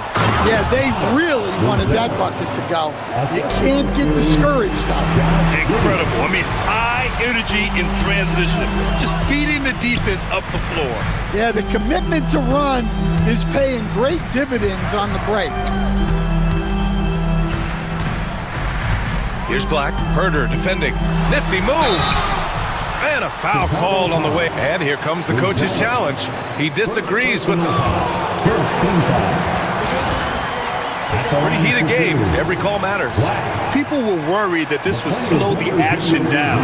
But with so many close calls in every game, the NBA was smart to adopt this challenge policy in 2019. You know, one thing this does for a coach is let his players know he's got their back. If they're adamant that the call was wrong, he'll back them up and make the refs take another look.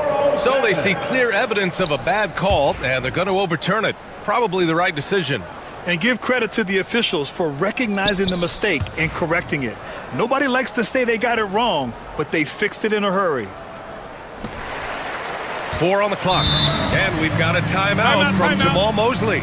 No doubt he's going to utilize the opportunity to make sure they're all on the same page here.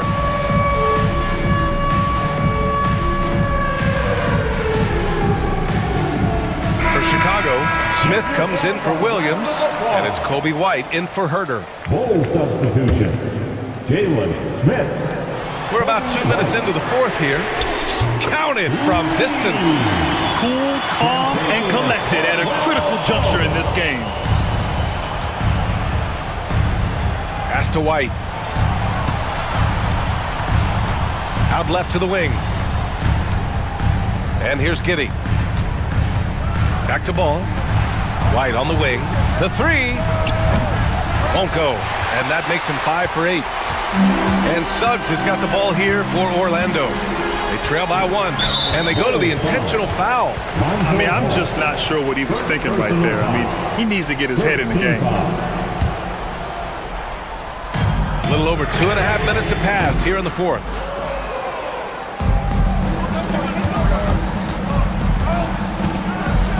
And Ball throws it down. Easy to understand why they leave Ball out here in these moments. He knows how to deliver. And Carroll with a screen on White. The 3 from Suggs. Rebound by the Bulls. Smith's got a rebound number 5 here tonight.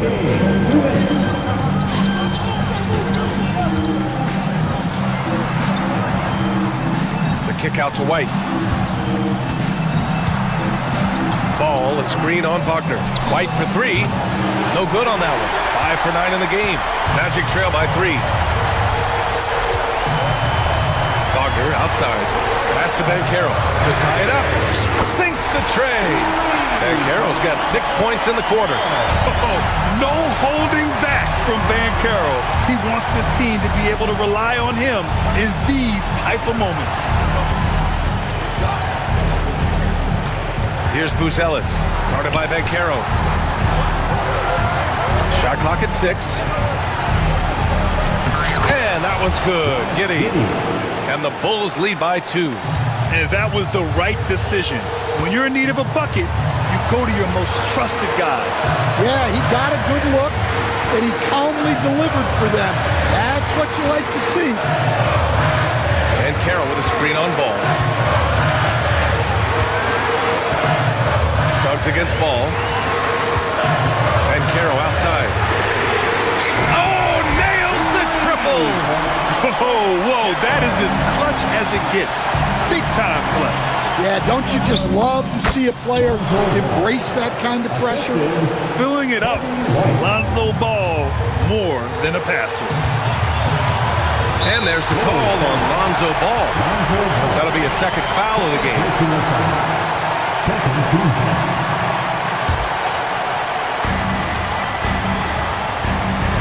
Caldwell Pope against White. Pass to Wagner. Puts up a 3. Chicago with a rebound. 24 seconds left in the fourth quarter. They set the screen. Here's Ball. Count it! And they aren't over the limit yet. It's all about getting a 3 right here. Yeah, and when your opponent knows what you need, it makes it that much harder to find an opening. Caldwell Pope for 3. Misses the 3.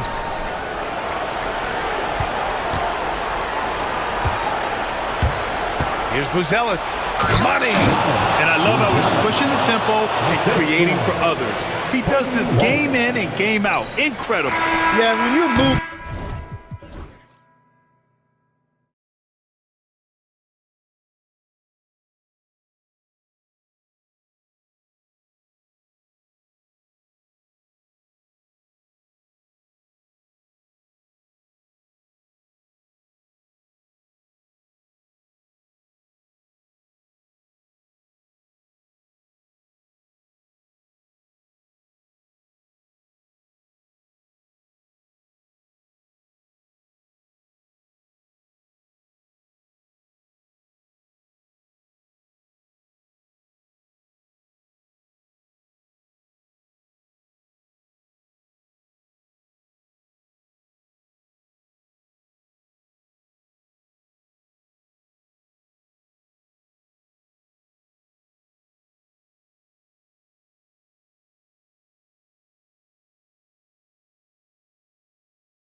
Very intriguing matchup. Both these teams feature some very athletic players.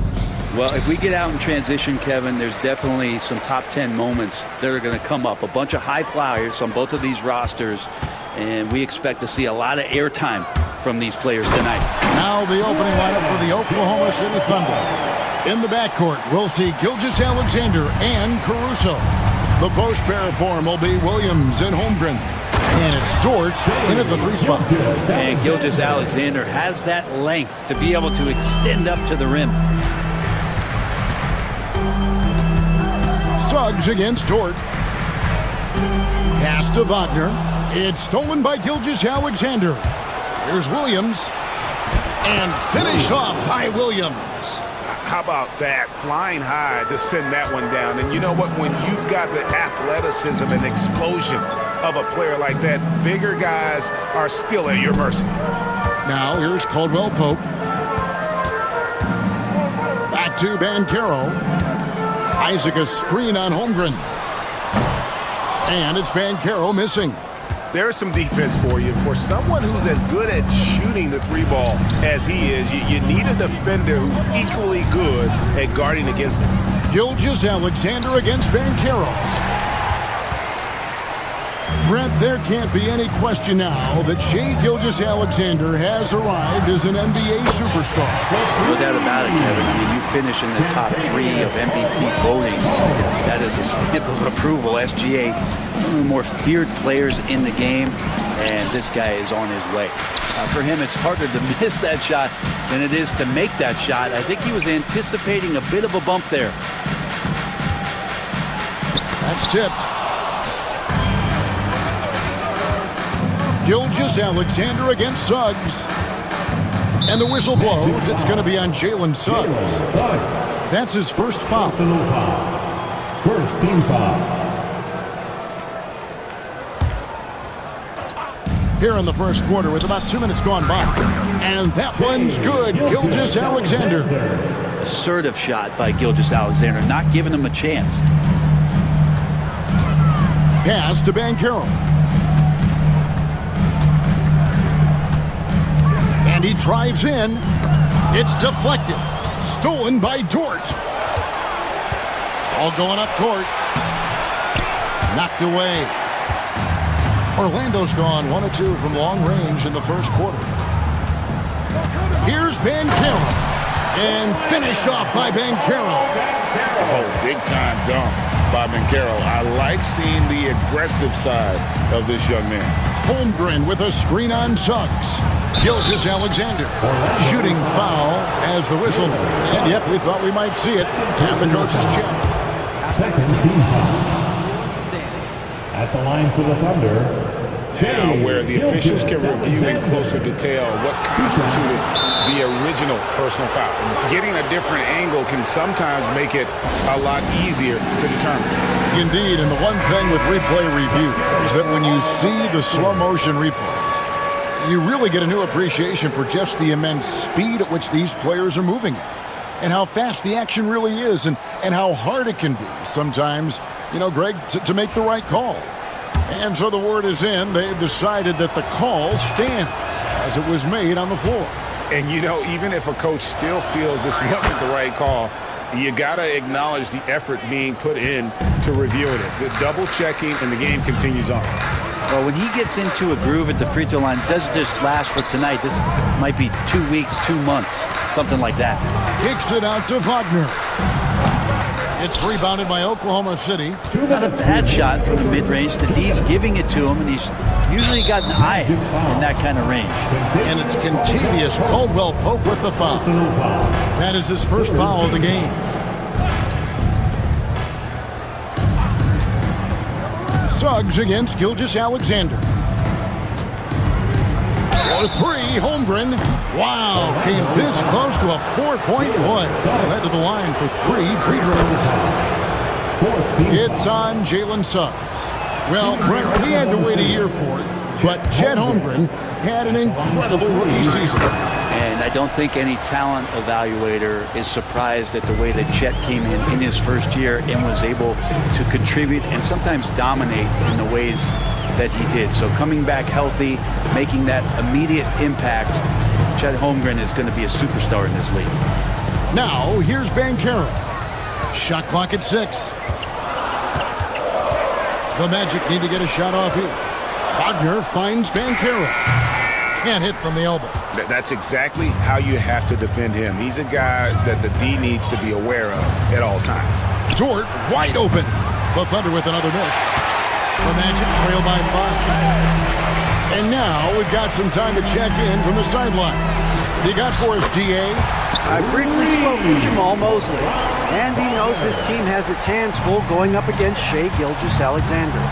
Coach said Shai is one of the best in the league when it comes to scoring off the bounce. When he's not scoring, he's kicking it out to an open teammate.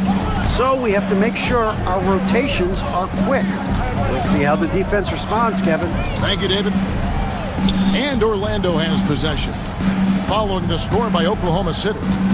Here's Wagner. It's rebounded by Oklahoma City. 32 seconds left to play in the first. Holmgren sets the screen for Gilgeous-Alexander.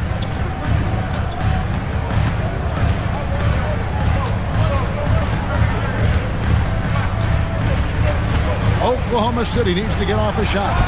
Holmgren gets the bucket. And looking to get stronger, Holmgren fights through the bump. Tons of time for him to grow into that frame. Bankero, a screen on George. Suggs kicks to Bankero. And there's the drive. And finished off by Bankero. Just no chance there for the defense. Major size disadvantage. He's got no business trying to stop that slam. Just get out of the way. We may see a review here. That was pretty close. And indeed, they're going to look at it again. They need to be certain he beat the buzzer. And to me, guys, it looks pretty clear-cut on the instant replay. I mean, the ball...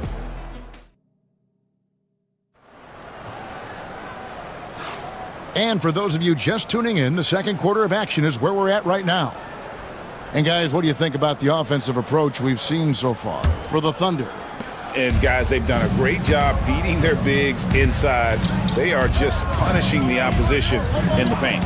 Love the passing that they displayed at the start of the game. Great ball movement that's opening up some chances without really getting deep into the execution.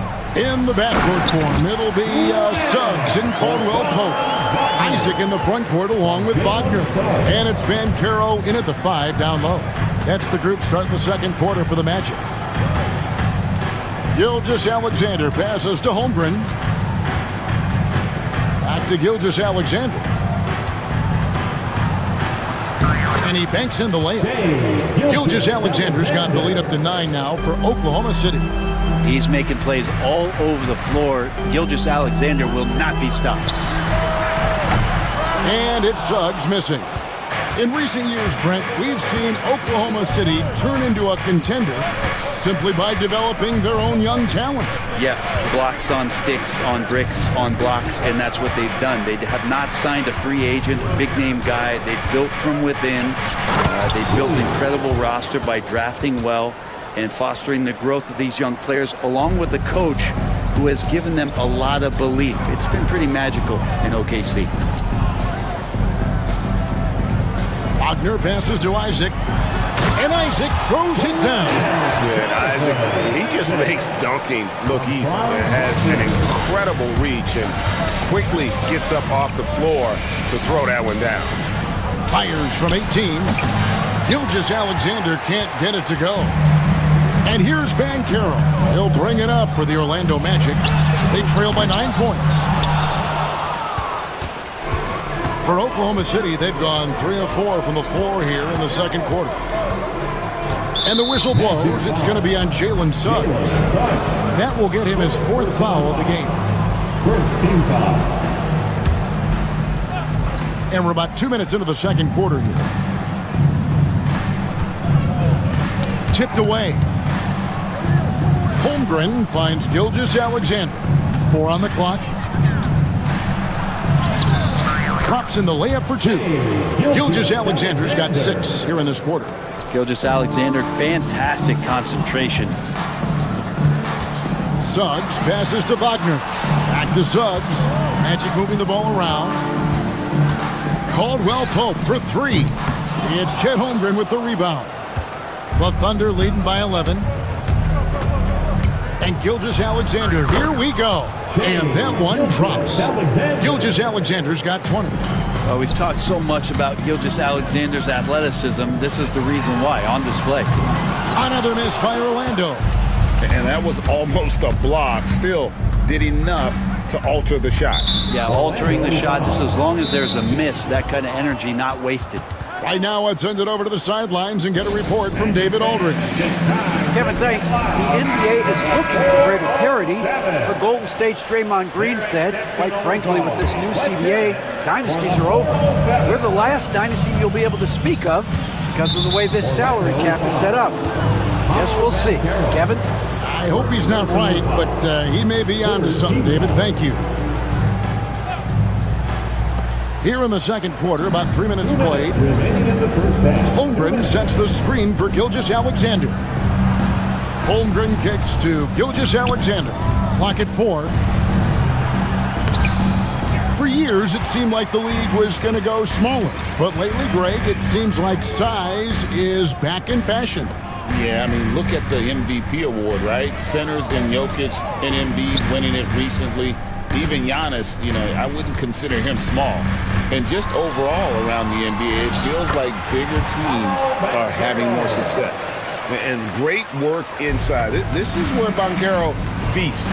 And the whistle blows. It's going to be on Jalen Suggs. That's it for him. He's fouled out of the game. And he has to take that long, slow walk back to the bench here. He'll watch the rest of this one from the sideline. Black's checked in for the Magic. Gilgeous-Alexander kicks to Holmgren. Gilgeous-Alexander with it. Working on Black. Gilgeous-Alexander, good. He's got the ability to do damage inside and out. SGA's not going to miss that. Pass to Holmgren. Here's Gilgeous-Alexander. Corner shot. And Oklahoma City again with the bucket. Another good play. This is how they built the lead, calling on the right guys at the right time. Basketball IQ is something that gets talked about, but its importance to a team showing up here, running plays that turn into scores. Back to Banchero.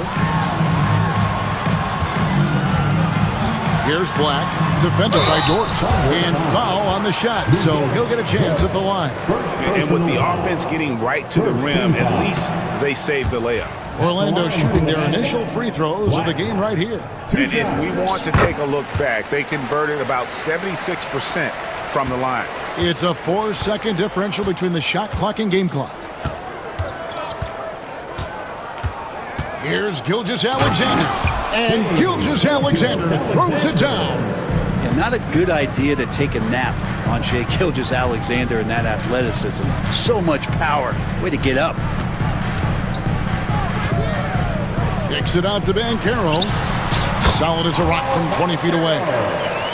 That's now 8 points for Paolo Banchero. One of the more skilled offensive players that is on the floor here tonight. Not an easy fella to hold in check. Shai Gilgeous-Alexander, guys, has been on display for Oklahoma City. He's up to 26 points in the game now. Just keeps pouring in the buckets. Don't go anywhere. We'll be right back.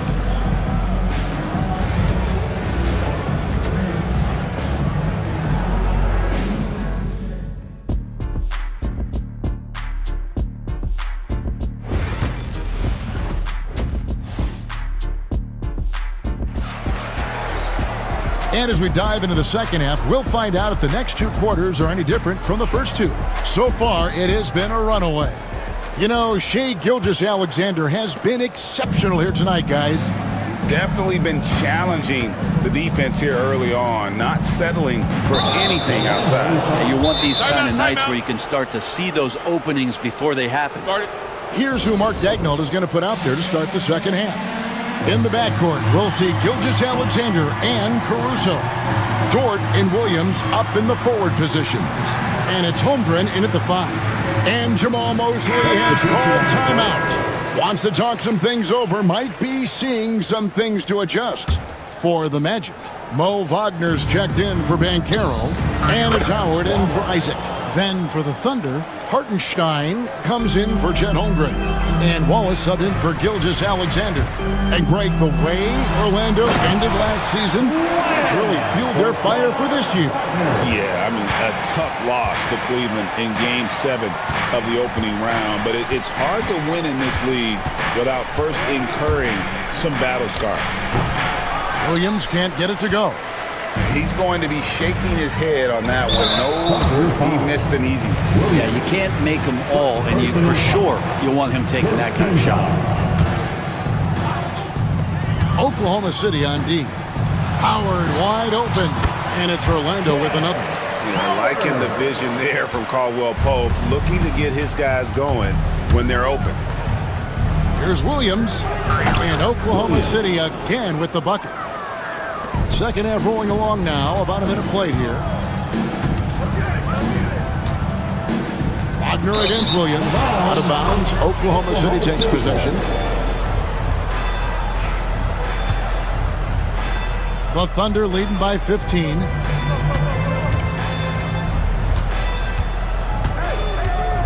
Hartenstein with the screen on Caldwell Pope to the inside. A nice shot by Hartenstein. And Matador defense, that's one of the easiest shots he is ever going to see. Yeah, feels like Christmas right now, just gift wrapping points. Wagner wide open. The three-pointer no good. And even without that three-ball dropping for him, the defense should have done more on that last play. And here is Wallace.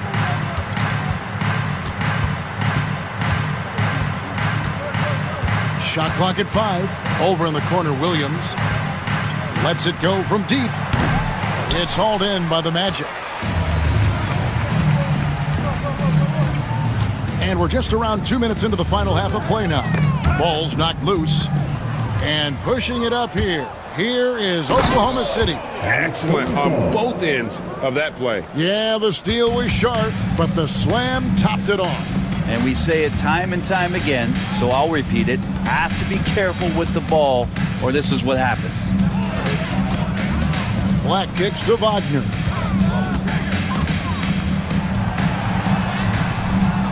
It's rebounded by Hartenstein. Oklahoma City leading by 19. Just over 2.5 minutes gone by here in the second half. Now, here's George. Still scoreless. 4 on the shot clock. Tries with the hoop. And that one is hammered home. What's Dort out there? 215, 220 at the guard position. He'll throw it around. He's getting his first free throw attempt of the game here. And last season's numbers show him at about an 83% clip, which is far better than most. 2 minutes remaining in the third. 2 minutes. 1:57 left in the third quarter. Pass to Williams. All sorts of time, and there's another one for the Thunder. And really the story of this second half, one team getting the shots they want, the other not so much. This team did something in halftime, going from a mild-mannered half-court executing team to some heroic shooting in the second half. Wagner from long range, and they'll keep possession. Wagner passes to Black. Driving in, Howard down with both hands. And dropping the sledgehammer there, he curbs a 10-0 run by the Thunder. Here's Dort, and he says, right back at you with a big dunk of his own. And Dort with a big-time dunk. Wagner on the wing. He's guarded by Williams. Fires it up. And he sinks that one hitting the back of the rim on the way in. Now the Thunder with it. They're on a 12-4 run. Now Williams. He's got 8. 34 seconds left in the third.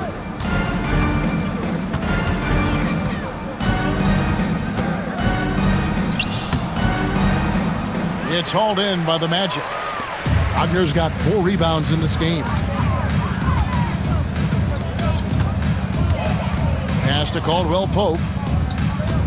Wagner with a screen for Caldwell Pope. A three-pointer is right on target. Caldwell Pope's got 6. You got to stay connected to Caldwell Pope. He's a knockdown shooter, and he can get it going. He got it up, and he was able to put it up in time, but doesn't fall.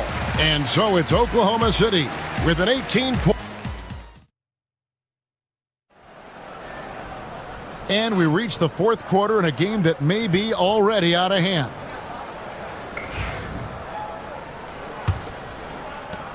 The Magic trail by 18, and we've got a timeout called by Jamal Mosley. There was no hesitating. He wants to talk to the team right now.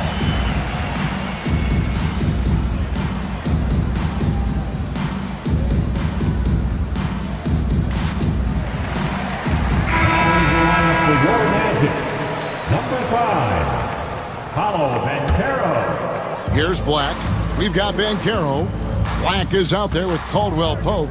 Then there's Wagner. And it's Howard in at the 3. That's who's out there for Orlando. Here's Banchero.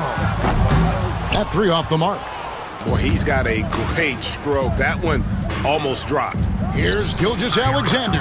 And that one's on target from the wing. Gilgeous-Alexander's got 28. How smooth was that as Gilgeous-Alexander just rising up that time. Great pace. Took him no time at all on that one. He's going to punish you if you leave him open. He's more than willing to take the open 3 when he's got it. Gilgeous-Alexander looking around. Takes it inside. Played in with a nice touch off the glass. Gilgeous-Alexander's got 30. And that's just cold-blooded right there. He's taking no prisoners. Confidence is sensational, and it feels like no one is going to stop him tonight from scoring.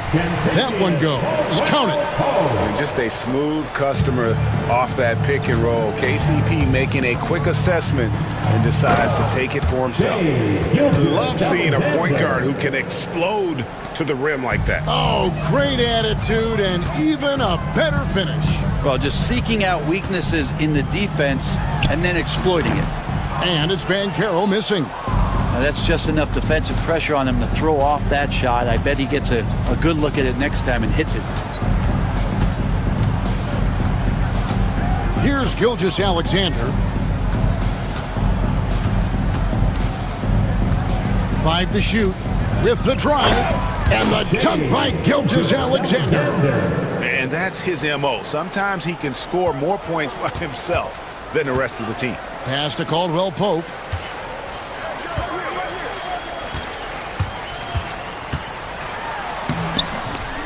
It's in, and he's a very efficient 5 for 6 on the game. Such a heady offensive player. Once KCP gets a couple to fall, he stays aggressive. Now, here's Gilgeous-Alexander. D right on him.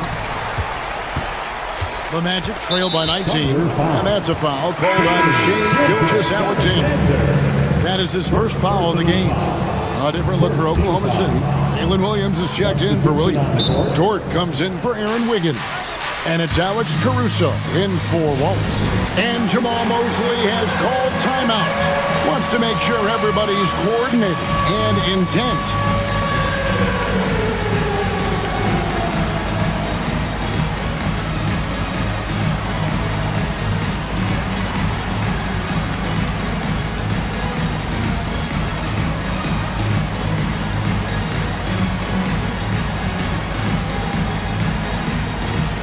Wagner's checked in for Wagner. Everyone, let's hear it for you. Substitution on the court. For those just joining us, fourth quarter here. We're just over 2.5 minutes into it. Oklahoma City leading by 19 points. Here's Gilgeous-Alexander. Lays it up and off the glass. That's 36 points for Shea Gilgeous-Alexander. Gilgeous-Alexander against Wagner. third minute of action now gone here in the fourth. It's good. He knew what he wanted to do all along. The teardrop. Outside, Gilgeous-Alexander. And stolen by Howard. And now Orlando on the break. And finished off by Banchero. Beautiful transition offense there. That's execution at its best. Yeah, once you burst through a seam like that, you got to look right towards the rim. Sweet play. And here's Caldwell Pope. He brings it up for the Magic. 17-point game. And guys, he's not an easy man to stop when he's got the rim in his sights. Never has been, never will be. He is a determined finisher. And so just rolling to the finish line now in what has been a very confident-looking performance for Oklahoma City. They really lit it up in this one. Fantastic offensive performance. Definitely, just simply shot the ball well. One of those games to be proud of. And you know, looking back at all the contributions tonight, it was a really phenomenal all-around game for Shai Gilgeous-Alexander. It was tough to cover all game long. One of those nights when he felt like nobody could stop him, and they didn't. They get it back. Outside for Gilgeous-Alexander. And too much time in the lane. They get called for the 3-second violation. Magic ball.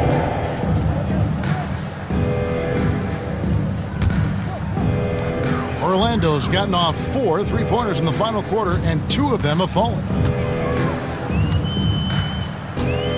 Pass to Banchero. There's 38 seconds left to play here in the fourth. 6 to shoot. And the rejection by Holmgren. Long 7-1 with that 7'6" wingspan. Holmgren can alter a block just about every shot in his vicinity. Gilgeous-Alexander with it. Now guarded by Caldwell Pope. Holmgren the screen.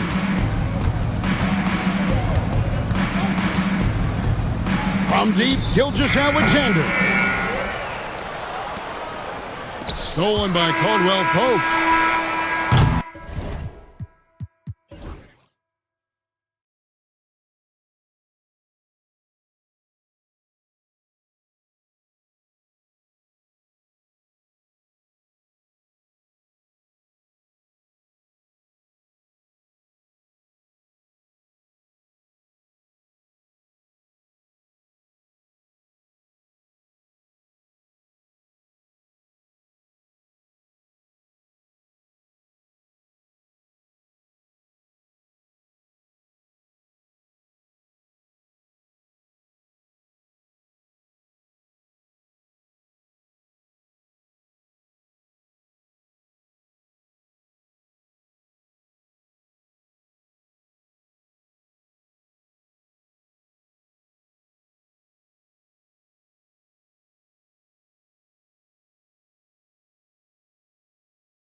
Good job of acquiring and developing young talent, Grant. Absolutely, BA. These rosters are filled with young stars. They have the chance to make some noise in the coming years. They just need to continue to grow as individuals and as a team. So here's Portland's starting group. Sharp teams with Thibault on the perimeter. Denny Avdia out there with DeAndre Ayton. And it's Simons in at the point guard position. Now here's Simons. Let's go with a three. Knocks down the long J. Defensively, you have to stay connected to him on the perimeter. Gilgeous-Alexander against Simons. Gilgeous-Alexander's shot is good.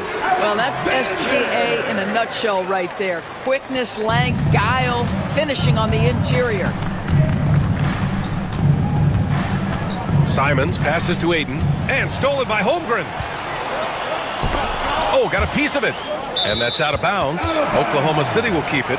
Just a millisecond late. So close to coming up with a steal there. Absolutely appreciate the effort, though. He really went after it. So close. Double team on Gilgeous-Alexander. Outside, Williams. With the drive, and Williams punches it home. Oh, I love the ferocity on the drive. Williams doesn't lack confidence tearing towards the rim. Ayton, a screen on Dort. And here's Simons outside. Oklahoma City grabs a miss. Williams into the lane. No good that time. Good work defensively by Thibault. Well, the Thunder will be building a new arena, Doris, right across the street from their current home. Well, how exciting that the downtown arena is set to open in the 29-30 season with a 25-year lease. This secures the team's long-term future in Oklahoma City.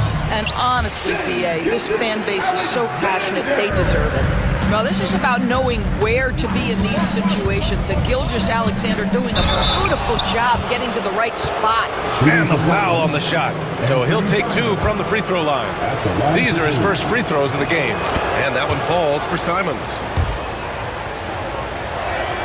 That's also good, so he hits both free throws. He's making the most of every trip to the line, providing for his team. Thibault against Gilgeous-Alexander. Sinks it from just inside the baseline. Gilgeous-Alexander's got 6. Well, Shai Gilgeous-Alexander, that three-level scoring ability, that time working the mid-range. Again, the miss by Portland. For Oklahoma City, they've gone 4 of 6 in the first quarter. No good with the triple. Portland has gone 1 for 3 from beyond the arc. To the inside. And stolen by Holmgren. Outside Gilgeous-Alexander. Tipped.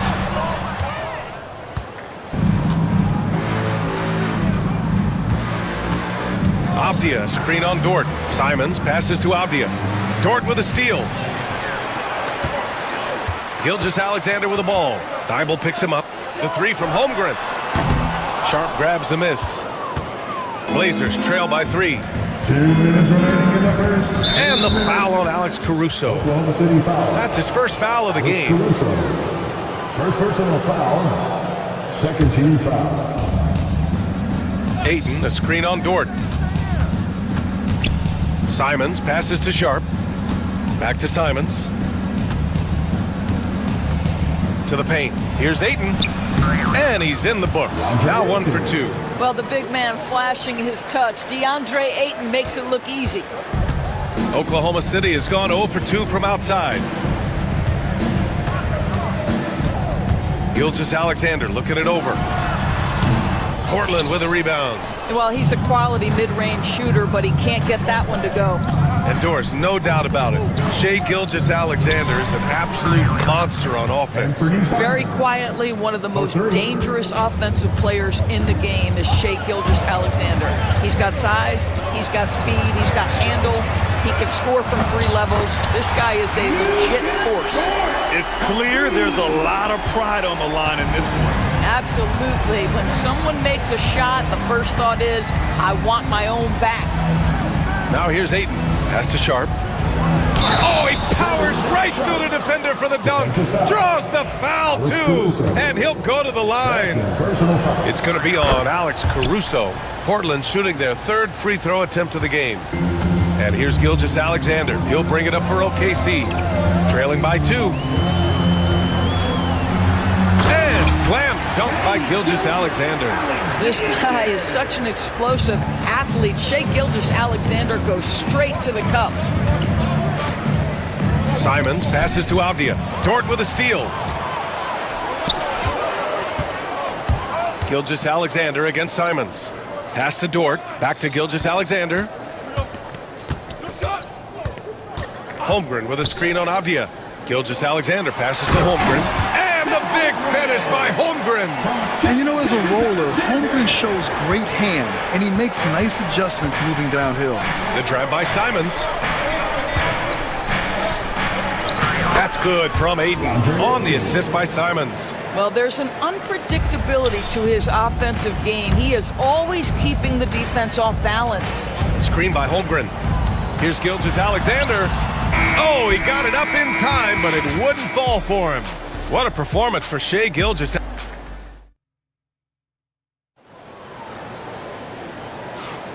And if you're just joining us, it's been a pretty even game through the first quarter. And what do you guys think about the Thunder here in this one? Simply put, they look totally fearless on the defensive end.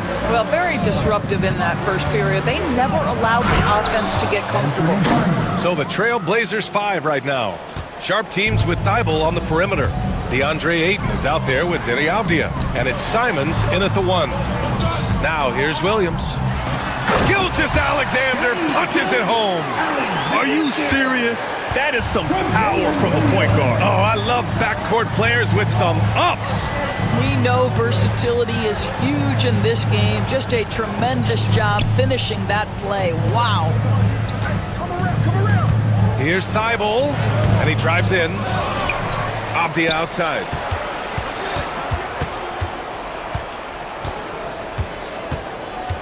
Clock at 6. Second shot opportunity, and the layup is good. Trading the lead back and forth, neither side is willing to back down. And right now you love the chess match, right? The ability of each side to adjust to what the other is doing. Now here's Dort.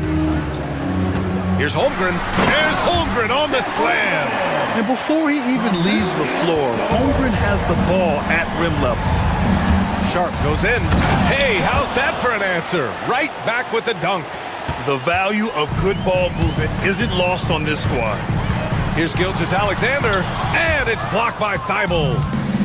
Now the Blazers on the move. Avdia, good. Once he saw the smaller defender guarding him, he took it right to the rack. Thunder trail by 4. Oh, the determination from Gilgeous-Alexander. NBA scoring has been climbing over the past decades, Graham. Is the league too offensive at the moment, you think? Well, we know that people like scoring, the fans, players, everyone, but the league needs to make sure there aren't hamstringing defenders too much. So I think allowing some more physicality incentivizes the defender to defend, and now we have competition on both sides of the ball. Here's Simons, following the bucket by the Thunder. There's the drive, and it's flushed down. A nice jam. Oh, save that for the dunk contest. That flush was so extra. Whether or not this game is close, he's the same guy, focused on finishing firm at the rim. 2 points. That one goes. They're punishing those late defensive rotations, getting good looks inside throughout the half. Here's Simons. And he can't get that one. Good work defensively by Dort. And Dort is such an important guy on the defensive end. Lou Dort. He is strong. He plays hard. He's willing to mix it up physically. He's a tremendous athlete. This guy is tough to score on. Now here's Aiden. Outside Sharp. Back to Aiden. Dort against Simons. Shot is up. And Aiden gets it to go. Aiden's got 6. Well, true to form in today's NBA, as a big man, DeAndre Ayton has face-up ability, and that's critical. Holmgren against Aiden. Holmgren, the pass to Williams.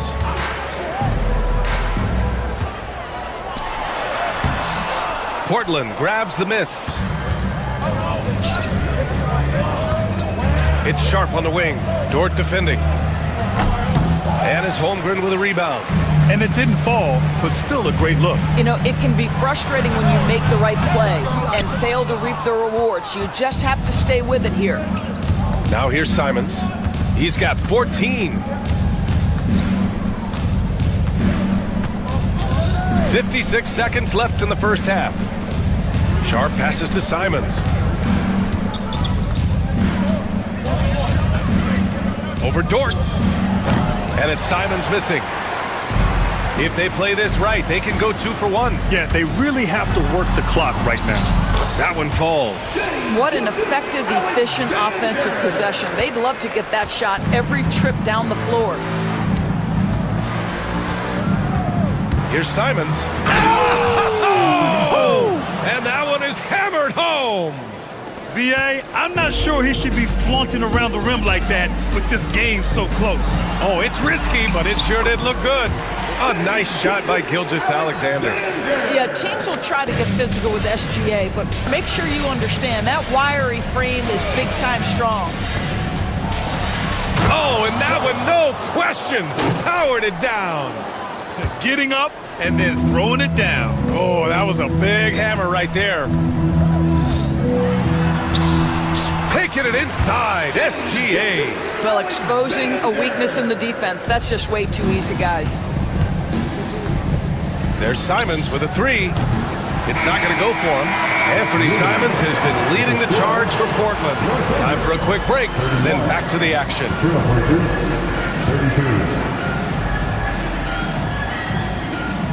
Fans, please direct your attention to center court and get ready for the fan half-court shot. Give me a beat. They're thinking about the shot.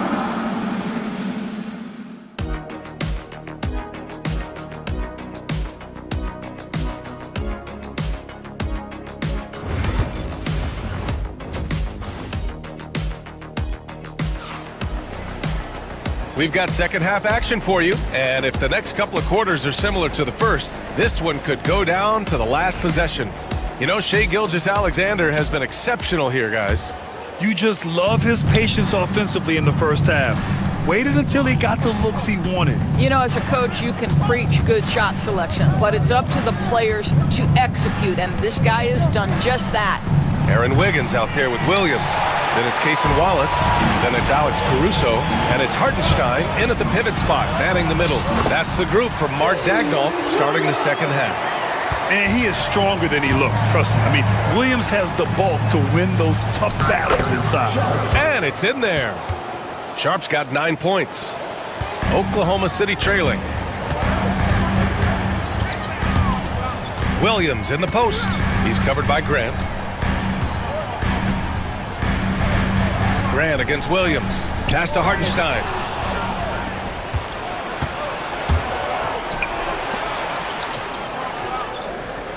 Henderson scanning the floor. Here's Kamari. Grant with it. Hasn't gotten one to fall yet.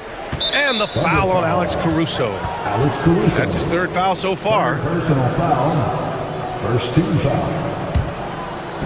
And with a little over a minute gone by, the second half is underway. And this guy has some bounce. Always fun seeing Sharp hammer at home. Thunder trail by 4. Outside, Williams.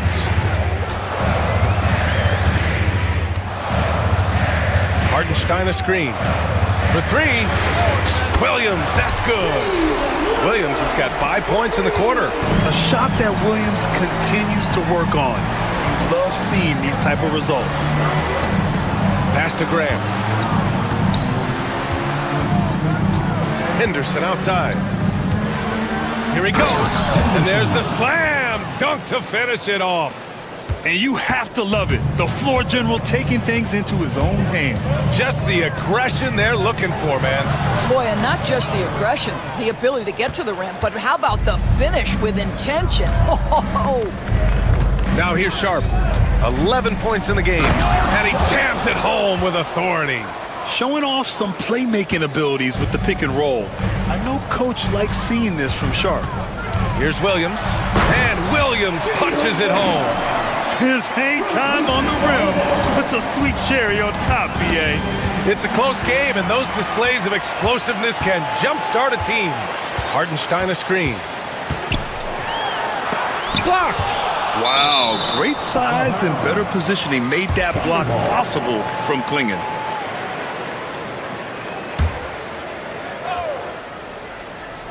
A touch over 2.5 minutes of basketball played here in the third quarter. And Williams punches it home. A savage reverse jam. That takes great body control. No question. He was making a statement right there, man. Henderson, right side. Grant against Wiggins. And he gets it to go as they call the foul. He's on his way to the line for one more. Yeah, never backing down. Grant plays the game with passion. You know, depending on where Jeremy Grant's been, he's filled a lot of different roles. He's been asked to be the alpha or the second option or even a role player. But whatever it is, he's always willing to do whatever it takes to help the team. Now here's Williams. He's got 11. Hartenstein. Well-timed pass, and he goes straight to the bucket for the layup. When it's this close, every bucket matters. You need good looks. Now here's Henderson. Watched by Wallace. Yeah, he's just explosive. I mean, Scoot gets off the ground in a hurry and puts some emphasis on it, too. Thunder trail by 4. Left side, Williams. Hartenstein a screen. And Williams punches it home. Just great offense. The screen freeing him up for the slam. Hey, without that screen, he doesn't get a clean look at the rim. Boy, that's a play you just practice time and time again, and that's the result of the work put in. And when the game is this close, you have to go all out. He certainly understands his role, huh? When the shot goes up, just crashes the offensive glass. And that's so demoralizing to your opponent. To play great defense and have the possession end that way, that's tough to take. And so here's Portland, following the bucket by Oklahoma City.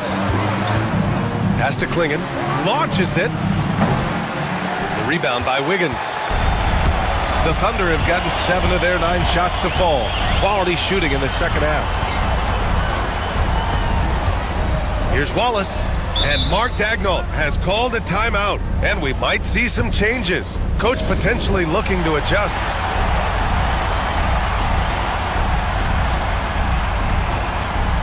So for Oklahoma City, Chet Holmgren, he's checked in for Hartenstein. Lou Dort comes in for Williams, and Gilgeous-Alexander is subbed in for Caruso. And we've got a timeout called by Mark Daignault. He's going to talk it over with his guys.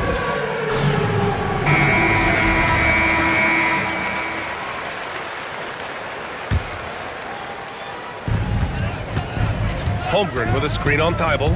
The drive by Shea. And the big finish by Holmgren. Well, you see that Shea Gilgeous-Alexander is an excellent decision maker, such a dependable catalyst for this offense. Ayton, a screen on Dort. Pass to Ayton. Inside. And Ayton with the stuff. Well, known for being a terrific passer, he shows you right there. Case in point. Holmgren with a screen on Thibault. From deep. Oh, did he get it off in time? He did! How about that? Are you serious? That was incredible. And the game's still closely contested as we end the third quarter. Oklahoma City ahead, up by 1. And we're just moments away from the start of quarter number 4. Stay with us. And now we have a moment to reveal our State Farm assist of the game. You know, I'm kind of stoked that this was a choice because I love this pass. A remarkable find. He put his court vision on full display. Well, making the game easy for your teammates. All about putting them in a position to score. That's pretty. And it's been a very competitive game so far as we get rolling here in quarter number 4. And on the floor for Portland here in the 4th. We've got Avdia and Freddie Simons out there with Jeremy Grant. Then it's Matisse Thybulle, and it's Ayton in at the 5 down low. And this is just typical of him. always making an impact at crucial moments in the game. And this is a player who understands when the game is hanging in the balance. He knows it's winning time. Williams against Avdia to the middle. Just 5 to shoot. The kick out to Williams. Off the mark there with a 3. And I'm surprised that didn't go down. I mean, I'm sure he is too. Gilgeous Alexander against Simons. Pass to Avdia.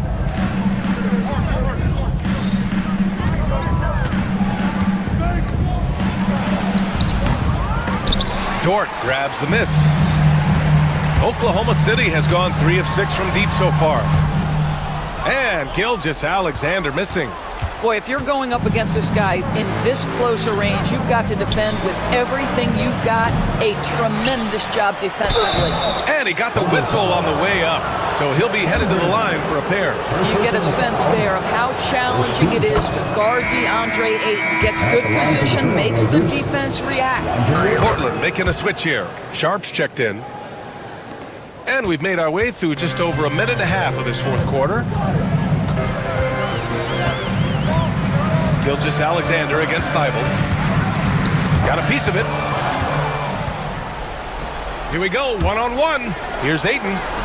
Played it in with a nice touch off the window. Well, DeAndre Ayton is capable of outrunning almost every other big in the league. Nice job in transition. And Gilgeous Alexander, here we go. The kick out to Williams. Holmgren with a screen on Avdia. Back to Gilgeous Alexander. 6 on the shot clock. The 3 from Holmgren. Portland with a rebound. Sharp's got 5 rebounds tonight.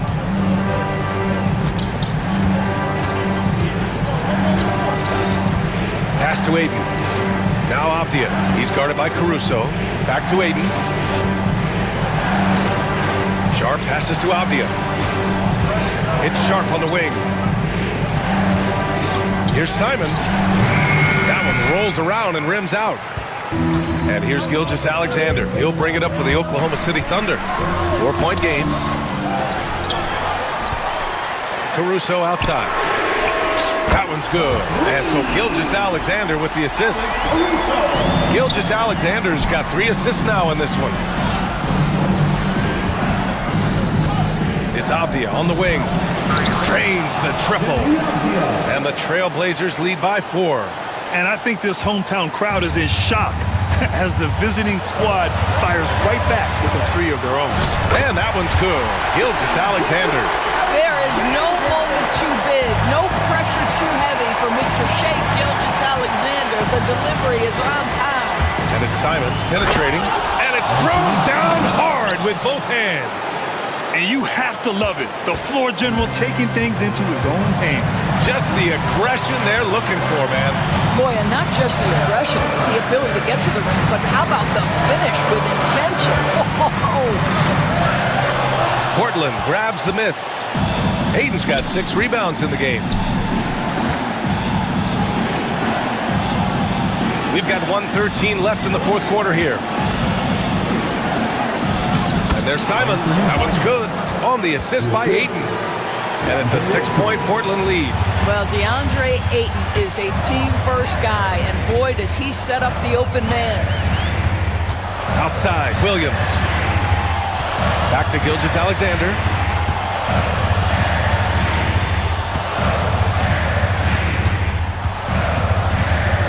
Pass to Holmgren. Oh, he nails it! And now they trail by just 4. These moments are important for Holmgren's development. He needs to keep sinking those big-time shots. Gilgeous Alexander against Avdia. Ayton with a screen. Avdia passes to Ayton. Sharp with it.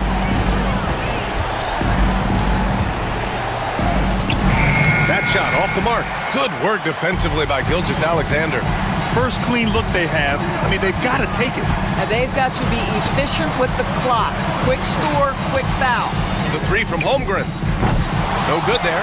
You know, we've seen him just tear after the rebounds tonight. No